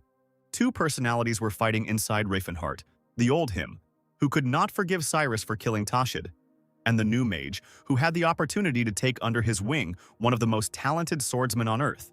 An enemy who became an ally is not bad at all. The magician would not mind doing such a trick with the rest of the heroes. The hero Alex and the priestess Elin most likely haven't been born yet. We're leaving Tesron out of the equation, so that leaves only the light mage Jade, the Demon King reasoned. But this bastard is too cunning. I wouldn't take him even if he crawled on his knees. The magician flared up with rage, remembering that it was Jade who killed Cyrus, and claimed that she was not his equal.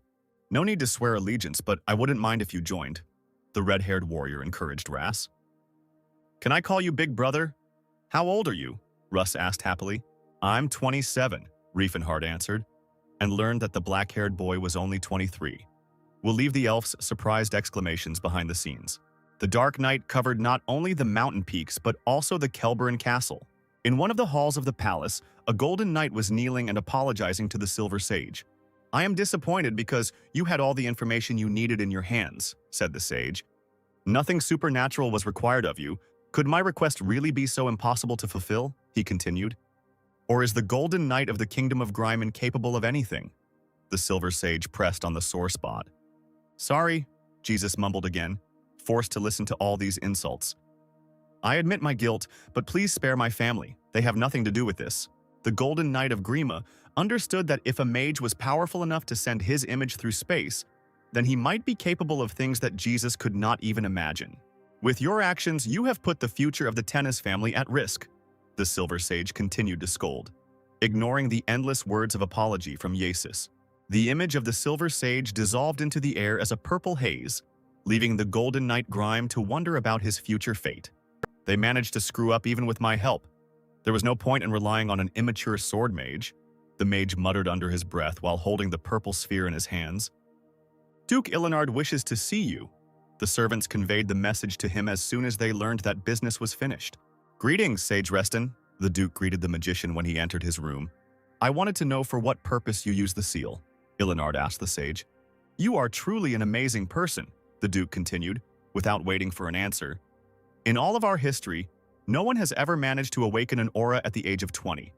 And on top of that, your gift of prediction has helped in the defense of humanity more than once. That is why, despite your young age, you were recommended to be a Silver Sage, and we approved your candidacy, as we are convinced that you are worthy of this title, Ilinard praised Reston. I am well aware that the reason I was accepted as a sage is not because of my current abilities, but because of the value I will have in the future, and I apologize for that," the magician said. The Duke looked at Reston carefully and assured him that the council would not take disciplinary action for using the seal this time, as it had not led to any serious consequences, but advised him to remember his position. "You may go, Sage Reston," Ilinard concluded wearily.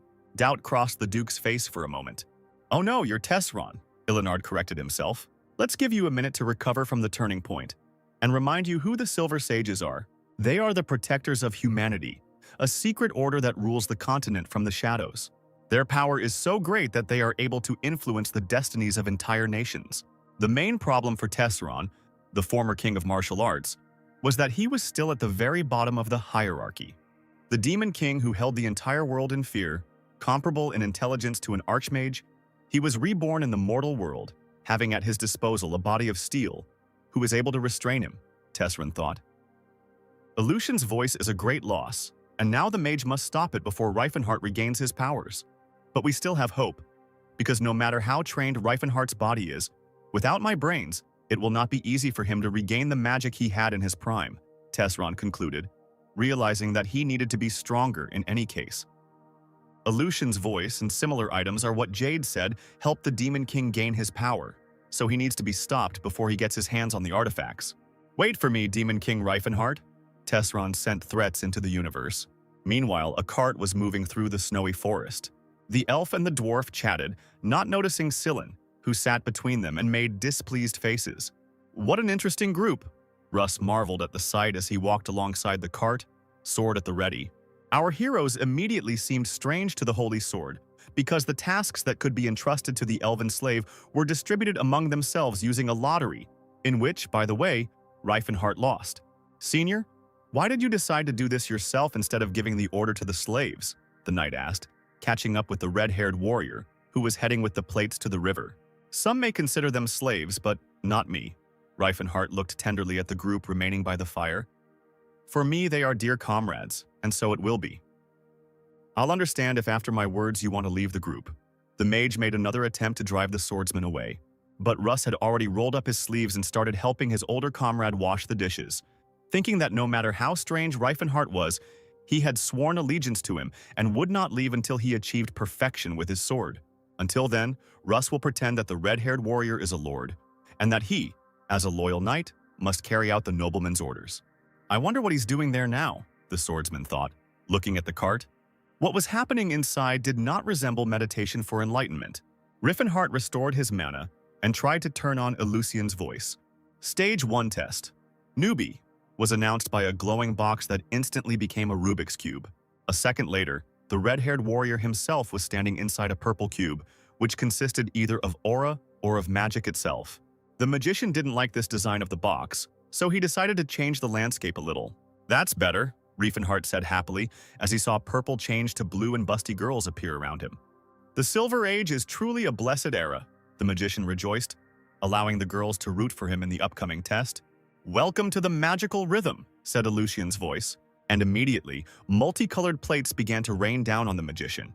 "Wind, become my bullets and strike down my enemies," Reifenhart recited the spell. The air bullets flew right on target, knocking down the tiles before they hit the ground. "Gather, blazing flame, fiery arrow," the magician prepared for a new spell. "Oh my god, what do I see? Is that all you can do? No way!" The girls insulted Reifenhart in the ancient language as the tiles became more numerous, and he could barely knock them down. "I missed 3 whole ones, is it really that hard?" a group of fans wailed, not paying attention to the hundreds of tiles that had been knocked down before. "Congratulations," Aleutian's voice announced, and the test was over, giving the girls cause to rejoice and say how they had always believed that Reifenhart could do it. It seems that all this happened only in the hero's head, because if we looked into the cart, we would see a red-haired warrior with a cube in his hands and his eyes closed. In fact, Aleutian's voice is an educational magic game that was used in the Silver Age. In this game, you can choose different landscapes, whether it is a casino, a school, a park, etc. Rhythmic music and a cheering crowd of beautiful girls, coupled with a system that gives points for completing certain stages, gives a sense of achievement. In addition to increasing the user's morale, this artifact enhances his magical skills. Riffenhart looked at the box and wondered what tricks had to be used in the Silver Age to force people to increase their magical level. With this box, even with Tesron's intelligence, I can restore a significant part of my abilities. The magician admired the artifact, but he understood that it still couldn't compare to his intelligence. "Mr. Riffenhart, look!" Sillin called to the red-haired warrior, and he looked out of the cart. The heroes looked at Strazand, which was visible in the distance. The horses pulled the cart slowly, giving our company the opportunity to admire the surrounding landscape and the magnificent sunset. Strazand is a strategic and commercial center where the northern trade routes converge. Information from the trade union, sign here. A messenger handed Riffenhart papers when the mage decided to visit one of Tauban's branches. "Finally, I will be able to find out information about my body," the magician rejoiced. At 16, he went mad from an unknown mental illness. He claimed that he was Tesron, not Riefenhart. The joy faded after the first sentence was read. Now Riefenhart knew for sure that the first King Tesron had also been reborn in this era. "He took over my body, and I took over his," the magician thought, and lamented out loud that he had hoped that this would never happen. The papers also said that Tesron left the magical Tower of Delphi at the age of 20, after which no one heard anything about him. Riefenhart was surprised, because in his past life he managed to become a magician only at 30, because the top of the tower simply did not allow him to leave it. "Are we leaving Strazand yet?" Russ called out to the red-haired warrior, confused, as he headed for the exit. "We need to get ready. We'll leave tomorrow morning," Riffenhart replied, playing with the fire magic in his palm and wondering where he could get a bounty hunter from Tauban to find out more about Tesron. "By the way, maybe it's time to tell them about our true destination," the magician thought, seeing Cyrus's confused face. The travelers stopped at a fine tavern and had heart-to-heart conversations over dinner. "At first I thought Rifen was just a village idiot, but then he took off his shirt and finished off that demon. My god, that was so cool," Sillin said admiringly about the exploits of his senior comrade. "Wow, I expected nothing less from him, hiding his true power in his style. So modest," Russ continued admiringly. But the priest immediately cut him off, stating that Rifen had a reason for hiding his powers. "What should I do? Can I take Sillin and Ras to the Great Forge?" Riefenhart wondered, ignoring the odes to his honor. "Guys, I need to talk to you," the red-haired warrior interrupted the lively conversation, and everyone stared at him. "We're not actually heading for a relic of the Silver Age," the magician said, once again convincing himself that his decision was correct, because these people were his friends. "So we're not going to the Settlard Mountains?" Ras asked, but Rifen replied that they were. "Before I reveal our endpoint, I want to share with you my goal and dream," Riefenhart said. "I do not consider elves, dwarves, and orcs slaves," the magician stated, "and I want everyone to share this opinion," he said, not so confidently, looking at the faces of Sillin and Russ, who were perplexed. "My dream and life's goal is to create a world where all races will be free from slavery." Riefenhart gathered his strength and finished his speech powerfully. It seemed that all his friends were in a bit of shock, except for the gnome, who looked at him with obvious approval and adoration. "Master, I don't understand. That is, you are going to release the elves and dwarves to freedom?" Russ stammered. "They are no different from people. They have reason and feelings," the magician replied, asking not to talk about these races as animals. While the knight was in confusion, Sillin asked Riefenhart if he was really going to change the world. "And you won't limit yourself to freeing all the slaves, right?" the priest asked, having received an affirmative answer to the previous question. And again the red-haired warrior assured him that they wouldn't stop there. "Being ready to make my dream come true, even if the whole world turns against me. I will ask you a question. Will you really continue this journey with me?" Riefenhart insistently concluded the discussion. "Of course." He immediately received the answer from the red-haired priest. "It's not that I completely agree with his goal. As far as I'm concerned, it's hardly feasible, but, as he said, I also don't understand why everyone treats you like slaves," Sillin responded to Cyrus's silent incomprehension. "Moreover, you don't often meet such talented guys," the priest flattered the team leader. "Besides, elves, dwarves, and orcs are divided into two sexes, just like humans, and I must instill the love of Philinense into the hearts of each of them," Sillin began in a fiery speech. "I will go down in history as the first person to convert another race to his faith," the priest dreamed. Riefenhart warned Sillin that people might hate him, because for the sake of slaves it might be necessary to attack noble persons, and this is a crime. But the priest agreed to all necessary measures and to turn a blind eye to the murders if necessary. "Honestly, I don't understand what you're talking about. But I swore allegiance, which means your path is my path. Russ supported Sillin in his desire to join Reifenhardt. The most important thing is to keep our plan a secret, for the subject of further discussion will be completely confidential, said the magician, accepting the words of a true knight. We are heading to the Great Forge, where the Temple of Alpot is located, the god worshipped by the dwarves. The mage finally revealed his destination. In the Settlard Mountains among the ice flows, the wind howled. Dear Earth, please share your strength with me, the gnome exclaimed, rushing into the attack. The huge, scary monster was bleeding after meeting little Tilla. How dare a filthy creature raise a hand against a man blessed by Sayer himself? Ras asked the ogre, striking with a sword shining with aura. Riffenhardt looked at his partners and realized that some ogres were definitely no match for this super squad. Fury's feathers flew in all directions from the attacks of our heroes.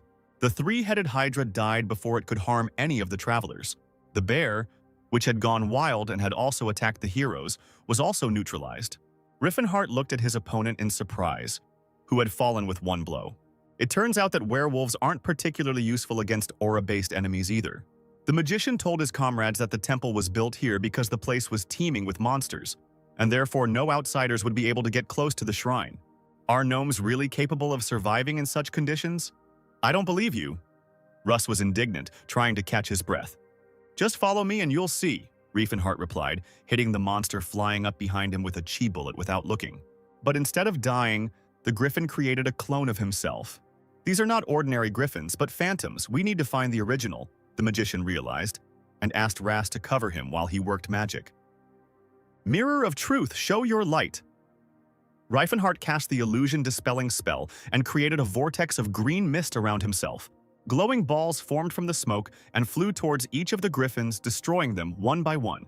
I can't get used to the fact that he's also a magician, Russ told Sillin, and he was surprised at how much his comrades' magical abilities had grown in recent times. What are you standing there for? I'm running out of mana, Riffenhardt shouted, confirming the priest's further words that no matter how great the power, it won't last long. He's so cute sometimes, the elf remarked, and asked Tilla how much longer they had to go. When Russ overheard that the journey usually took 2 weeks, he began to panic. But Riffenhardt calmed him down and said that he knew a shortcut. We'll cut it a bit. The rest of the way will only take a day, so chin up, the magician encouraged the travelers, ignoring the dwarf's slack jaw. The next day, the detachment walked in the middle of mountains on which the snow had frozen, imitating a waterfall. We're here, Riefenhardt exclaimed, pointing to a small opening in the mountain opposite. These are the ancient ruins of Damon, the red-haired warrior told Russ when he tried to guess where they were. How did you find out about the shortcut? The elf asked the magician suspiciously, but he, as usual, replied that he had simply heard it somewhere out of the corner of his ear. Ceres tried to understand what Riffenhardt was like and what he was thinking about in general, but it was all in vain. What does he think of me? The elf asked herself, trying to read the expression on the mage's face, but most of all she was interested in what she thought of him. I'll go ahead, someone cover my back, Russ announced, looking into the cave.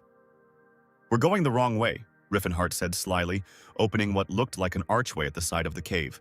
My master came across this entrance in his youth, and it was he who told me about it, the magician mumbled, under Ceres's suspicious gaze. Damn, I use that excuse every time she gets suspicious, Riffenhardt chided himself. Yeah, I heard about it, and he knows the ruins inside and out, of course. It feels like he's been here personally, the attentive elf noted. Well, shall we go? The red-haired warrior turned to his team, standing at the open door where the gilded arch used to be.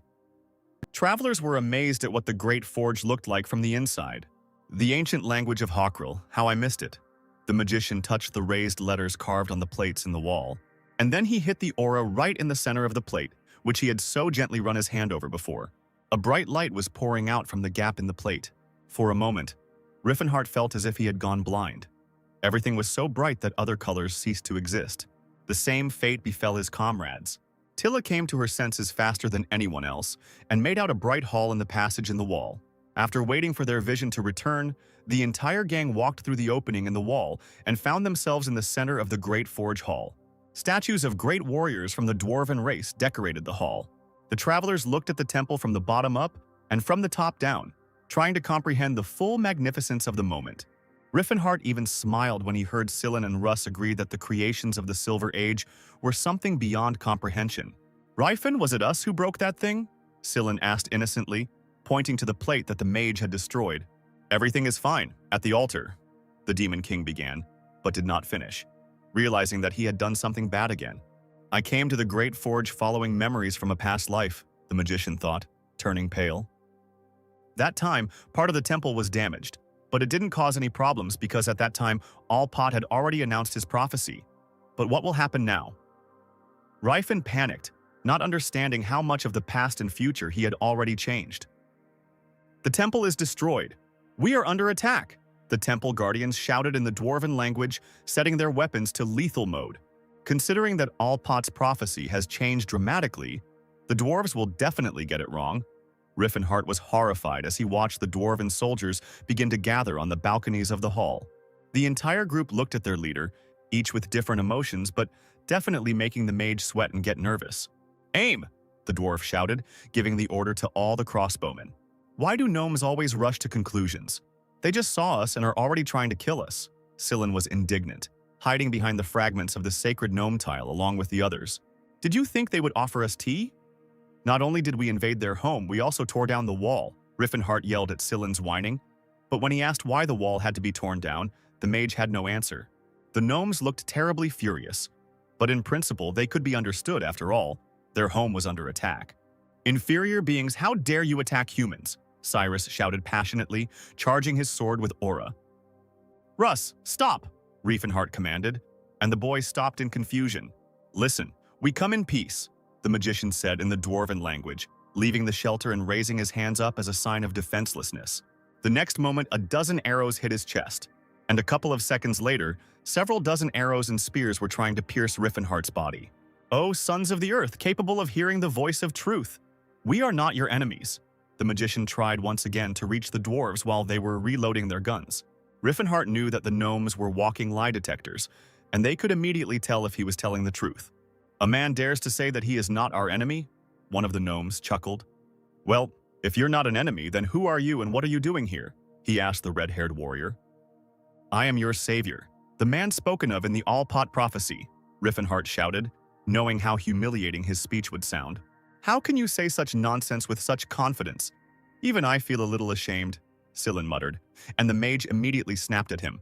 "Following the instructions of the Steelhammer tribe, I have come here to meet with High Priest Mashelin," Riefenhart said, putting on as much confidence as possible. "Oh, savior! Finally, we've been waiting for you!" "Oh my god, why didn't you just come in through the main entrance?" the elves cried out in delight as they ran to meet their savior. Soon the dwarves surrounded Riffenhart, and he stood among them with his hands raised like a totem. The Great Forge is an entire city located 30 meters below the Settlard Mountains. The city is 2 kilometers long and 30 to 50 meters deep. This huge cave has its own hot spring, and the geothermal stones that litter the vault emit light and warmth. The dwarf who first took the initiative to listen to Riffenhart gave the travelers a tour of the dwarven city. Russ was outraged that with the number of gnomes they had to build such a magnificent city, they could have saved other gnomes from slavery. "If you have such thoughts, it means you question the idea of slavery," Sillin said to his partner, as if lecturing him. And with this statement, the priest made the young knight think seriously. "The Great Forge was originally a Silver Age ruin. We just did some interior work," the dwarf said. "But during the Silver Age, this city was also in the possession of the dwarves," protested Riffenhart. And when Russ asked where the master got such information from, the magician simply showed very low doors. In other words, during the Silver Age, the dwarves were so advanced that they had the strength to build a city like this. For those who were born to be slaves, such a thing is simply impossible, don't you think? The mage turned to Russ. The young man thought again. But this was normal, since he had been ideologically indoctrinated since childhood to a completely different position. "You can stay here for now. I'll bring you dinner." The dwarf cordially led the guests into the room, but Sillin found something to complain about here too, since he was the only one who walked through the door without bending over. "What kind of meat is this?" the priest asked when dinner was brought, and their now familiar dwarf replied that dwarves love basilisk liver. All the friends were wolfing down the basilisk, but Cirrus said that she was on a vegetarian diet, like all the elves, trying to shut up Sillin, who started squealing about how she had eaten more meat than anyone else yesterday. "The taste may seem a little strange, but this product is extremely useful for men. How can I explain to you why exactly?"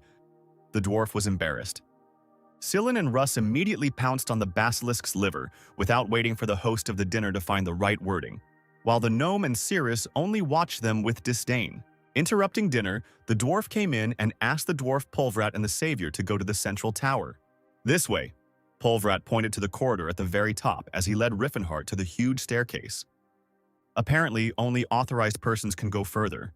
It's not surprising, after all, the high priest sits there. The magician began to justify his guide, but Pulvrat replied that he was simply too lazy. The stone statues of the dwarven heroes seemed to look at their descendant with disapproval. Let's skip over how easily Riffenhart managed to climb the steps. After all, his physical form exceeds that of the average person. When he climbed the last step, he saw his old friend surrounded by gold and a coat of arms, with the sign of Alpot above his head. "Welcome, savior chosen by Alpot himself," Machelin greeted Riffenhart. You didn't have to be a saint or a psychic to notice that the red-haired warrior's face was frozen in an attempt to realize that this was not a dream, a kind of mixture of sadness and hope.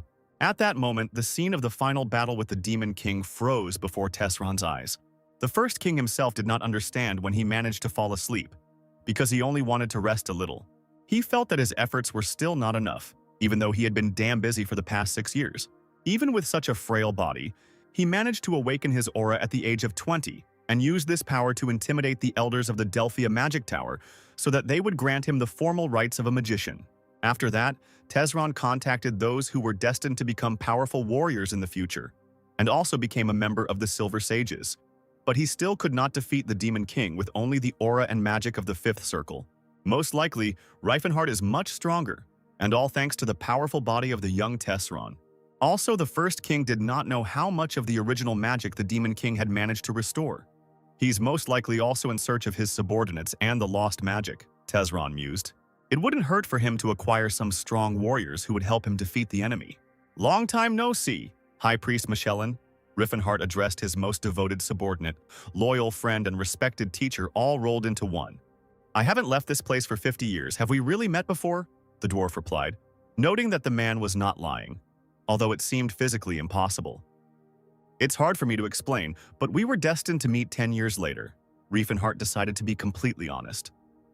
"Please listen to the end," he asked when he saw his friend's stunned face. A deep breath in and out, and now the magician is ready to reveal a secret that no one except Teacher Gerard had heard. But he did not take it seriously. "I came here from another time," said Riffenhart, and told Machelin everything. The truth about his wanderings across the continent as a great mage, and how his search for a way to reach the 10th Circle brought him into contact with other races, about how they fought together against people, about how he was nicknamed the Demon King of the state of Antares, and about the start of a war with an entire continent shortly before his death. "I know this is hard to accept, but I am telling the truth. Whether you believe me or not is your choice," Riffenhart concluded his speech. "If I were not the Oracle of Alpot, I would say that you have gone mad, but I do not doubt the truth of your words, although it is difficult to believe them," said Machelin. "Can I test you?" Gnoy suggested, wanting to know if the magician had really come here from another time. "If I really was one of your close associates and we became so close, then I should have told you about it," the dwarf began from afar. "What color is my beard?" he then asked, touching his long, thick light beard with braids woven into it. Riffenhart chuckled, thinking about the funny question his friend had chosen to test him with. "You don't have a beard," he said confidently, looking at his friend with great tenderness. "Machelin, even in 30 years you will still be wearing this false beard and will not have changed at all." The magician chuckled while the dwarf peeled the wig off his face. "Then perhaps you also know the secret of this beard." Machelin smiled, and Riffenhart remembered his friend's words about it being blessed by Alpoth himself. The red-haired warrior demonstrated his knowledge of dwarven culture to Machelin, reminding him that a beard is the greatest indicator of masculinity, and if it weren't for the fake face, his friend would not have gained much respect among his race. "Even the dwarves can't tell this beard from the real thing. You have earned my trust," the priest of the Great Forge proclaimed. "I wanted to meet to give you some advice, but since you already know everything," the beardless gnome spoke, descending from the steps of his pedestal. "On behalf of all dwarves, I, Machelin Fort Hammerline, swear allegiance to you, Riffenhart and Teres." The dwarf swore on one knee. "Get up," the magician said sheepishly, and hoped that at least in this world he would be able to repay his friends for their loyalty. "You are wrong, Machelin. I need your advice more than ever." Riffenhart smiled at his friend. He had already failed his friends once by trying to solve everything by force, and they ended up becoming enemies of humanity. The Demon King will not make such a mistake again. I took custody of slaves from the kingdom of Chatan and asked them to train them. If all goes according to plan, others will also begin to train their slaves. Reifenhart shared the news with Mascheline. The dwarf noted that this was very good, but it would take at least 100 years for noticeable changes to occur. And although elves and dwarves live longer than others, the magician himself would already be a decrepit old man when the world finally changed. Yes, that's the problem, the magician agreed with his friend. Right now, I'm trying to get my magic back, and I've also managed to gain physical strength that I didn't have in my previous life. So changing this empire and becoming a terrifying demon king isn't that hard. Reifenhart began his pompous speech. But in doing so, I would only repeat past mistakes and become a symbol of fear for all of humanity again. And I do not want to drown the continent in blood, he continued. This makes everything much clearer, the gnome summed up after listening to his comrade's concerns. You underestimate this world, Mascheline said menacingly, looking Reifenhart straight in the eyes. The reason for your defeat was not in your strength, but in the fact that you use nothing but it, the dwarf wisely noted. The world is not as simple as you think. Do you hate people? Asked Mascheline, to which Reifenhart answered negatively. And to the gnome's question whether he liked people, he also said that he didn't really. That's what I understood because in your past life you didn't have any friends among people, concluded Mascheline. I suppose that you treated them badly precisely because of your respect for other races, the dwarf continued to shock his friend. Why was there not room for even one person in your army? Mascheline concluded. Reifenhart tried to justify himself by saying that he couldn't trust the humans and that it wasn't their war. Mascheline objected that then it would be possible to take people into the administration of the empire. But the Demon King had an ironclad argument to this, saying that elves and dwarves had never been noticed in corruption, unlike people. You didn't even give them a place in politics, although they were recognized as citizens of the empire. Did they have no rights at all? Mascheline asked. But the less they decided, the better things went, so… Reifenhart muttered, turning from red to pale and back again, experiencing all the emotions at once. Now it makes sense why they called you the Demon King, because ordinary farmers may have had carefree lives, but that can't be said about those who held higher positions. Mascheline expressed his guess that the Demon King didn't get his nickname because he left behind piles of corpses. When a powerful being does not listen to its surroundings, but only to the voices of its close ones, the dwarf taught. Directing the world in the direction he needed, it was then… Mascheline kept the intrigue going. That's how he gets the nickname of the Demon King, the dwarf chuckled. Mr. Reifenhart, despite your good intentions, you were indeed a Demon King, concluded the priest of Alpot. Didn't I tell you something like that in my past life? Mascheline asked when Reifenhart grabbed his head. But the magician replied that his friend had begun to serve him when people were already exterminating the gnomes. The creation of the Antares Empire is half your merit. Reifenhart decided to slightly shame his all-knowing friend in response. Really? Then who am I to judge?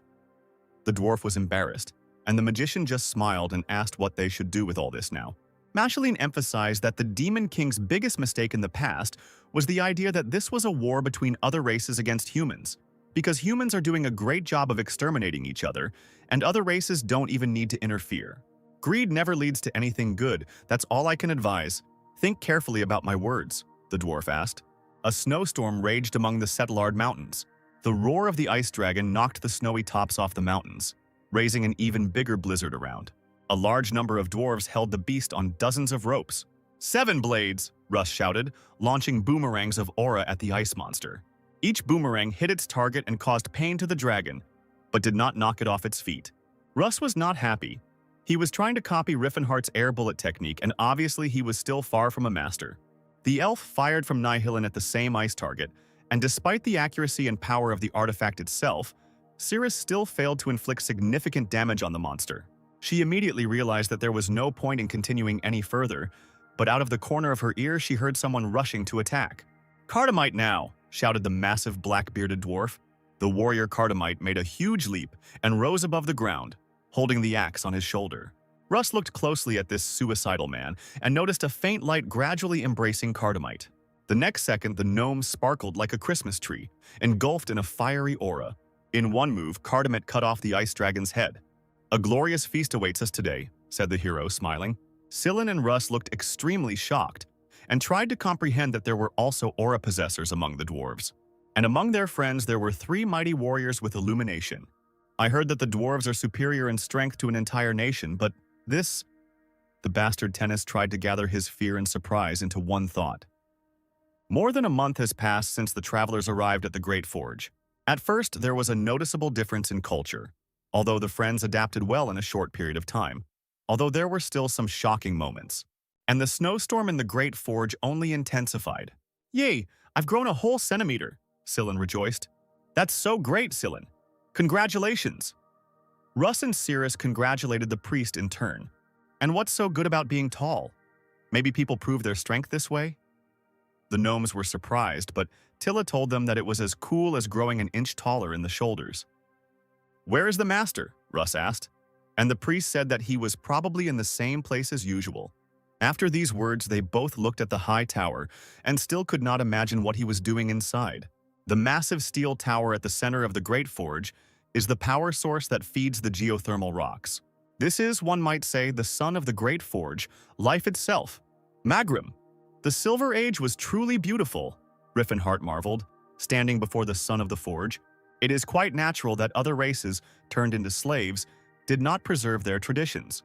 Of course, much of the dwarfs' magical knowledge was lost during the slavery period, but the doctrines of Alpot were passed down from generation to generation in the form of sacred writings in the libraries of the mages.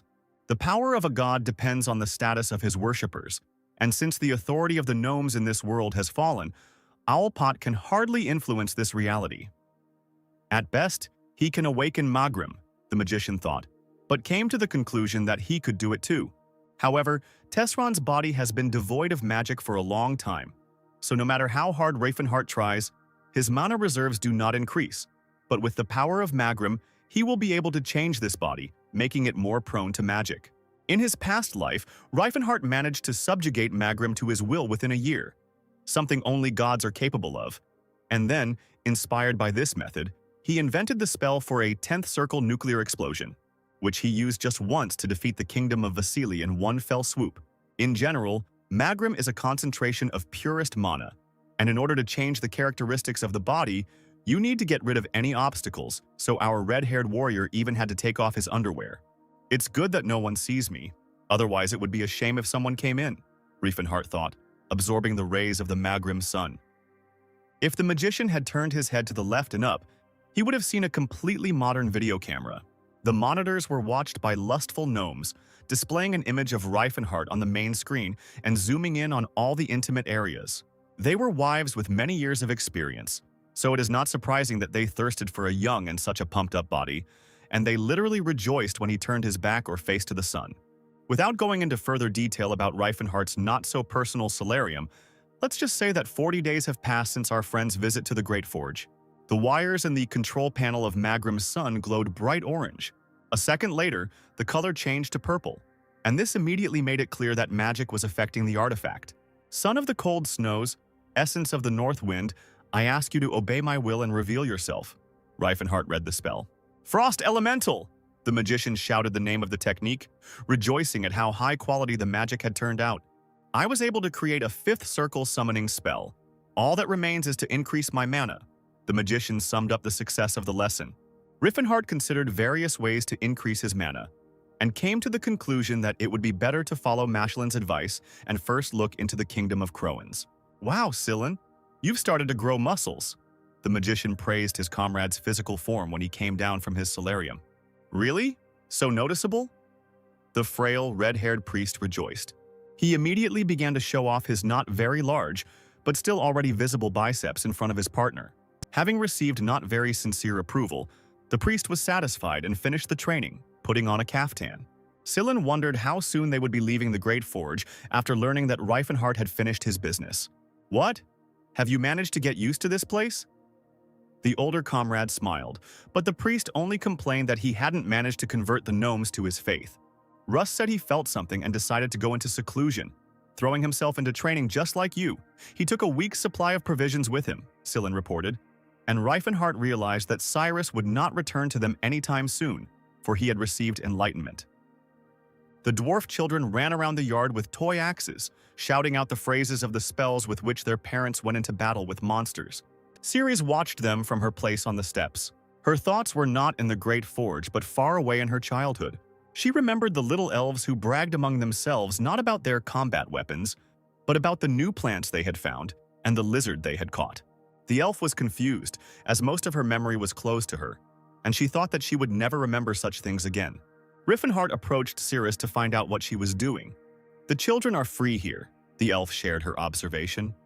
"But I'm sure a hard fate awaits them. Some won't live to maturity." The elf sank into a depressive mood. "Don't pay attention. I was just remembering my native places." She hastened to apologize when she saw the pain on Riffenhart's face. "Her homeland is the Svilat Desert, a remote area to the west of the Kingdom of Grame," the mage recalled. "This is a barren land where no human foot should set foot, where her family lived. The Danheims." Riffenhart thought about his beloved's ancestral home and decided that he needed to visit them. "Cirrus, do you want to visit your hometown?" He winked at the elf. "It will take at least 2 months to get there." Cirrus began to dissuade, confused, but Riffenhart assured her that there were shorter routes. "Let's go, just the two of us," the red-haired warrior suggested, breaking into a wide smile. Two rocks in a distant and god-forsaken desert did not yet know what awaited them. A second later, a purple explosion exploded the space between them and raised so much sand into the air that if you saw it from the outside, you would think it was a sandstorm. "I told you there were shorter ways. Using the diamond portal, you can get to the Svilat Desert in a couple of seconds," the red-haired warrior boasted when Cirrus confirmed that they were indeed in the Land of Tears. "I heard that only high-level mages can activate the relics of the Silver Age," the elf doubted, looking at the portal. But the mage replied that a sixth circle mage was quite enough. Cirrus immediately narrowed her eyes and looked suspiciously at Riffenhart, asking who had taught him this, and naturally heard that his mentor had a friend who was a mage. There was something strange in Riffenhart's behavior, but the elf could not understand where he got this knowledge from. Suddenly, out of nowhere, a huge desert monster resembling a cross between a crocodile and a dinosaur attacked our heroes. The red-haired warrior prepared for his signature blow. The next minute, the crocodile was knocked out. Looking at the lifeless body of the sand lizard, Riffenhart remembered that they had quite tasty meat. He created a shadow over the crocodile's carcass with magic. Then he created a field of fire to roast him. And then he created a spell with which he was going to separate the water from the blood of the sand lizard for unforeseen situations. "Magic is really useful. I can't believe I haven't done this before," Riffenhart exclaimed as Cirrus silently skinned the lizard with her weapon. "Sir, try it." She handed him a juicy piece of steak on a blade. "Cirrus, how far is your city?" the magician asked for the sake of decency, as if he didn't already know that they had to walk for half a day. The elf expressed great doubt that anyone in her settlement had survived, but Riffenhart continued to encourage his friend.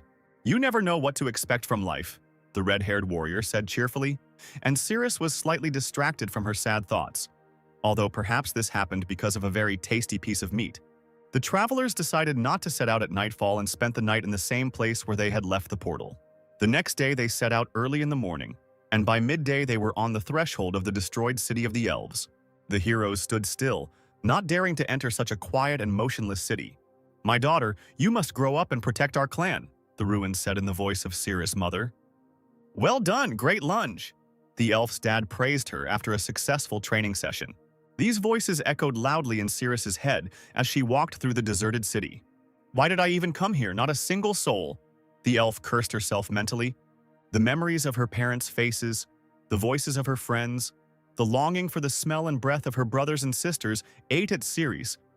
But still, she could not remember the name they called her. The elf wanted to cry, but the tears had dried up 50 years ago, like this desert. Riffenhart looked even more lost than Cirrus. In his past life, the Dunheim clan was fine, but now there is no trace of it here. "But I didn't do anything so global," the magician muttered under his breath, assuming that the future had changed again. Riffenhart asked Cirrus if she thought the village looked very strange. "But you said that the Danheim clan was destroyed 50 years ago. Has no one really settled here during this time?" The magician stumped the elf with his question. "Judging by the tracks, someone ran this village about 2 weeks ago," Riffenhart concluded, looking around at the pots left on the fire and the washed laundry on the lines. "Oh shoo," Cirrus heard fragments of someone's prayer. "Please," she heard the other elf's voice even more clearly. "Please help me," the adult elf with a long blonde braid mentally begged. A caravan of camels with riders led the elves under escort. "Natina, pull yourself together, don't show them your weakness." Shaylin's older sister prompted the little girl, who was being led on a leash. Mercenary Bright was unhappy that after so much time they found only 3 elves, 2 of whom were just children. All his expenses for this journey exceeded future profits. "We've missed out on so many good opportunities just to come here. This job pays too little," Bright complained to himself, trying to hide from the annoying sun. After meeting a red-haired villager who prevented them from capturing an orc, everything in Bright's life went wrong. "Clonto, do you have any cooling magic?" Bright begged his comrade, but received the answer that magic is not a cure for all diseases. "I paid everything I had, and you turned out to be absolutely useless. Why is everything going to hell no matter how hard I try?" the squad captain scolded Clont. Another mercenary tried to encourage Bright that they were not returning empty-handed, but had taken 3 elves with them. "You can't get much for the little ones, and besides, one of them is just a boy." The captain continued to complain. Out of the corner of his eye, Bright caught a glimpse of movement in the otherwise peaceful desert. "There's a grown elf approaching us. Get ready to grab her. She's literally a bag of gold." The mercenaries weren't afraid when they saw Cirrus. "Let's leave the hot desert and move to a civilized city." There was a knock on the carved door that adorned the magician's current haven. "Can I come in?" A modest girl with golden pigtails asked Tesron. "Are you studying that work again?" she said, frozen between the half-open doors. "Felina, we agreed. No unnecessary chatter." Tesron rolled his eyes. He invited her in and looked carefully at Felina, his childhood friend, the only person he could trust after being reborn in another body. She was on his side when everyone else decided that the black-haired mage had gone crazy, and if it weren't for Felina's help, he wouldn't have been able to awaken the aura, given all the limitations of the magic tower. "Tesrin, when you smile like that, I remember the past." Felina looked at her friend adoringly, not suspecting that she was originally destined to be the Demon King's girlfriend. "About the time when your name was Reifenhart," the girl continued, not hiding her smile. "It's strange that you brought this up. How did the task go?" The first king changed the subject, upset. As expected, the reputation of the Battle King Reifenhart runs ahead of him. Felina handed the mage the scroll, finding it interesting that the names of both heroes were the same.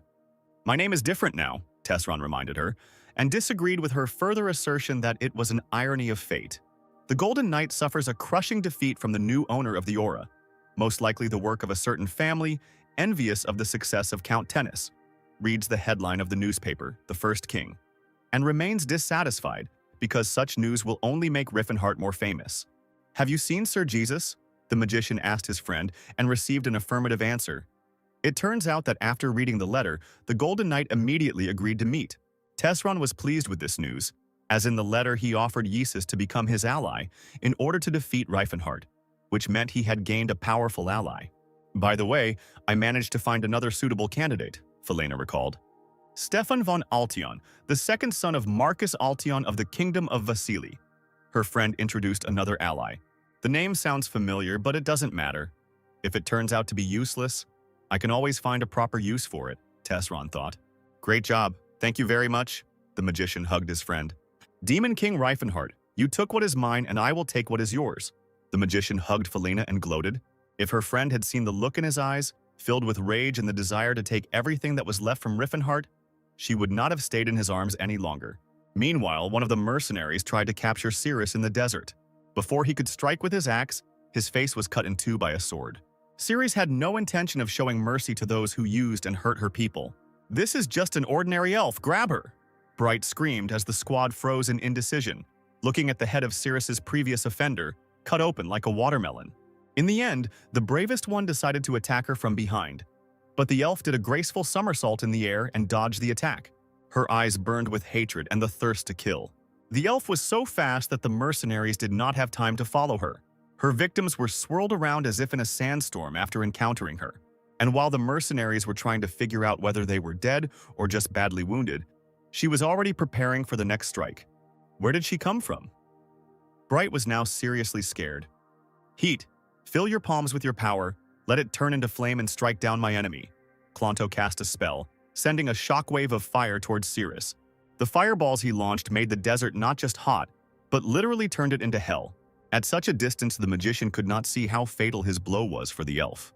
"Finally caught up? Don't run away alone anymore," Riefenhart said in an angry tone, who at the last moment managed to cover them both with a purple protective sphere that held back the fire. "Don't move. If you move, I'll kill you." The red-haired warrior ordered the mercenaries when the sand cleared. Wow, we've met before. Are you a slave hunter? Reifenhart was surprised at Bright. The realization of who was standing in front of him did not immediately reach the mercenary, but as soon as the puzzle in his head came together, a cold sweat appeared on his face. Even years later, I can't forget the events of that day, but I didn't think he would remember me, Bright said indignantly. I hate to keep the memory of a piece of trash like you in my head, Riffenhart said, as if reading the mercenary's mind. I'm going to ask you a couple of questions, the mage said, moving threateningly towards the bounty hunters. Are these three the only elves you have? He pointed to the girl and children imprisoned in ropes. Your lives depend on your answers. Reifenhart intimidated the mercenary when he began to squeal that he would not answer the stupid questions of a redneck. Yes, no one else, Bright gave in after a second of thought. How many elves have you killed? The red-haired warrior asked the next question. Bright's face reflected complete incomprehension of the situation. About 40, he answered after a while, because he never counted how many slaves he killed. And then he saw how Riffenhart's eyes lit up with hatred. Well, I see, the red-haired warrior muttered, gathering an aura around himself. In that case, we will have to pay for the blood spilled, he demanded, sending a spell towards the mercenaries. Klonto managed to put up a protective barrier in front of the captain before he would have been blown to pieces. The hired mage then attempted to attack back, but Reifenhart put up an even more powerful purple shield than before, stunning Klonto's imagination. Is his mana power similar to mine at such a young age? Klonto compared the powers, confused. From earth to heaven, from heaven to earth, let the two forces collide and merge into one. Riffenhart cast a complex spell. Go forth, son of heaven, strike down your enemies, the red-haired warrior shouted, directing a chain lightning spell towards the mercenaries. Are you doing all this for the elves? Let them take what's yours. Klonto shouted at his rival when he saw half of his squad collapse under the spell. It's strange that you haven't turned to dust yet. I guess I don't have enough mana. Reifenhart ignored Klonto's suggestions. I'm telling you, they're yours, the magician yelled, right in the red-haired warrior's face. But he replied that it was too late. Wait, at least tell me why you're going to kill me. Klonto tried to stop Riffenhart. I already told you, you must pay for the spilled blood of the elves. The red-haired warrior stared at him in confusion, his fist raised to strike. There was a human among the elves? The hired mage tried to understand Reifenhart's motives. The Demon King froze, not understanding whether this powerful mage was really that stupid. We didn't know that they had a master. We thought they were just wild elves, that's why we killed them. We didn't know that you owned them. Klonto continued to justify himself while kneeling. You're wrong. I told you that I would make you pay for their blood. The warrior explained his point once again. You took the lives of elves and you don't even feel guilty? They are no different from humans, but you equate their murder to the slaughter of animals. Reifenhart flew into a rage after another uncomprehending grimace from the mercenary. Are you crazy? Muttered Klonto. Since you are a magician, you should definitely know the answer to this question. What is the difference between a human and an animal? The red-haired warrior decided to conduct the last lesson for the mercenary. Klonto replied that people have intelligence. Their actions are rational. They do not obey only instincts. Then why don't elves fit that description? Reifenhart said, boiling like a kettle. Even a person who does not meet the requirements can be considered a slave. How can you compare elves with people if they were already born slaves? The confused student Klonto repeated. Or do you deny the system of slavery as such? Do you imagine yourself to be the wisest man in the world? The magician finally realized. In Reifenhart's head, Machelin began to speak, repeating the phrase about him underestimating their world. I wouldn't want to live my life in the skin of a slave. The red-haired warrior shared his thoughts, looking at the clouds. If I have such thoughts, then others may think the same thing. What's wrong with that? Reifenhart asked the hired magician. Stop trying to force your way of thinking on others. Klonto called attempts to teach people kindness arrogance. Arrogance indeed, said Riffenhart, grabbing the hired mage by the throat. If I am forced to adhere to the logic of today's society, even though it is wrong, then I will choose to be arrogant. The red-haired warrior read out the funeral speech. Klonto's body went limp in Reifenhart's arms, as dead as all his fellow mercenaries. The imprisoned elves looked at this scene with fear on their faces. Are you okay? Sirius distracted them, cutting the ropes that bound their hands. Shaylin? Sirius asked the adult elf, confused. It's you, isn't it? Sirius hoped as Shaylin tried to shake off the shock, rubbing her now free wrists. Serendi? Recognition flashed in Shaylin's voice as she looked back into Sirius's eyes. Riffenhart's lover's eyes widened as if she had been doused with cold water. "Serendi, come with me. Let's catch a whole bunch of scorpions today." The voice of the little elf Shaylin was heard in Sirius's head, evoking lost memories. "I remembered my name, Serendi al-Arelfiana." Sirius rejoiced with tears in her eyes. "So all this time you were alive?" Sirius grabbed her friend's hands. "Yes, just like you," Shaylin replied discontentedly, pulling her hand out of Serendi's clutches.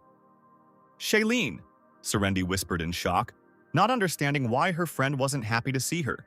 "Don't talk to her, Ryder," Shaylin told the elf boy when he asked if his older sister knew the girl. "You have become a slave to a dirty little man. You have no honor or dignity left in you." Shaylin spat insults in Sirius's face. Sirius tried to find words to prove that everything was completely wrong, but nothing came to mind. "She is no slave, but my comrade," Riefenhart defended her in Elvish. "Even if you are a member of her family, I will not allow you to continue calling her a slave," the mage continued, not answering Shaylin's question about how a human knew Elven. "Sirius, you should have told her about this from the very beginning. You are not a slave." Riefenhart addressed his friend. "Is that really true?" Serendi looked at her comrade defiantly. The elf herself did not fully understand what kind of reaction she wanted to see from the red-haired warrior. He looked at Sirius with a mixture of disappointment and pain. He often looked at her like that. "Have I ever treated you like a slave?" Riefenhart asked, and received a negative answer. "Then why do you continue to belittle yourself?" the former Demon King exclaimed in confusion. "Lord Riefenhart, you never directly stated that I am not your slave," Sirius replied, apparently forgetting how every battle he literally shouts to everyone and anyone that she is not a slave. But let's say.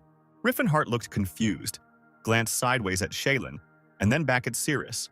"You don't belong to me," he said tenderly, looking into the eyes of his beloved.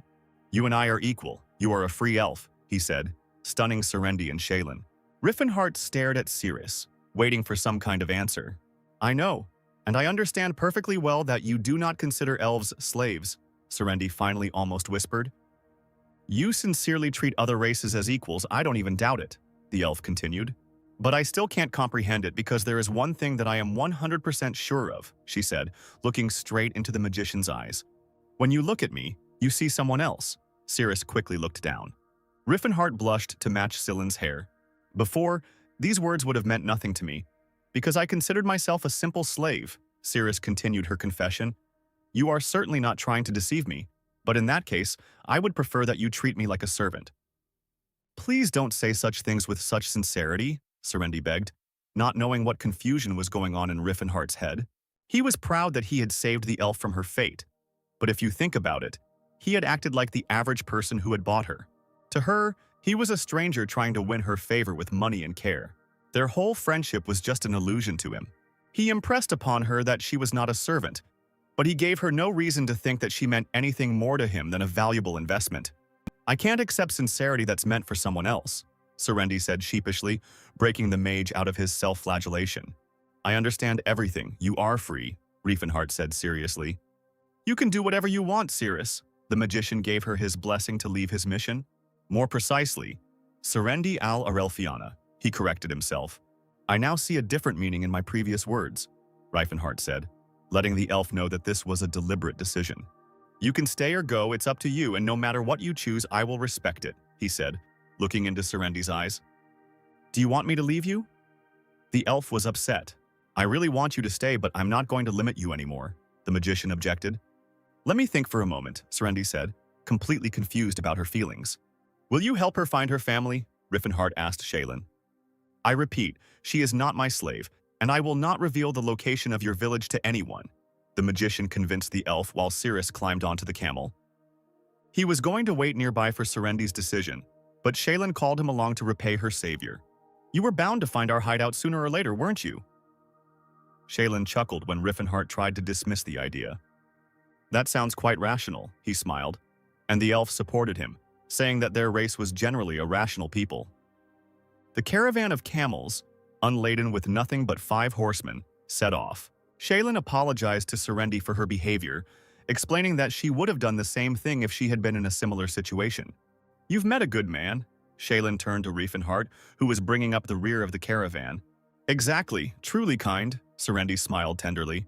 "Is that why you told him your real name?" Shaylin asked, leaving the elf stunned. "He called you by your real name," Shaylin reminded him, seeing Cirrus's stunned face. Serendi remembered how the mage had corrected himself and called her elven name. How does he know a name that even I couldn't remember? She thought in confusion. Let's move to the elven camp, which is located in the middle of the sandy mountains. One of the settlers informed Elder Relhard that there was only 1 day's worth of water left. Relhard decided to clarify about the scouts and the return of the bodies of the community's warriors. But it turned out that the scouts had stopped searching, and the bodies of his comrades were destined to remain buried in the desert sands. May Rhaegal rest their souls.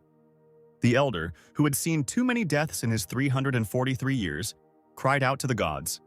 Elder, we can't stay here any longer. We need to return to the village while there's still water.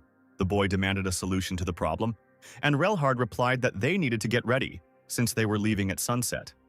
Eldia, please show us the way, the elder prayed, not understanding how his community could avoid the slavers' visits to their monastery. A minute after the prayer, strange sounds were heard from the street. This is the caravan of camels arriving with our heroes, Shaylin, Natina, and Ryder. The familiar faces of the soldiers guarding the entrance to the camp spotted. Don't let them pass, the commander ordered when he saw that there was a human among the elves. The elves loaded their slingshots and prepared to not let the man take another step. The slingshots landed right next to Cirrus and Reifenhardt's camels, but the mage reassured his friend that these were just warning shots. They made the slingshot projectiles out of molten glass, crude work, but they enhanced them with elemental magic. Riffenhardt examined the stone that had flown into them. The pebble was made of sand, and the mage explained to Cirrus that the elves had achieved the melting point of sand using elemental magic. Though without the World Tree, they were unable to summon enough spirits to fight. Your clan has lived here for hundreds of years, and all this time they continued to study the spirits of fire. You are no different from them, because the same blood flows in you. That is why you have not become paler, even though you have not been in this desert for 50 years, the magician lectured his friend. You learned this from your master too? Serendi asked sarcastically, no longer believing Riffenhardt's stories about her master's friends. Well, it's time to show that we come in peace, thought Riefenhardt, and turned to the elves, raising his hands in a sign of defenselessness. Dozens of shells immediately flew at him. What a monster!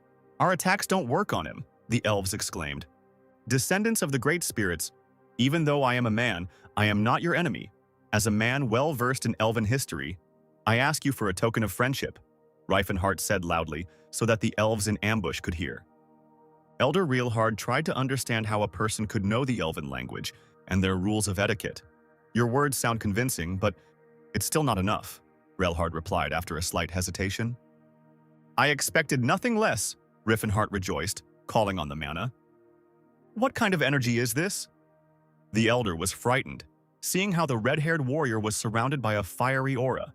Riffenhardt fired a 4-stage disaster horn blast into the sky, and it looked extremely epic. People would consider such a prank a threat, but elves are rationalists, the magician thought and smiled. You are truly strong. You should have shown yourself from the very beginning. Now I see that you really did come with good intentions. The elder confirmed Reifenhardt's thoughts. Welcome to the real house. The magician winked at Serendi. The sun was setting over the elven camp, painting the sky in incredible colors. This is Serendi, daughter of Errol and Piana. Remember her? Cirrus introduced to Elder Shaylin. A child lost in the days of nightmares. Today, our lost family member and our old relatives have returned to us. Relhard rejoiced.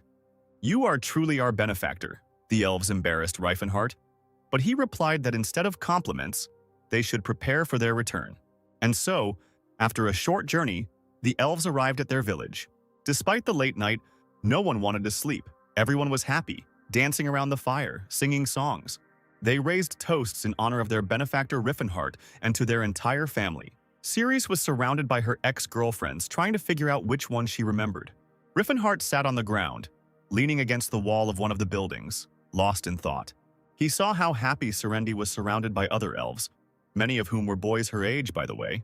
Will she change her mind about coming with me? The red-haired warrior worried. He leaned his hand on his knee and rose from the cold ground. I have one request, he said, intercepting the elder on his way to his friends. I want Serendi to experience the power of the elves, the magician asked for his friend. Are you talking about spiritual magic? Relhard clarified. I know a couple of spiritual spells myself, but that only concerns summoning, and my abilities are no match for elven magic, the red-haired warrior replied, showing a fiery dragonfly in his hand. Teaching Serendi's spiritual magic is our clan's duty, but after losing the World Tree, that's all we can do now. The elder showed the unformed fire in his hand, and it quickly went out. This kind of magic is barely enough to replace a regular fire, and it's definitely not something you can use in combat, Relhard complained. Of course I was going to teach her, but not being able to communicate with spirits as an elf, isn't that sad? Riffenhart complained in response when Relhard suggested that he teach Cirrus himself. You really understand us well, the elder smiled sadly.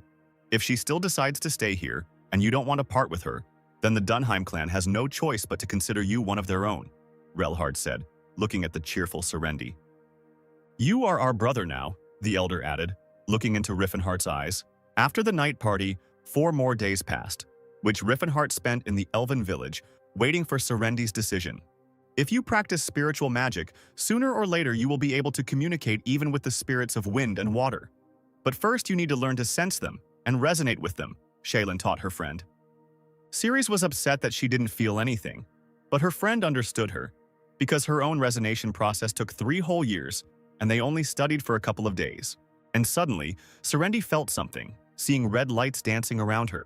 Shaylin was amazed at Ceres's progress, as she seemed to have established a very strong connection with the spirits in such a short time. Few elves are able to master this magic in such a short time, but Ceres, since childhood, being a slave, underwent various training. Thus, this experience gave her a learning speed comparable to that of humans. Do you like it?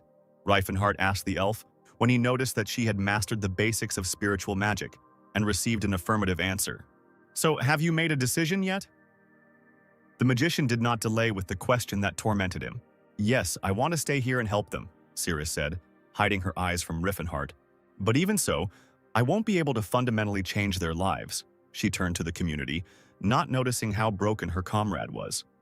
But perhaps by following you I can do it, Serendi added slyly, still not turning around to look at the red-haired warrior. Of course, I swear on my life I will definitely help them, Riffenhart answered carefully, afraid to frighten her decision. In that case, for the sake of my clan, I want to go with you. Ceres finally turned to her interlocutor and smiled broadly. Riffenhart immediately smiled back at her, and then his smile grew even wider, and a nervous and at the same time victorious laugh burst out of the magician. I will change this world. I will do it for the girl who chose me. Riffenhart rejoiced inwardly, continuing to laugh furiously.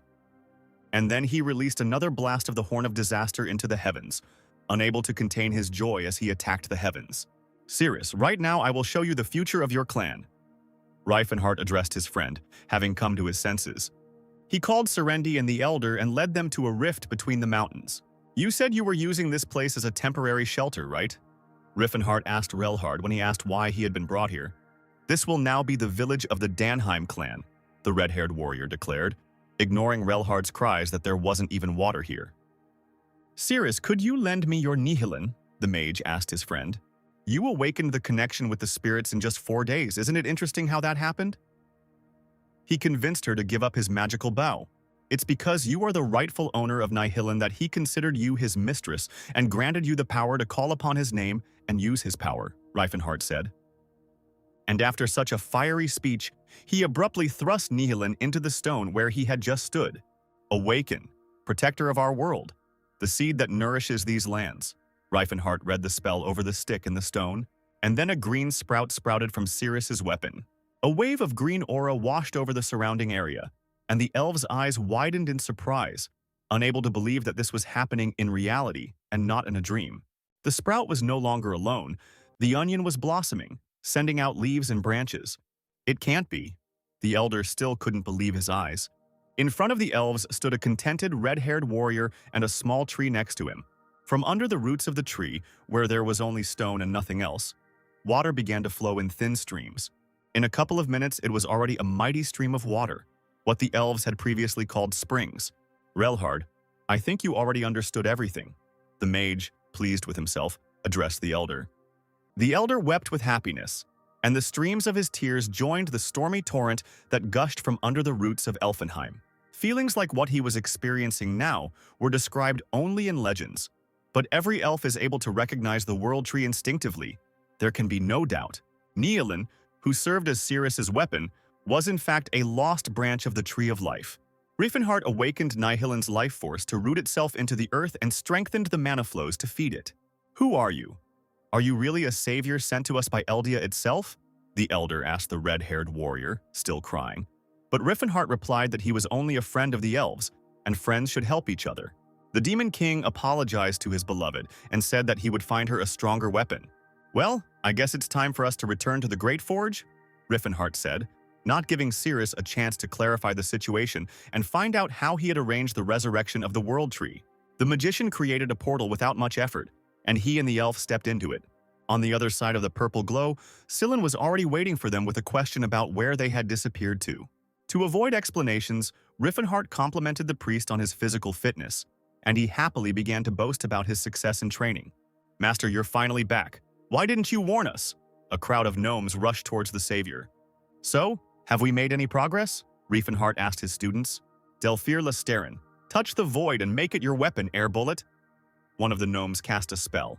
After the savior praised their brother, each of the dwarves expressed a desire to show their success in their studies to the master. In the Great Forge, thanks to the red-haired warrior, a new class of soldiers appeared, magicians, and they made stunning progress in just 2 months. Riefenhardt selected 20 talented dwarves and trained them in the basics of magic, and also wrote a detailed manual for them so that they could continue their training even after he left the Great Forge. Russ entered the hall and, in response to the Demon King's questions about progress in mastering the aura, replied that things were going slowly. "I didn't notice it before, but now I see it clearly," the black-haired Holy Sword said suspiciously, looking at his senior comrade. "You're just huge," Russ muttered, and he wasn't talking about Riefenhardt's height and muscles, but about the Demon King's enormous soul. "I have a feeling that you have already lived your 23 3 times over," Russ continued, turning to his older comrade. The strange monologue of the bastard Tennes was interrupted by the priest, who asked Riefenhardt if they were heading to the ruins to get some more money. The red-haired warrior replied that, although money would not hurt them, their final destination was the Kingdom of Croans. While Riefenhardt was finishing his business in the Great Forge, something was also happening in another place, much colder and larger than the Great Forge. The lands northeast of the Kingdom of Grime were called the Frozen Lands for a reason. Be strong. We need to keep the fire going all night long, so we can't waste mana thoughtlessly. The bearded old man answered the young man's question about whether the fire could be made brighter. At first, there were 30 of us, and now there are only 10. But be that as it may, we managed to get a good catch in the ruins of Shalkarn, the bearded man said, sighing about the dead, turning to look at the bottomless bags in the tent. "Besides, we found a book that contains all the records about the Silver Age, including those we didn't know about." The bearded man continued his monologue, lovingly stroking the cover of the book with his mitten. "This tome will create a real sensation in academic society," the old man rejoiced mentally.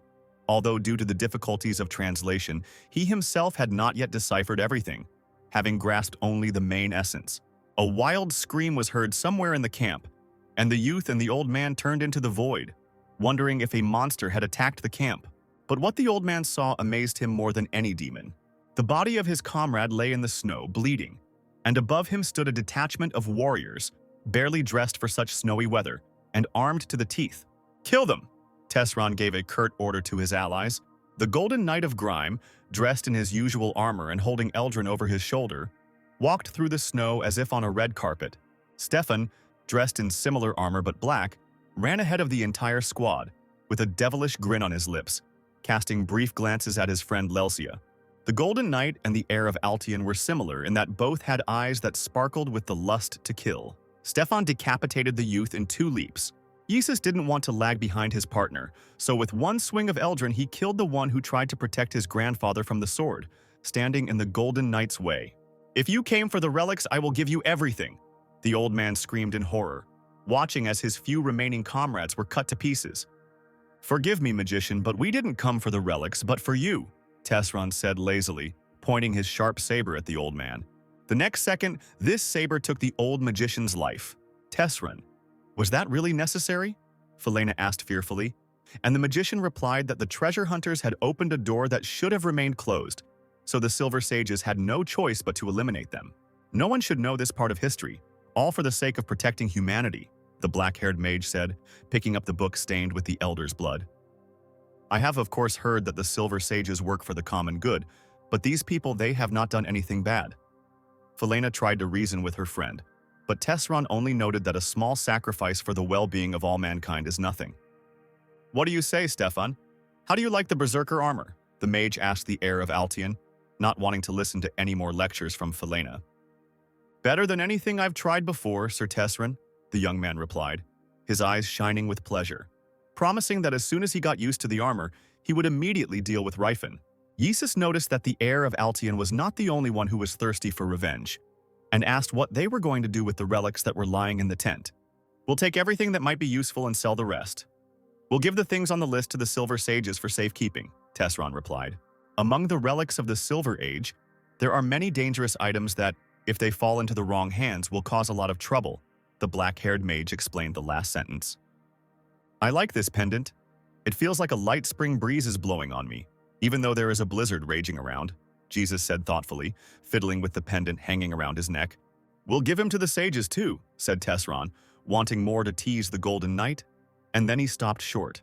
"This is the voice of Aleutian," the magician rejoiced inwardly, pulling out a magic Rubik's Cube from his bottomless bag. "This must be some kind of special artifact, since the Demon King himself rated it so highly," the martial arts king thought as he turned the box over in his hands. "What kind of secret is this that the Silver Sages guard it so zealously?" Felena tried to pry information out of her friend, but Tesron again asked her not to meddle in it. "Only the Silver Sages know about this," the black-haired mage drawled mysteriously, but his voice was lost in the snowstorm. Meanwhile, in the Great Forge, Serendi walked straight into the lair of the most important of the dwarves. "What exactly do you want to know, elf?" asked Mashaline. "Anything to do with Reifenhart," Cirrus demanded brazenly. "It seems like he knew who I was from the very beginning," the elf shared with the dwarf. "His look, manner of speech, actions, you don't behave like that with strangers. And most importantly, he said my real name, which even I had managed to forget." "He's afraid you won't understand," the priest answered briefly. "But why?" The elf was genuinely surprised, staring at Mashalin with her mouth open in amazement. "Do you trust him?" the dwarf asked before giving Cirrus advice. "I would believe you even if you said he was a deity come to earth," Serendi replied briskly, but the priest cut her off, saying that was not what he had asked. "I'll ask again, do you trust him?" Mashalin repeated with a little irritation. Cirrus's eyes widened.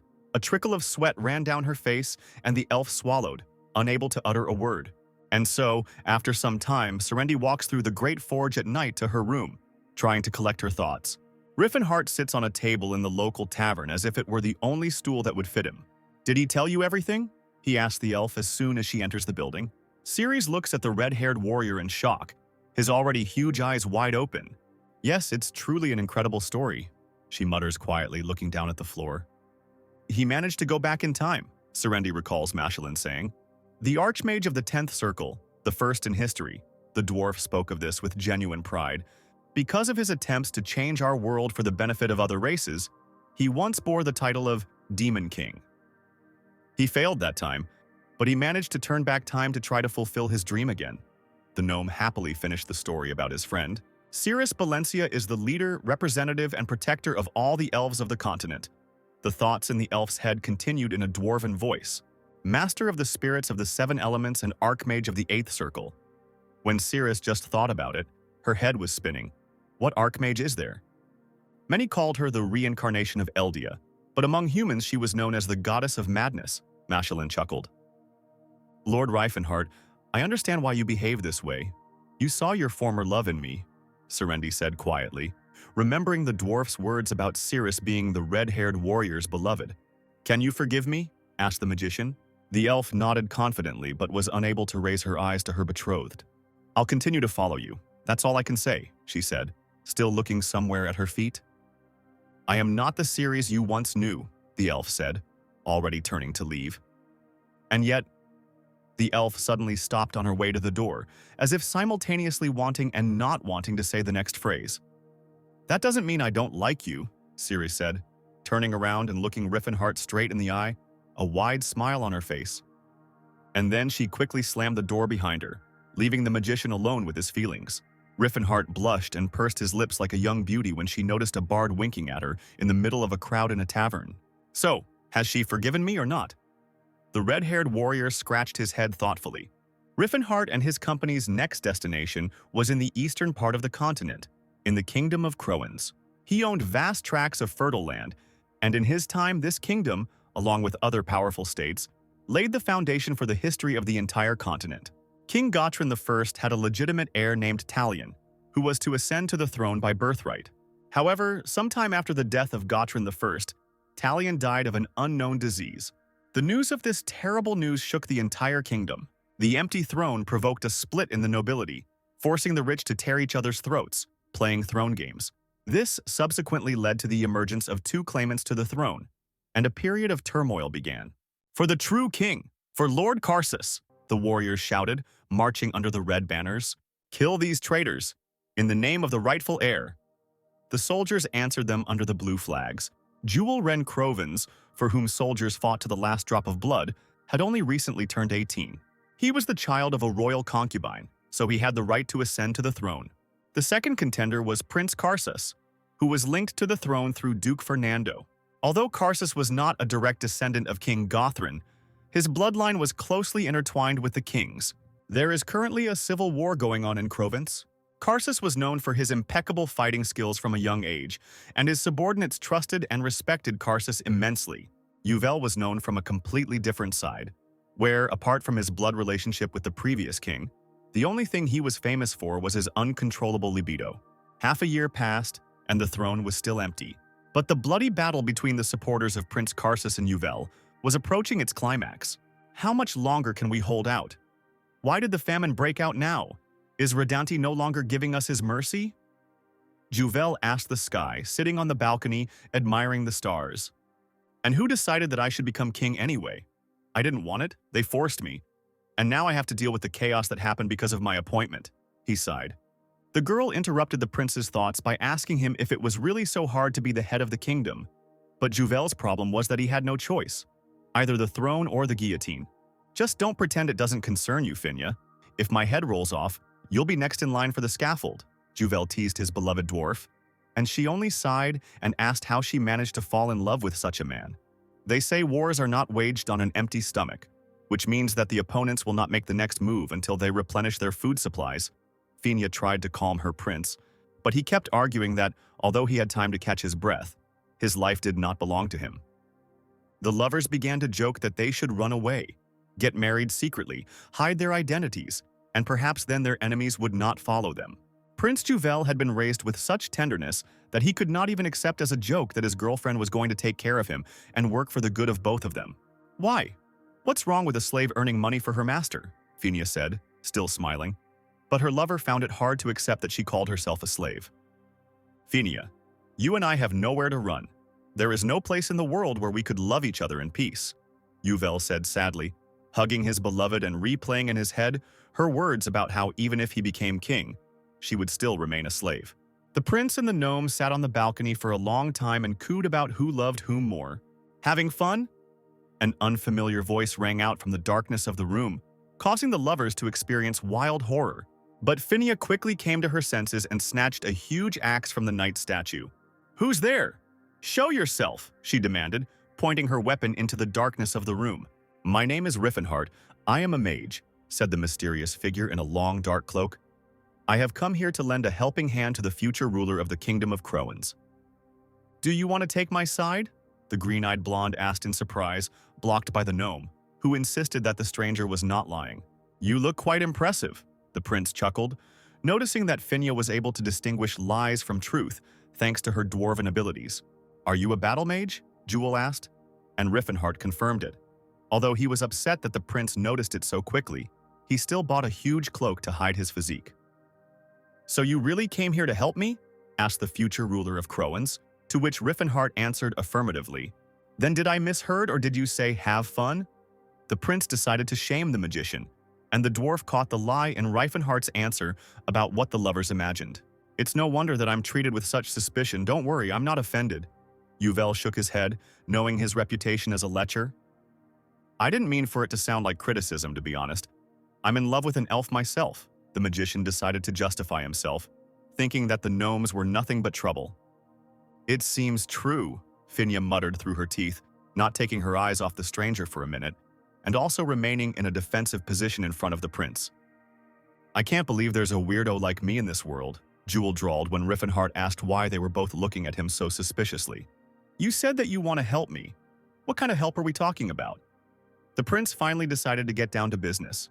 "How about 100,000 gold pieces worth of provisions?" Riefenhart offered his trump card. 100,000 gold? Yuvel and Finia yelled at the same time, realizing that this astronomical sum was practically the royal family's annual budget.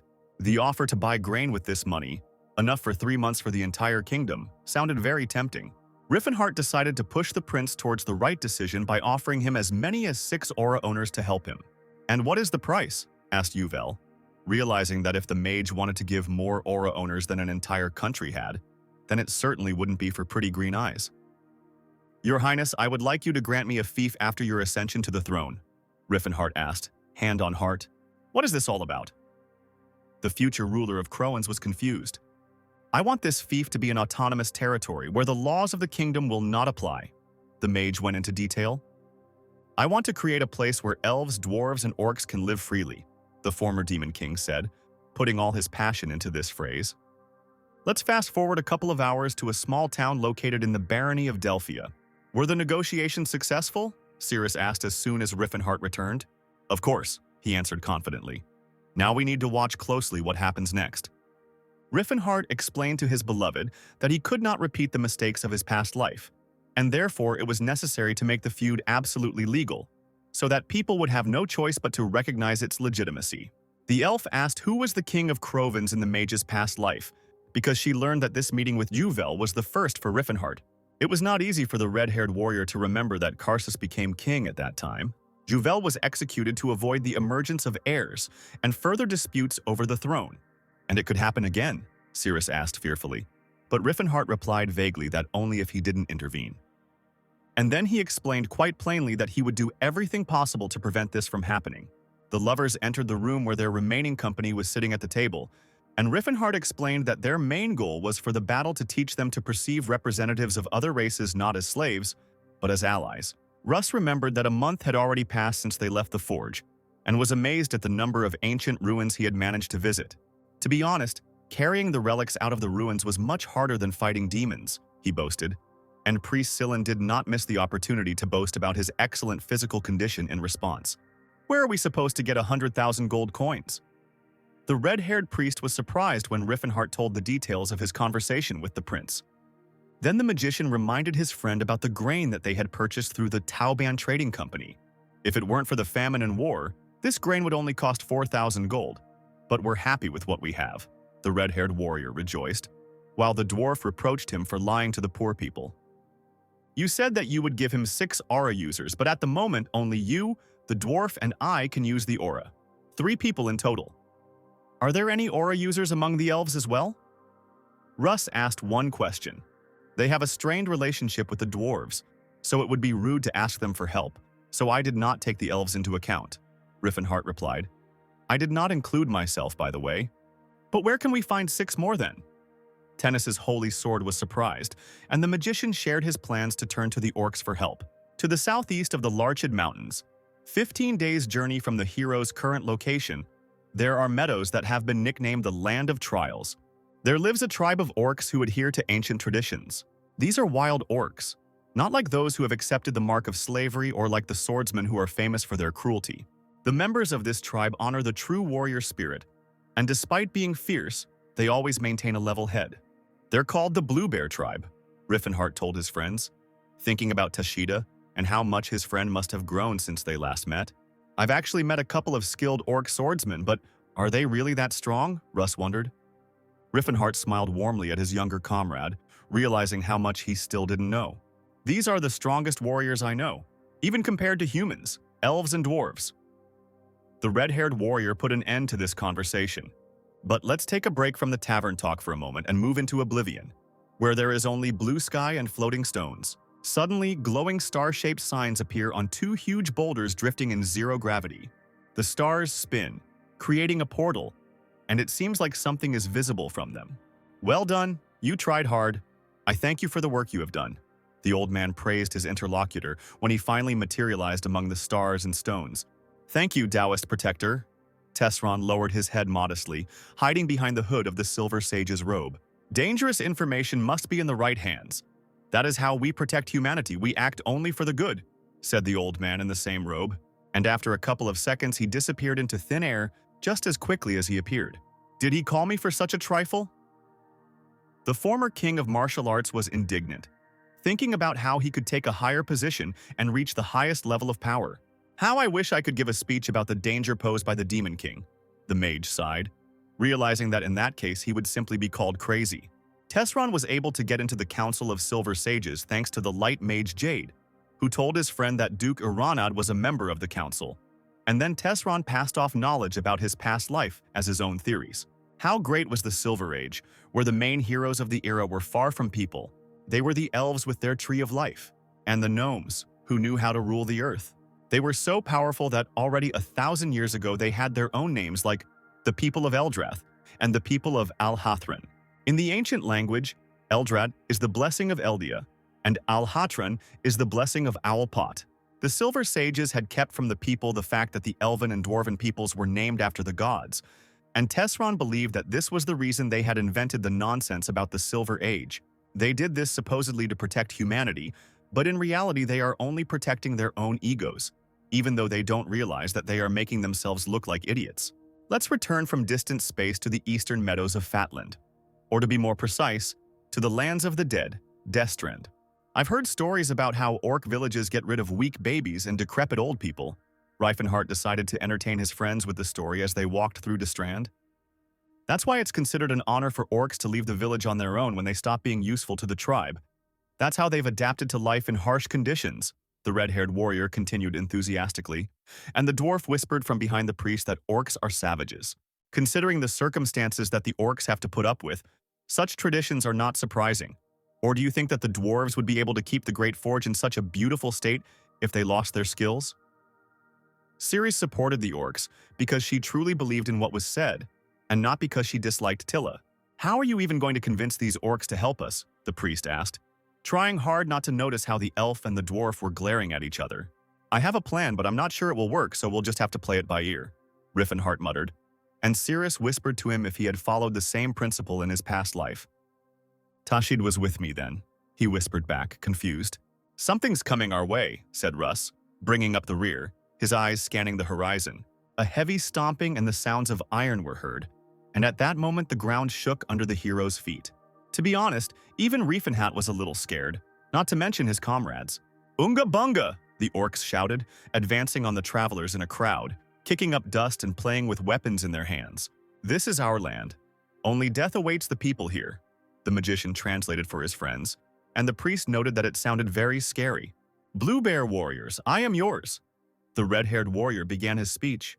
Unga bunga shatan da talulka, the orcs shouted, ignoring Reifenhart's attempts to explain. I don't think they really want to listen, Russ whispered. One of the orcs had almost reached Cirrus and raised his club over his head. The elf pushed off the ground and in an elegant leap drew her blade from its sheath. Another orc tried to attack Tilla, but she repelled his attack with her huge axe.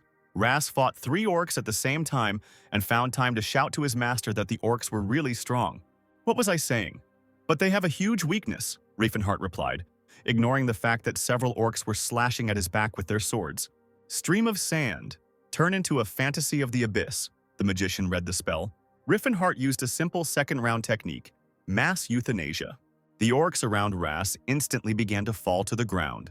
I thought this spell was completely useless in battle, the priest exclaimed, wandering among the snorting warriors. But the Demon King noted that this was precisely why the orcs lost to the humans. Even the strongest warrior can do nothing if he can't resist magic, Sillin muttered. And Reifenhart gave him food for thought by wondering what would happen if the priest cast a spell on them that protected them from magic. But they are not even warriors, the magician continued to reason, not giving Sillin a chance to answer. Real warriors of the Blue Bear tribe protect their tribe and hunt monsters. These guys are yet to become warriors, so they simply patrol the surrounding area, gaining experience and proving that they have grown to the title of defenders of the tribe. The former Demon King conducted a tour of the sleeping kingdom. So these really aren't warriors? Russ was surprised, watching as one of the orcs put his palms under his head to sleep more comfortably. Speak of the devil, said the former Demon King, looking in the direction from which the sleepy squad had come. "Oh my God," Russ said, startled, and cold sweat ran down his face. From the heights of the cliffs, a whole squad of giant orcs, armed to the teeth, looked down on them. "These are our lands. People are not allowed here," said one of the orcs, completely covered by a hijab, his eyes sparkling with green lights. "Valiant warriors, we come to you in peace." The Demon King began his familiar hurdy-gurdy. "In peace? You know what great liars people are. I can't trust you," said the stranger, covered from head to toe in rags. Riffenhart replied that he understood that it would be difficult to gain their trust, but he wanted to demonstrate that what he said was absolutely true. "I offer you a ritual fight in which I will prove the truth of my words," the magician shouted joyfully. Ritual combat is a ritual through which orcs form friendly bonds with each other. And this is also how they gain trust, because strength always comes first for them. A coward never becomes strong. That is why the strong can be trusted. Riefenhart remembered the orc motto, hoping that they would want to fight a man. The orcs were delighted that the man knew their great tradition and asked each other to agree to his offer. Riefenhart was surprised that the orcs agreed so quickly, but his companions were of a different opinion, convinced that the orcs would rather fight than eat bread. "You and I can fight them, but what about Cirrus and Tilla?" Russ asked his comrade, and the mage convinced him that the orcs didn't care about gender, so everyone would be involved in the fight, and that even I will fight. Sillin was surprised, but Riefenhart replied that non-warriors had no need to fight. "Let's begin the ritual fight," shouted the orc in the burqa. "Those who wish to prove their strength step forward," he also asked loudly. "I am Cirrus Balencia of the Danheim clan," the elf said, wanting to fight first, taking a step and drawing her blade from its sheath. "My name is Zalkator, son of Daratar. Let's fight," boomed a huge 2-meter orc, with a funny tail on his head and the skull of some saber-toothed animal on his belt. Ceres stared at the orc in confusion, as he spoke in a language she did not understand. "I am Zalkator. Shall we fight?" the tailed warrior repeated in the official language. Ras and Sillin whispered to each other, surprised by the orc's ability to speak different languages because, frankly speaking, these two brave men did not know any languages other than the official one. While her partners chatted, Cirrus preferred to act. The elf tried to strike Zalkator, but he deftly dodged. The orc responded with a huge sword, but Cirrus met his blow with her own blade. "How can such a small thing be so strong?" the orc warrior asked himself, putting in a noticeable effort to resist the short blonde girl. "He's strong," Serendi noted to herself, thinking that her usual training would not compare to a fight like this. Zalkator pulled out his second sword, and now the elf had to use her best skills to dodge. She nearly knocked one of the swords out of the orc's hands, striking it with her blade when it was close to the ground. But Zalkator had a strong grip. The orc tried to strike with his sword at the place where Cirrus had just stood, but she quickly retreated, and then, unexpectedly for Zalkathar, Cirrus spun like a top, and she hit him in the face with her boot. Zalkator bared his teeth and clenched them as if he wanted to crush them into dust. "Amazing, elven woman! You are a true warrior!" He shouted compliments to Cirrus the next minute, in the heat of battle. The elf didn't know the language of the orcs, so she thought that her opponent was evil. And he really was an excellent warrior, even compared to people, dwarves, and elves, just as Riefenhart said. Serendi's small blade kept the orc's huge sword from making an attempt on her head. Zalkathar looked surprised, not understanding how she was able to hold back his blows with such a tiny weapon. He is extremely good with a sword, but his sword cannot keep up with his skills. The elf mentally made either a compliment or a remark to the orc. Zalkator used a blow with 2 crossed swords, but Cirrus also managed to escape from under it unharmed. Her eyes were burning with passion, and the blade cut through the air as if it were an extension of her body. "Skaven! Satara!" the huge Zalkator screamed in despair. He crossed his 2 swords and held them out in front of him like a shield, just as Cirrus was about to perform a jumping attack. Having landed without causing any damage to her opponent, the elf looked around in amazement. "My weapon is my soul. The soul of a warrior cannot be broken." Zalkathar almost sang, holding 2 swords shining with aura. Riefenhart broke out in a cold sweat. He realized from afar that the orc had a spiritual weapon. "Cirrus, don't panic. Spiritual weapons are the secret technique of the orcs," the red-haired warrior shouted to his beloved. "Could you explain a little more?" the elf asked as Zalkathor danced with his weapon. And Riefenhart explained that his sword was sharper and stronger because of the spirits. "So this is an orc special skill like Tilla's earth resonance?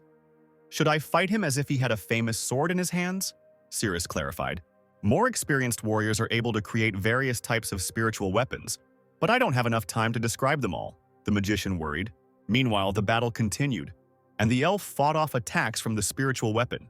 Ceres had a hard time, spinning around the battlefield in positions that would have made slaves of other professions envious. But few people understood that with this technique the elf was wearing out her opponent. "He opened up," Serendi noted at the opportune moment. "Now you're mine," the elf said excitedly, preparing for the decisive blow. The orc held his spirit weapon too high to avoid a kick to the gut, and then the elf only had to knock the weapon out of his hands. Naturally, she managed to do it on the first try. The orc stared in confusion at his outstretched hands, which had recently held his weapon. "Wasn't that enough?" Cirrus thought as she watched the strange scene. Zalcator's two swords did not fly apart, but remained hanging in the air, forming a cross. "Comrade!" the orc warrior shouted loudly, looking straight into the elf's eyes. And then, all the spectators and the fighters saw two swords falling from the sky like comets. "True, sometimes they can control their weapons like that," Riffenhart shouted, and Cirrus shouted back that this should have been told earlier. "Cirrus!" the magician yelled excitedly as two swords landed on the spot where his beloved stood, exploding sand and rocks. If the audience had seen what the elf saw at that moment, it would have looked like two swords were rushing through a sand well. The swords flew straight at the elf, like living creatures that knew their exact target. They carried the remnants of Cirrus's cloak with them as they continued on their way. And when the dust settled, the audience saw that the elf was alive, which could not be said about her outerwear. "Your skills are impressive, elven warrior. I didn't think I would have to resort to the help of my comrade," the orc said in the official language. "Should I admit defeat?" Cirrus thought, considering that this technique had probably been passed down from generation to generation, and its secret did not lie in enhancing the weapon. But since the elf's motto is "think twice," I don't think even once. She rushed into battle again. "I hate losing, especially because of some racial characteristic," Cirrus admitted her passion. And then a simply brilliant thought struck her. Right now, Zalcator is using a technique that only orcs can do, but don't elves have similar tricks? "Sarana, my friend, in the name of our friendship, I call upon you," Serendi called upon the wind spirit, and she immediately responded to the call. Riefenhart was surprised that Cirrus managed to summon Sarana, even though she was powered by Nihilin. Nevertheless, the rate of growth of the elf's abilities was simply amazing. The next second, Serendi did something that shocked all the spectators. She stepped with her dirty boot right on Sarana's head. Pushing off from the wind spirit, the elf was able to rise high into the air. The orc even lost sight of her, watching the sand gather in circles around Sarana. However, he came to his senses and launched his two shining swords at the elf. Ceres parried them on the fly, never taking her eyes off her opponent, and then she landed behind him. Zalcator did not immediately understand how she ended up there, since the spirit of the wind gave the elf unprecedented speed. "Checkmate," Serendi sang cheerfully, placing her blade to her opponent's neck. "The aliens are winning," the burqa-clad orc declared, and the crowd of warriors cheered, welcoming Ceres. Scyllin immediately went to his friend to make sure she was not injured. "Excellent work, Cirrus," Riffenhart praised the elf, and she became embarrassed. "Is it okay that she just stepped on a spirit?" "I think Sarana was upset," Tilla asked her older comrade, and the mage convinced her that the spirits of the creature were not vindictive. And although the magician convinced his friends that everything was fine, in reality, Riefenhart was surprised at how unceremoniously the mean girl Ceres was even with her closest ones. The orc in the burqa announced the start of the second round, and the dwarf Tilla expressed her desire to fight. "We will not describe this battle. It is too shameful. Let us just say that, unfortunately, Tilla lost. Dwarven woman, you have great potential, but you need to hone your skills, and by fighting at less than full strength, you show disrespect to your opponent. But I understand that you did not do it on purpose." The leader, covered from head to toe, burst into a fiery, supportive speech. "You tried to assess the level of your opponent and fight accordingly, but you miscalculated and underestimated the enemy," the leader continued. "Although even if you had given it your all, our warrior would have still defeated you. And the fact that you could not realize this means that you need to train harder." "What did he say?" Tilla asked her senior comrade to translate, but Riefenhart decided to spare the dwarf's feelings by omitting the second part of the orc's speech. "The most important thing is that you were recognized." The magician encouraged his partner and turned to his student. "Russ, you're next." "My name is Ras Tennis, heir to the Sword of Tennis. I have come out here to prove my martial strength," shouted the black-haired bastard of Tennis, showing the orcs the blue aura of his sword. "Karuga!" the orc leader yelled back, not taking his eyes off his sword. The orc in the burqa jumped off the cliff he was standing on. It landed very heavily, lifting tons of sand and rock into the air. I am Stala Langar Beta, matriarch and champion. I will deal with you personally, the orc woman said, throwing off the piles of rags. This kid is a champion Karuga too, Stala shouted, getting the crowd excited while Russ was confused, not understanding what she was talking about. Karuga is someone who has been blessed with a fighting spirit, someone who has managed to surpass the normal level of mastery of spiritual weapons. Even if I surprised you so much, what will happen when the elder comes out here? Ras asked himself, not realizing that the title of Karuga had previously only been awarded to the strongest orcs.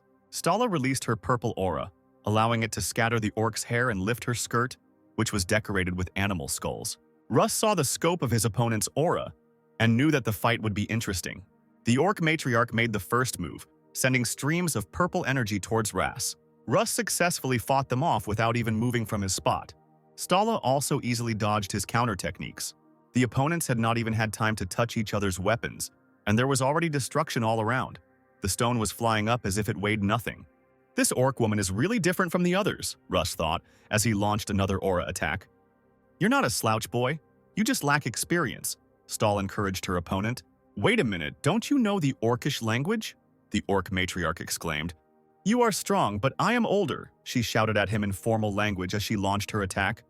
Is she doing this on purpose to make me lose my guard? Russ was confused, but still managed to defend himself in time. Well, that's enough already. Let's fight. Stala was eager to measure his strength with the young man. Sateya! Randat! The Orcish woman shouted, summoning her spiritual weapon. Forward, my sisters, she ordered the swords, which flew along a winding path towards Ras. Future Holy Sword. Cyrus caught the excitement and very gracefully parried the orc's spiritual weapon before it could get close enough to him to hurt him. This is the technique the elder was talking about? Spiritual weapons. Russ recalled about how orcs can control their swords with just the power of thought. Stala, however, was relying on the swords, but she herself did not lag behind. So when she found herself in front of the young knight, she prepared for hand-to-hand combat. She slammed her aura-filled fist straight into Russ's chest, causing him to slowly skid on his heels across the sand. I've already encountered attacks enhanced by aura in the fight with the elder. So for me, such blows are a piece of cake. Tennis's sword consoled itself, putting up a defense and steadfastly withstanding Stala's onslaught. One of the orc matriarch's swords shot up into the air and circled towards Ras. The young man managed to dodge to the side when the sword flew too close to his head. Ras is a good fighter when it comes to single combat, but he has little experience against aura users. If he focuses on just stall, he will be attacked from all sides, Reifenhart noted. What are you going to do, Russ? The magician asked himself when he saw that one of the orc woman's swords had nevertheless touched the young knight's hand, and he was bleeding. Victory is mine, Stala declared, but Tennis' sword protested, claiming that the duel was not over yet. I haven't really had a chance to test this technique in the field, but please let it work, Russ prayed silently. Cyrus's eyes lit up with excitement, and for a second it seemed to Riffenhart that the aura filled the entire knight from skull to toe. The magician was worried because they had not practiced techniques with their younger comrade that required such an amount of mana. What's going on? The matriarch of the orc community worried. Phantom Division Technique. Russ cast a spell, and his sword circled around, leaving behind thousands of blue spears. The swords moved in unison with Tennis's bastard, and as he ran and jumped to fall upon his opponent from above, the swords also rushed down like a tribe of shooting stars. Phantom swords? I know which one is real and which are illusions, Stala said, putting up a shield. The orc cast a spell that destroyed the phantom swords one by one. You have a great future, young man, she said to her rival. And then the orc matriarch noticed how drops of blood were appearing on her powerful press, revealing a wound. While Stala was getting rid of the phantom swords, she forgot about the shield, and Ras wounded her using his only real sword. Very impressive, Riffenhart noted, realizing that Russ had practically hidden his presence with this technique. Not a bad attack. Too bad it won't work on me anymore, the orc said with a smile, covering the wound with her hand. Did I miss? The future holy sword Cyrus said in response, smiling and clicking his tongue, not knowing that the orc had hidden the wound. Stala immediately jumped up and rushed towards her opponent. Phantom Division. Tennis's sword used the successful technique again. If you can tell the difference between an illusory sword and a real one, then dodging is pretty easy, Stala reasoned, deftly avoiding the phantom swords. The orc got too close to Russ and his sword pierced her shoulder, but she felt no pain. The next second, the swordsman began to merge with his aura, becoming almost invisible, and then he crumbled into pieces, leaving Sala to wonder what had happened. However, the orc matriarch did not have to think for long, as the real Russ materialized below his copy, literally one step ahead of the orc woman, and while Sala looked down in confusion, he managed to cut her thigh. He switched places with the illusion, simply amazing. The orc matriarch admired, despite her injured leg, and Russ was glad that this time the attack was successful. Riffenhart was surprised at how quickly Cyrus was progressing, as only a genius could have mastered such a complex technique as the Void Sword at such a young age. This technique goes beyond the laws of space by creating the illusion of a sword through the manipulation of aura, and it also distorts the very essence of aura, making it very difficult to counter.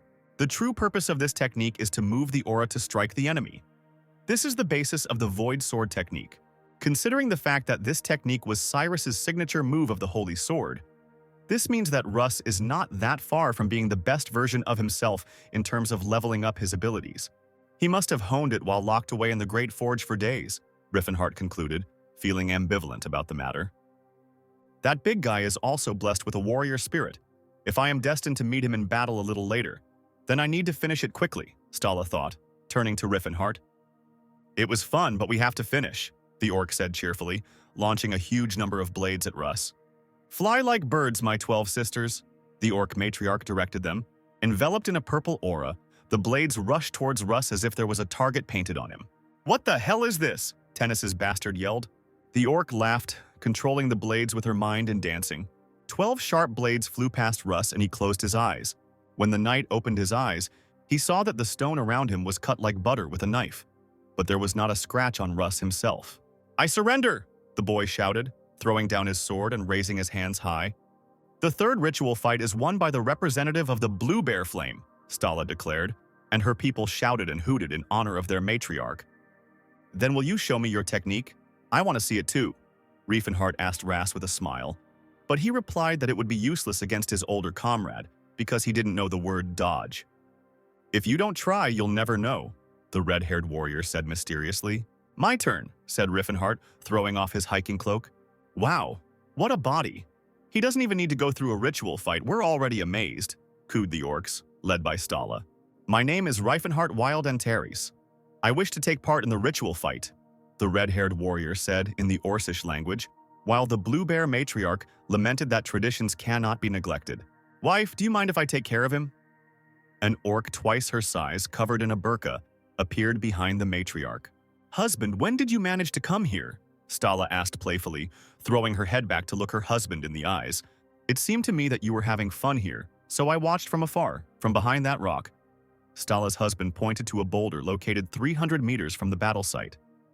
The matriarch of the tribe asked her husband if he had returned from hunting too early, but he assured her that he had already caught and chopped up the prey, so there would be enough food for a long time.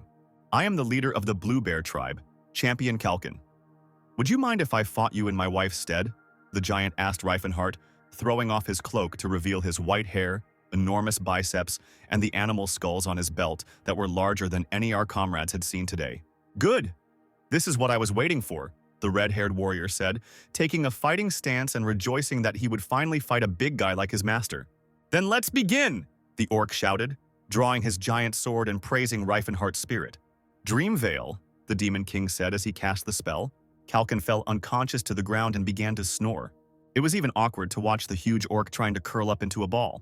What a disappointment, Sillin muttered, and Russ asked if this disgrace was a victory without waiting for an answer. You can wake him up, I just showed that I am both a warrior and a magician. Riefenhart responded to Stala's claims. The wife woke up Kalkin and explained to him that the red-haired warrior was also a magician who cast a spell on him. Kalkin thanked Riefenhart for not fighting half-heartedly and demonstrated his abilities, which are also one of his weapons. There was a debate among the orcs about how fair and generally appropriate it was to use magic in ritual combat. Thanks to my trained body, I will be able to gain their respect much faster than in my past life, the magician thought, and went on the attack, not paying attention to the fans fighting for their beliefs in the stands. Kalkin's spiritual weapon clashed with Riefenhart's aura fists, and somewhere in the distance, boulders were reaching upwards to touch the beautiful sunset with their tops. Now we definitely won't need food, Tashid rejoiced, examining the body of his victim. Black King, "What is the matter with you?" he asked his dog, who was hypnotizing him with his black eyes. "Okay, go ahead." He threw him a whole piece of snake meat, which he had caught and had already begun to skin. A huge pillar of green and orange aura lit up in the distance where the Tashida tribe was located. "What is this light?" the orc asked his dog, but the Black King had no answer. "Well, it's time to go back," decided the hunter of the Blue Bear tribe. Riffenhart rushed towards the enemy with burning eyes. The orc champion Kalkin was just as excited about the upcoming battle. The orc's aura-infused sword crashed into the red-haired warrior's fist without causing any damage. Riffenhart prepared for one of his signature counterattacks.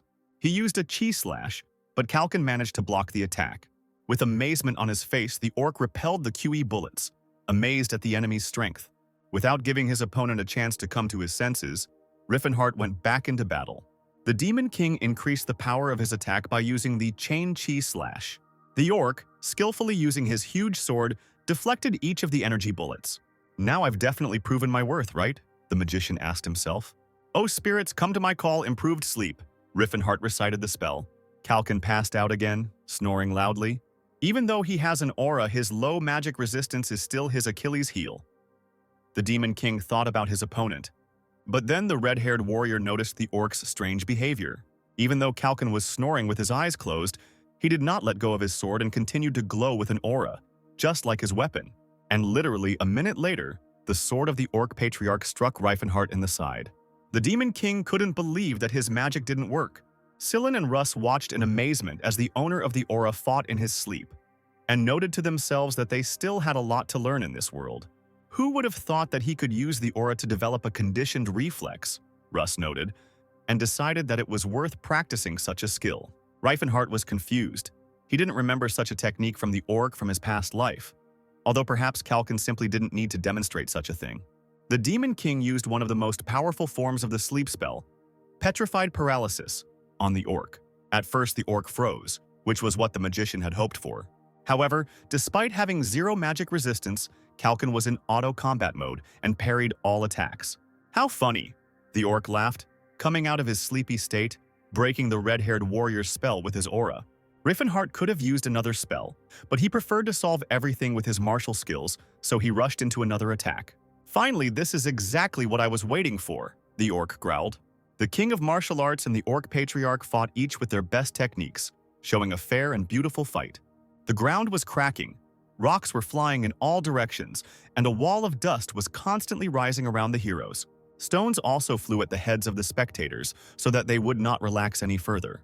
"It's time for us to finish the man," the orc suggested, realizing that there could be no winner in this duel. "With pleasure," the Demon King agreed with his opponent. Their eyes met and each of them realized that neither wanted to stop the fight first. Riffenhart used the 4th stage Disaster Horn. The orc also used his signature move called Thunder Strike. The ground slipped out from under the feet of the fighters and flew up like a rain of stones. The sword and fist clashed again, not knowing what would happen next. A huge pillar of light pierced the sky, blinding all spectators. Sparks were flying around as if someone had set off fireworks. After some time, the pillar of light disappeared, leaving behind an orange haze. "Easy there," Riffenhart yelled as Sillin tried to heal his body. "I just said a little more," the red-haired healer muttered, trying to calm the big guy down. These fighters were not inferior to each other in terms of skill level. They were like twins born on the same day. Stala declared a draw. The dwarf Tilla wondered if Philinense's treatment was so painful that Riffenhart was almost crying. But the priest explained that this was happening because part of the opponent's aura was still in the red-haired warrior's body. You see, aura, sacred power, and magic have different natures, and because of this difference, they are unable to completely merge with each other, Sillin taught. The priest offered to help the orc heal, but Kalkin convinced him that the wounds would heal on their own. "Human, I recognize you as a warrior who can be trusted, and from this day forward, I consider you my brother," the orc patriarch addressed Riffenhart. And deciding that meeting a new brother was a truly joyful event, Kalkin suggested ending the conversation started by swords with a drink. It was already a dark and very starry night. Around the lit fires, orcs and humans raised their cups, made from someone's tusks, and eloquent toasts were pronounced. Sillin and Russ felt a little uncomfortable among the very masculine orcs who were guzzling cup after cup without a break. "Brother, drink with me," Kalkin asked Riffenhart, handing him the most disgusting swill the mage could remember. But the Demon King's new body came with new flavor recipes. So this time he really liked the orc drink. Kalkin was glad to have pleased Riffenhart with the drink and asked his wife to bring him another keg, as if he wasn't looking for any excuse to get drunk. The red-haired warrior, to his surprise, emptied the barrel without bothering to pour the contents into the goblet, and amused the crowd of orcs with this. The orc girls whispered that Riefenhart's companions were somehow fat. Although, to be honest, orcs considered everyone who didn't have a mountain of muscles to be fat. Yes, and these ladies didn't like Scylla either. By their standards, he was too puny to even be a guy. So this is what you were trying to tell me, brother, thought Russ, sitting among the laughing orcs. Oh, our shepherds have returned, Kalkin remarked to his friends who had arrived at the camp. What a miracle this is! What a meeting, one of the shepherds exclaimed, looking at Riefenhart. Of course, the red-haired warrior immediately recognized his matured friend, Tashid. He remembered their first meeting in the forest, when the orc was still very young and skinny but already very warlike. Now in front of him stood a very embarrassed but still giant with a mountain of muscles and an incredible mane of black hair. Do you know each other? Kalkin was surprised, and Tashid explained to him that this was the same man who sent him to the Blue Bear tribe. What a coincidence!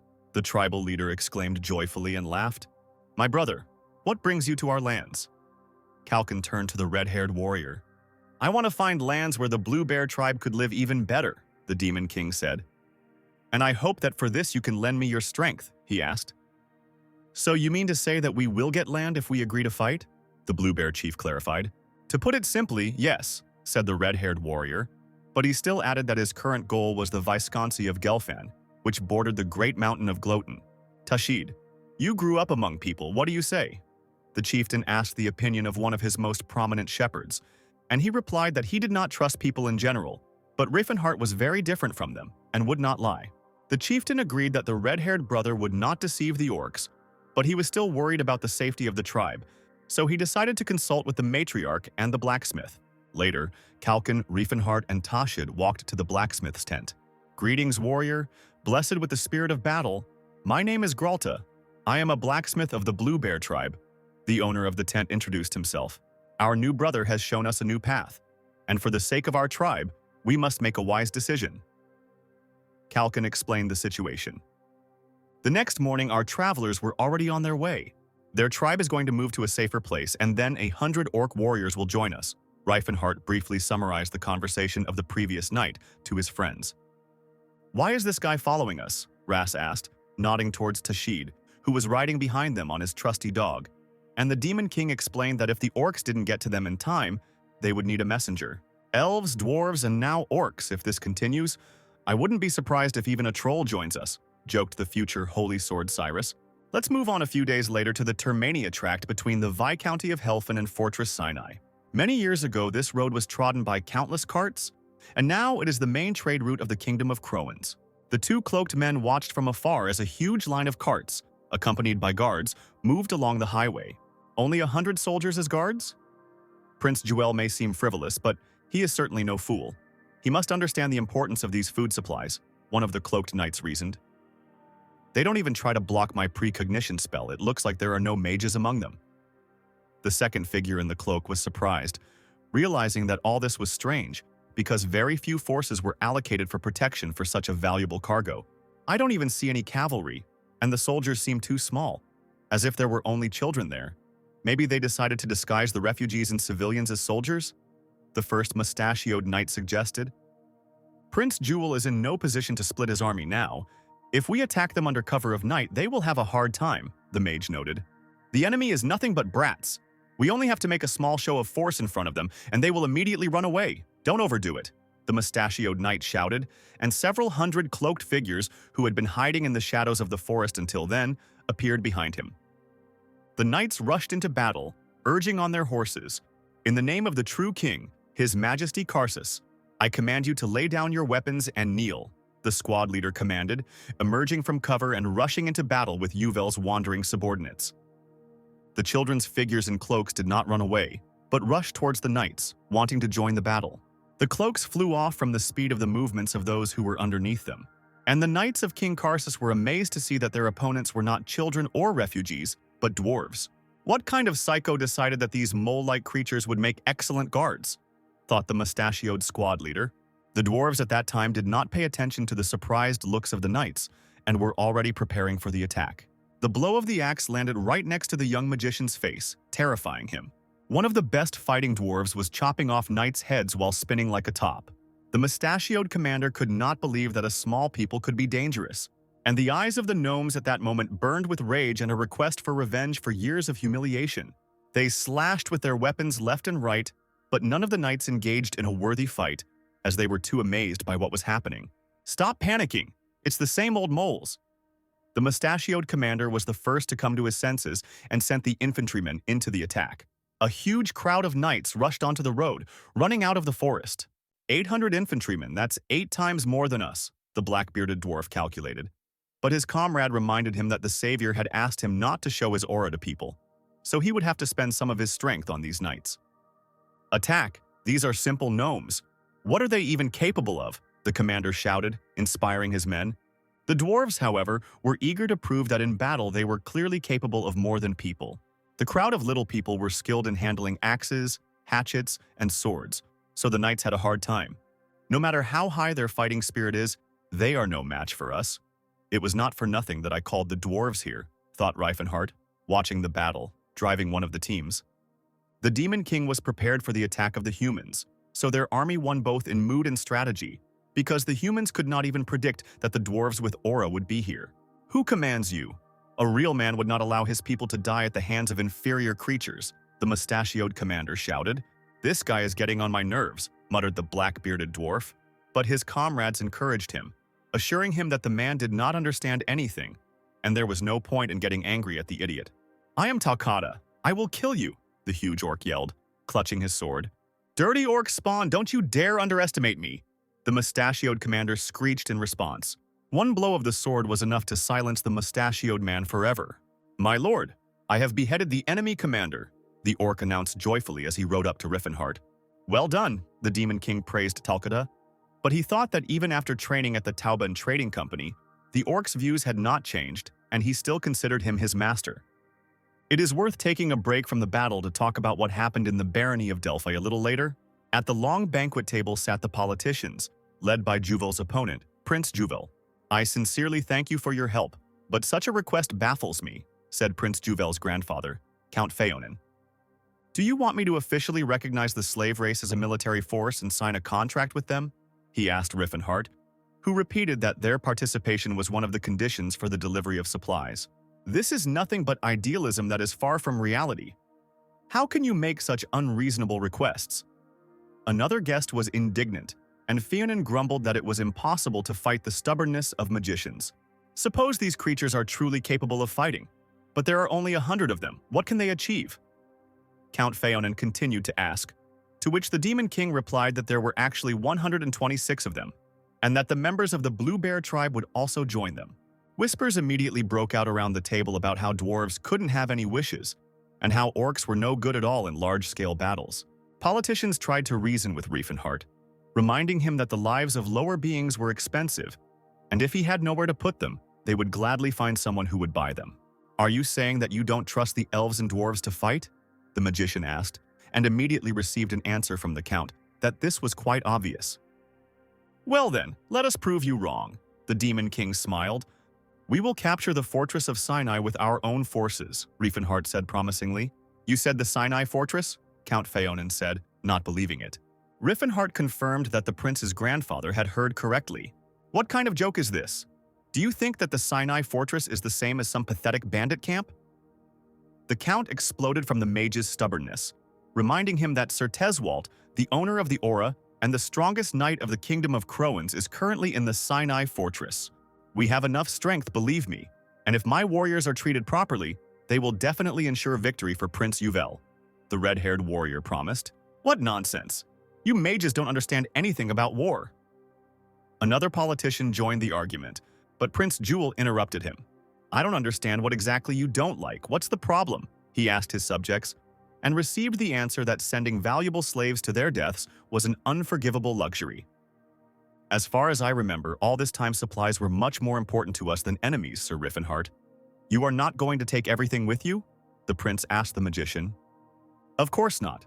We will take a week's supply of provisions on the road," the red-haired warrior convinced him, and the prince promised his subjects that they would not lose anything. since most of the supplies would remain with them. As the rightful heir of the royal family of Crovens, I command you to prove your loyalty and capture the fortress of Sinai, the prince declared loudly. I will certainly carry out this order, your highness, Riffenhart promised, bowing. Night was falling on the forest, painting the green treetops black. The camp set up by our travelers was quiet. The warriors were sleeping before the upcoming battle. Riffenhart, who had just returned to the camp, asked his friends if Tashid had set out on his journey, and, having received an affirmative answer, relaxed and said that the meeting had gone according to plan. 3,000 warriors against 200. Usually to capture a fortress you need an army that outnumbers the enemy by at least 3 times, Russ said incredulously. But Riffenhart assured his friend that the knights of the Kingdom of Crovens were no match for the warriors of the Great Forge and the Blue Bear tribe, and that they had 7 aura owners. Very soon the orcs and dwarves will significantly improve their position on the continent, Sillin rejoiced. And don't forget about the elves, a familiar voice said from the side. Our patron helped resurrect Elfenheim, so people will no longer be able to speak to us from a position of strength, Elder Relhard explained his position. A fire blossomed on the elder's hand, which he had previously been unable to summon for long. The fire spirit burst out of the flames on Relhard's hand and revealed itself in all its glory. In time, the rest of the elves will also feel the rebirth of Elfenheim, the elder rejoiced, boasting of the huge fire spirit that was already standing behind him. Oh my god, the main thing is not to start a fire. Relhard was a little confused when he saw that the fire spirit was looking at the camp with sidelong eyes. You're so noisy, Yuvel chuckled as he approached the camp. Fenia wanted to meet other dwarves. The prince explained his unexpected visit. We've caused as much trouble as we planned, but do you really think we have a chance of winning? He asked the mage as the dwarf went to her fellow tribesmen. And Riefenhart replied that there was a chance, but they had to be prepared for the consequences. Be that as it may, I feel better as soon as a smile appears on Fenia's face. Yuvel admired his beloved. As long as our goals coincide, I am ready to trust you more than my vassals, so do as you please. The prince gave Riefenhart complete freedom of action. I won't let you down, the magician promised. A few days later, the fire of war reached the Sinai fortress. Enemies approaching was heard along the walls of the towers. I came here only because I was informed of an enemy attack, and what do I see? Teswalt von Fernando was indignant, and he saw a very small army that was slowly moving towards the fortress. Are these really enemies? He wondered, seeing orcs, elves, and dwarves among the crowd. There isn't a single human among them. Their crest belongs to Prince Juvel's forces, but did they really think that would be enough to defeat us? Teswalt laughed. But if you count, their lives are worth much more than human lives. Why did they decide to throw money away? The owner of the aura of the Kingdom of Croans continued to reason, not understanding. After talking with his assistant and deciding that this could be a trap, Teswalt ordered 500 knights to be sent to comb the area. The dwarves and elves are to be killed, and the elven girls are to be captured alive. He gave another order, realizing that the elven girls would be an excellent reward for his warriors. In the name of the majesty of Karsus, we will destroy the enemy. The knights of the Sinai fortress rushed into battle, led by their leader. And then horror froze in the commander's eyes when he saw the hell ahead. People and horses were thrown up by the blast wave that hit the front of the column. The bright red flash and the force of the blow indicated that the aura holders were involved in the battle. Now we can really let go of our restraint? The dwarf muttered, holding the axe, which was glowing with a bright red aura fire. The savior has given his permission, so let's have fun to the fullest. His comrades supported him. The third dwarf remained silent. But if one of his opponents had looked into his eyes at that moment, he would have seen flashes of power flying out from under his eyelids like sparks. One of the strongest dwarves, Cardamit, tried to command his comrades, but they knew how to fight with dignity even without his instructions. Knights of all pot? These are not dwarves. This is impossible, was heard from all sides. Vile little people, I can finally avenge the death of my kinsman, Cardamit rejoiced, and cut down knights left and right with his axe. It's been a long time since I fought anyone other than monsters. The black-bearded dwarf maintained a cheerful mood. Brothers, let's show them our strength, shouted the third dwarf, waving a huge glowing axe. Sir Teswalt, what should we do? The commander of the knightly detachments tried to get through to the chief. One of the magicians informed Teswalt that if the gnomes really were the owners of the aura, then it was necessary to activate the magical protection of the fortress. The chief warrior of Crovens agreed, and the magicians immediately began to cast spells. A magical shield covered the Sinai fortress like a shell. Riffenhardt's army remained standing near the newly formed barrier. As expected, even this fortress has a high-level defense circle, Riefenhardt said, and after Sillen's assertion that their position was no longer the most advantageous, he assured that everything was going exactly according to plan. The elves called upon their connection to Elvenheim and the spirits of nature. An entire army of huge fire giants materialized next to the fortress's protective shell. "What the hell is this? Open fire!" Tesvald yelled. The regular wooden arrows flew at the fire giants, tickling them terribly and doing more harm than good. The advisor told Tesvald that it looked like spiritual magic straight out of elven tales, but the chief warrior of Crovens refused to believe that elves were capable of using spirit magic. Meanwhile, the fire giants were smashing Sinai's magical armor to pieces. "Excellent work, Relhard," one of the dwarves thanked the elder for clearing the way. Having filled his axe with aura, the dwarf prepared to break into the fortress. He knocked down the gates in one blow, like the best battering ram. "The gates are destroyed!" the knights of the fortress shouted in fear. "Demons have entered our territory." The frightened cries continued to be heard as the fire giants peered through the gates. The dwarves, who possessed an aura, stood before the elves, ready to protect them with their lives, but the people were in no hurry to attack. "The knightly order of Fernando! Attack!" shouted Tesvald, bringing his warriors out of their stupor. "I'll take care of the dwarves and you take care of the rest of the monsters." The owner of the aura gave the order. The dwarf with the axe asked his comrades to protect the others, and he himself rushed to meet Tesvald. "It seems you need to be reminded of your place. How dare you pretend to have an aura?" the great warrior of Crovens screeched. The dwarf with the axe ran up to jump and raised his weapon right above Tesvald's head. The human sword and the dwarf's axe met, creating a huge burst of aura and almost knocking the warrior Fernando off his horse. "I thought I was much stronger than him," the knight of Crovens wondered. "He is strong, even though he is younger, after all. People really do develop and learn faster than other races," the dwarf noted to himself. The knights were amazed that the dwarf actually had an aura and fought on par with their commander. "We are fortunate that Cardamite can compete with Tesvald, and I am confident that he will not lose to him," said Riefenhardt Cirrus, watching the fortress from afar. "However, our mages are starting to tire." He noted that the elves were already exhausted trying to support the fire monsters. "Why don't we intervene?" Russ asked, and Riefenhardt replied that this battle was necessary for the world to see the strength of all races. "But if they lose, then there is no point in all this." Russ was indignant, seeing that their comrades were no longer so fresh from the battle, and the magician noted that the tribe of blue bears should have appeared long ago. And then, as if reading his thoughts, an army of orcs appeared from behind the mountain. The magician noticed that his brothers were late. Tashid asked for forgiveness for this, and replied that they would have arrived faster if they had not been forced to hide from human eyes. Riefenhardt thought that it was his mistake. He had not calculated the length of the orc's path due to Tesseron's weak brain, but he decided not to show it and hurried to send the new arrivals to help the detachment. A cheerful grin touched Tashid's lips when he heard the sweet words, "To battle!" The eyes of the orc and his fellow tribesmen literally glowed with excitement for the upcoming battle. "Blue Bear warriors, into battle!" he commanded the orcs, and they all rushed on their battle wolves into the fortress. The warriors' blades must cut the sky into pieces, and their axes must break through the earth. Tashid encouraged his comrades. "We are the great warriors of the Blue Bears. Our hot blood leads us to victory," he shouted, and the crowd of orcs continued his shout. "Raise your swords and swing your axes." Tashid's deafening speech reached the fortress knights. "Crush the skulls of the enemies who stand in your way," the orc admonished his comrades during the first clashes. "Fight until your hearts beat out of your chests." The Blue Bear warriors sent out a cry among themselves. "Where did the orcs come from? Help!" the knights of the Sinai fortress exclaimed. "Stop panicking. They are just insignificant monsters." One of the commanders tried to inspire his comrades, but after the knights saw Tashid rushing towards them with a bloody sword and burning eyes, clutching the mane of his faithful dog with one hand and punishing his opponents with the other, they were ready to surrender.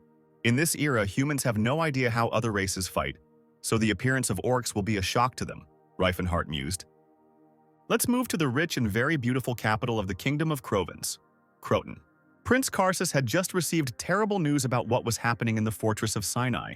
The prince could not believe that the best of his warriors, the owner of the aura, Sir Tesvald, was dead. But his servants were not lying, because all the surviving soldiers from the battlefield were questioned, and they all confirmed that Tesvalt lost the battle. The prince understood that, having lost the owner of the aura, his army immediately became much weaker than the army of his opponent. Besides, there were only 4,000 soldiers in the capital. I need to contact my grandfather and father and call all the noble soldiers to the capital. He gave the order. Prince Karsus understood that he had to preserve the capital at any cost, because if Yahello held his coronation here, even neutral nobles would side with him. The day after the fall of Fortress Sinai, Prince Jewel and Riefenhart stood at its very top and surveyed the domain. "I can't believe I'm standing here. It all feels like a dream," said the prince. "I told you I wouldn't disappoint you." The magician smiled, and the prince asked if their heroes had gotten the rest they deserved. The nobles were not pleased, however, and their soldiers camped outside while Riefenhart's soldiers enjoyed the comfortable rooms here. "All this was possible only thanks to you and your warriors, so I am sure no one will dispute this fact," Yahello rightly noted, and asked what was known about their losses in the battle. "We lost 17 dwarves and 9 orcs. The elves were not harmed. Only there are minor injuries," the magician answered. "Compared to the enemy's losses, this is nothing, but your army is already small," Yahello said sadly. "And he is much smarter than I thought." Riefenhart was surprised. "To be honest, at first I had doubts about the choice I made, but if one of them is still destined to become king, I will prefer to choose the person I like more." Now in Prince Yahello's army, there will not be a single person who will underestimate other races. However, the main problem was the nobles who approached Riefenhart with admiring speeches about his slaves and tried to buy them. "You're wrong. They're not slaves. We're allies. How many times do I have to repeat this?" He flared up. But his interlocutor only laughed and said that if he were the red-haired warrior, he wouldn't sell them out either. How Riefenhart wanted to beat up such smart guys, but he couldn't get into conflicts with the nobles if he wanted to legitimize humane treatment of other races. Soon, the news that the Fortress of Sinai had fallen under the onslaught of otherworldly forces spread throughout the kingdom. It was discussed in high circles that if Prince Yahello had the courage to communicate with lower beings, then why couldn't they? But for now, let's move to one of the taverns, where, on a dark night, an orc was carrying freshly chopped firewood to his master. "Idiot! We should have left them in the backyard," the tavern owner fumed. The people watched the interaction between the orc and his master and wondered how the rumors about the fortress could be true when the green giants were so stupid.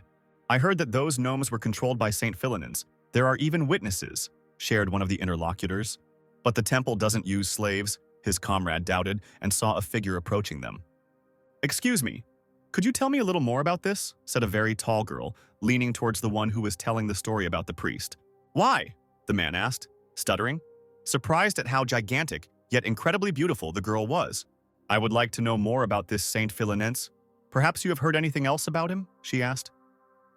"I heard that it was a little guy, about 14 years old with red hair. Some even thought it was a girl," said his interlocutor.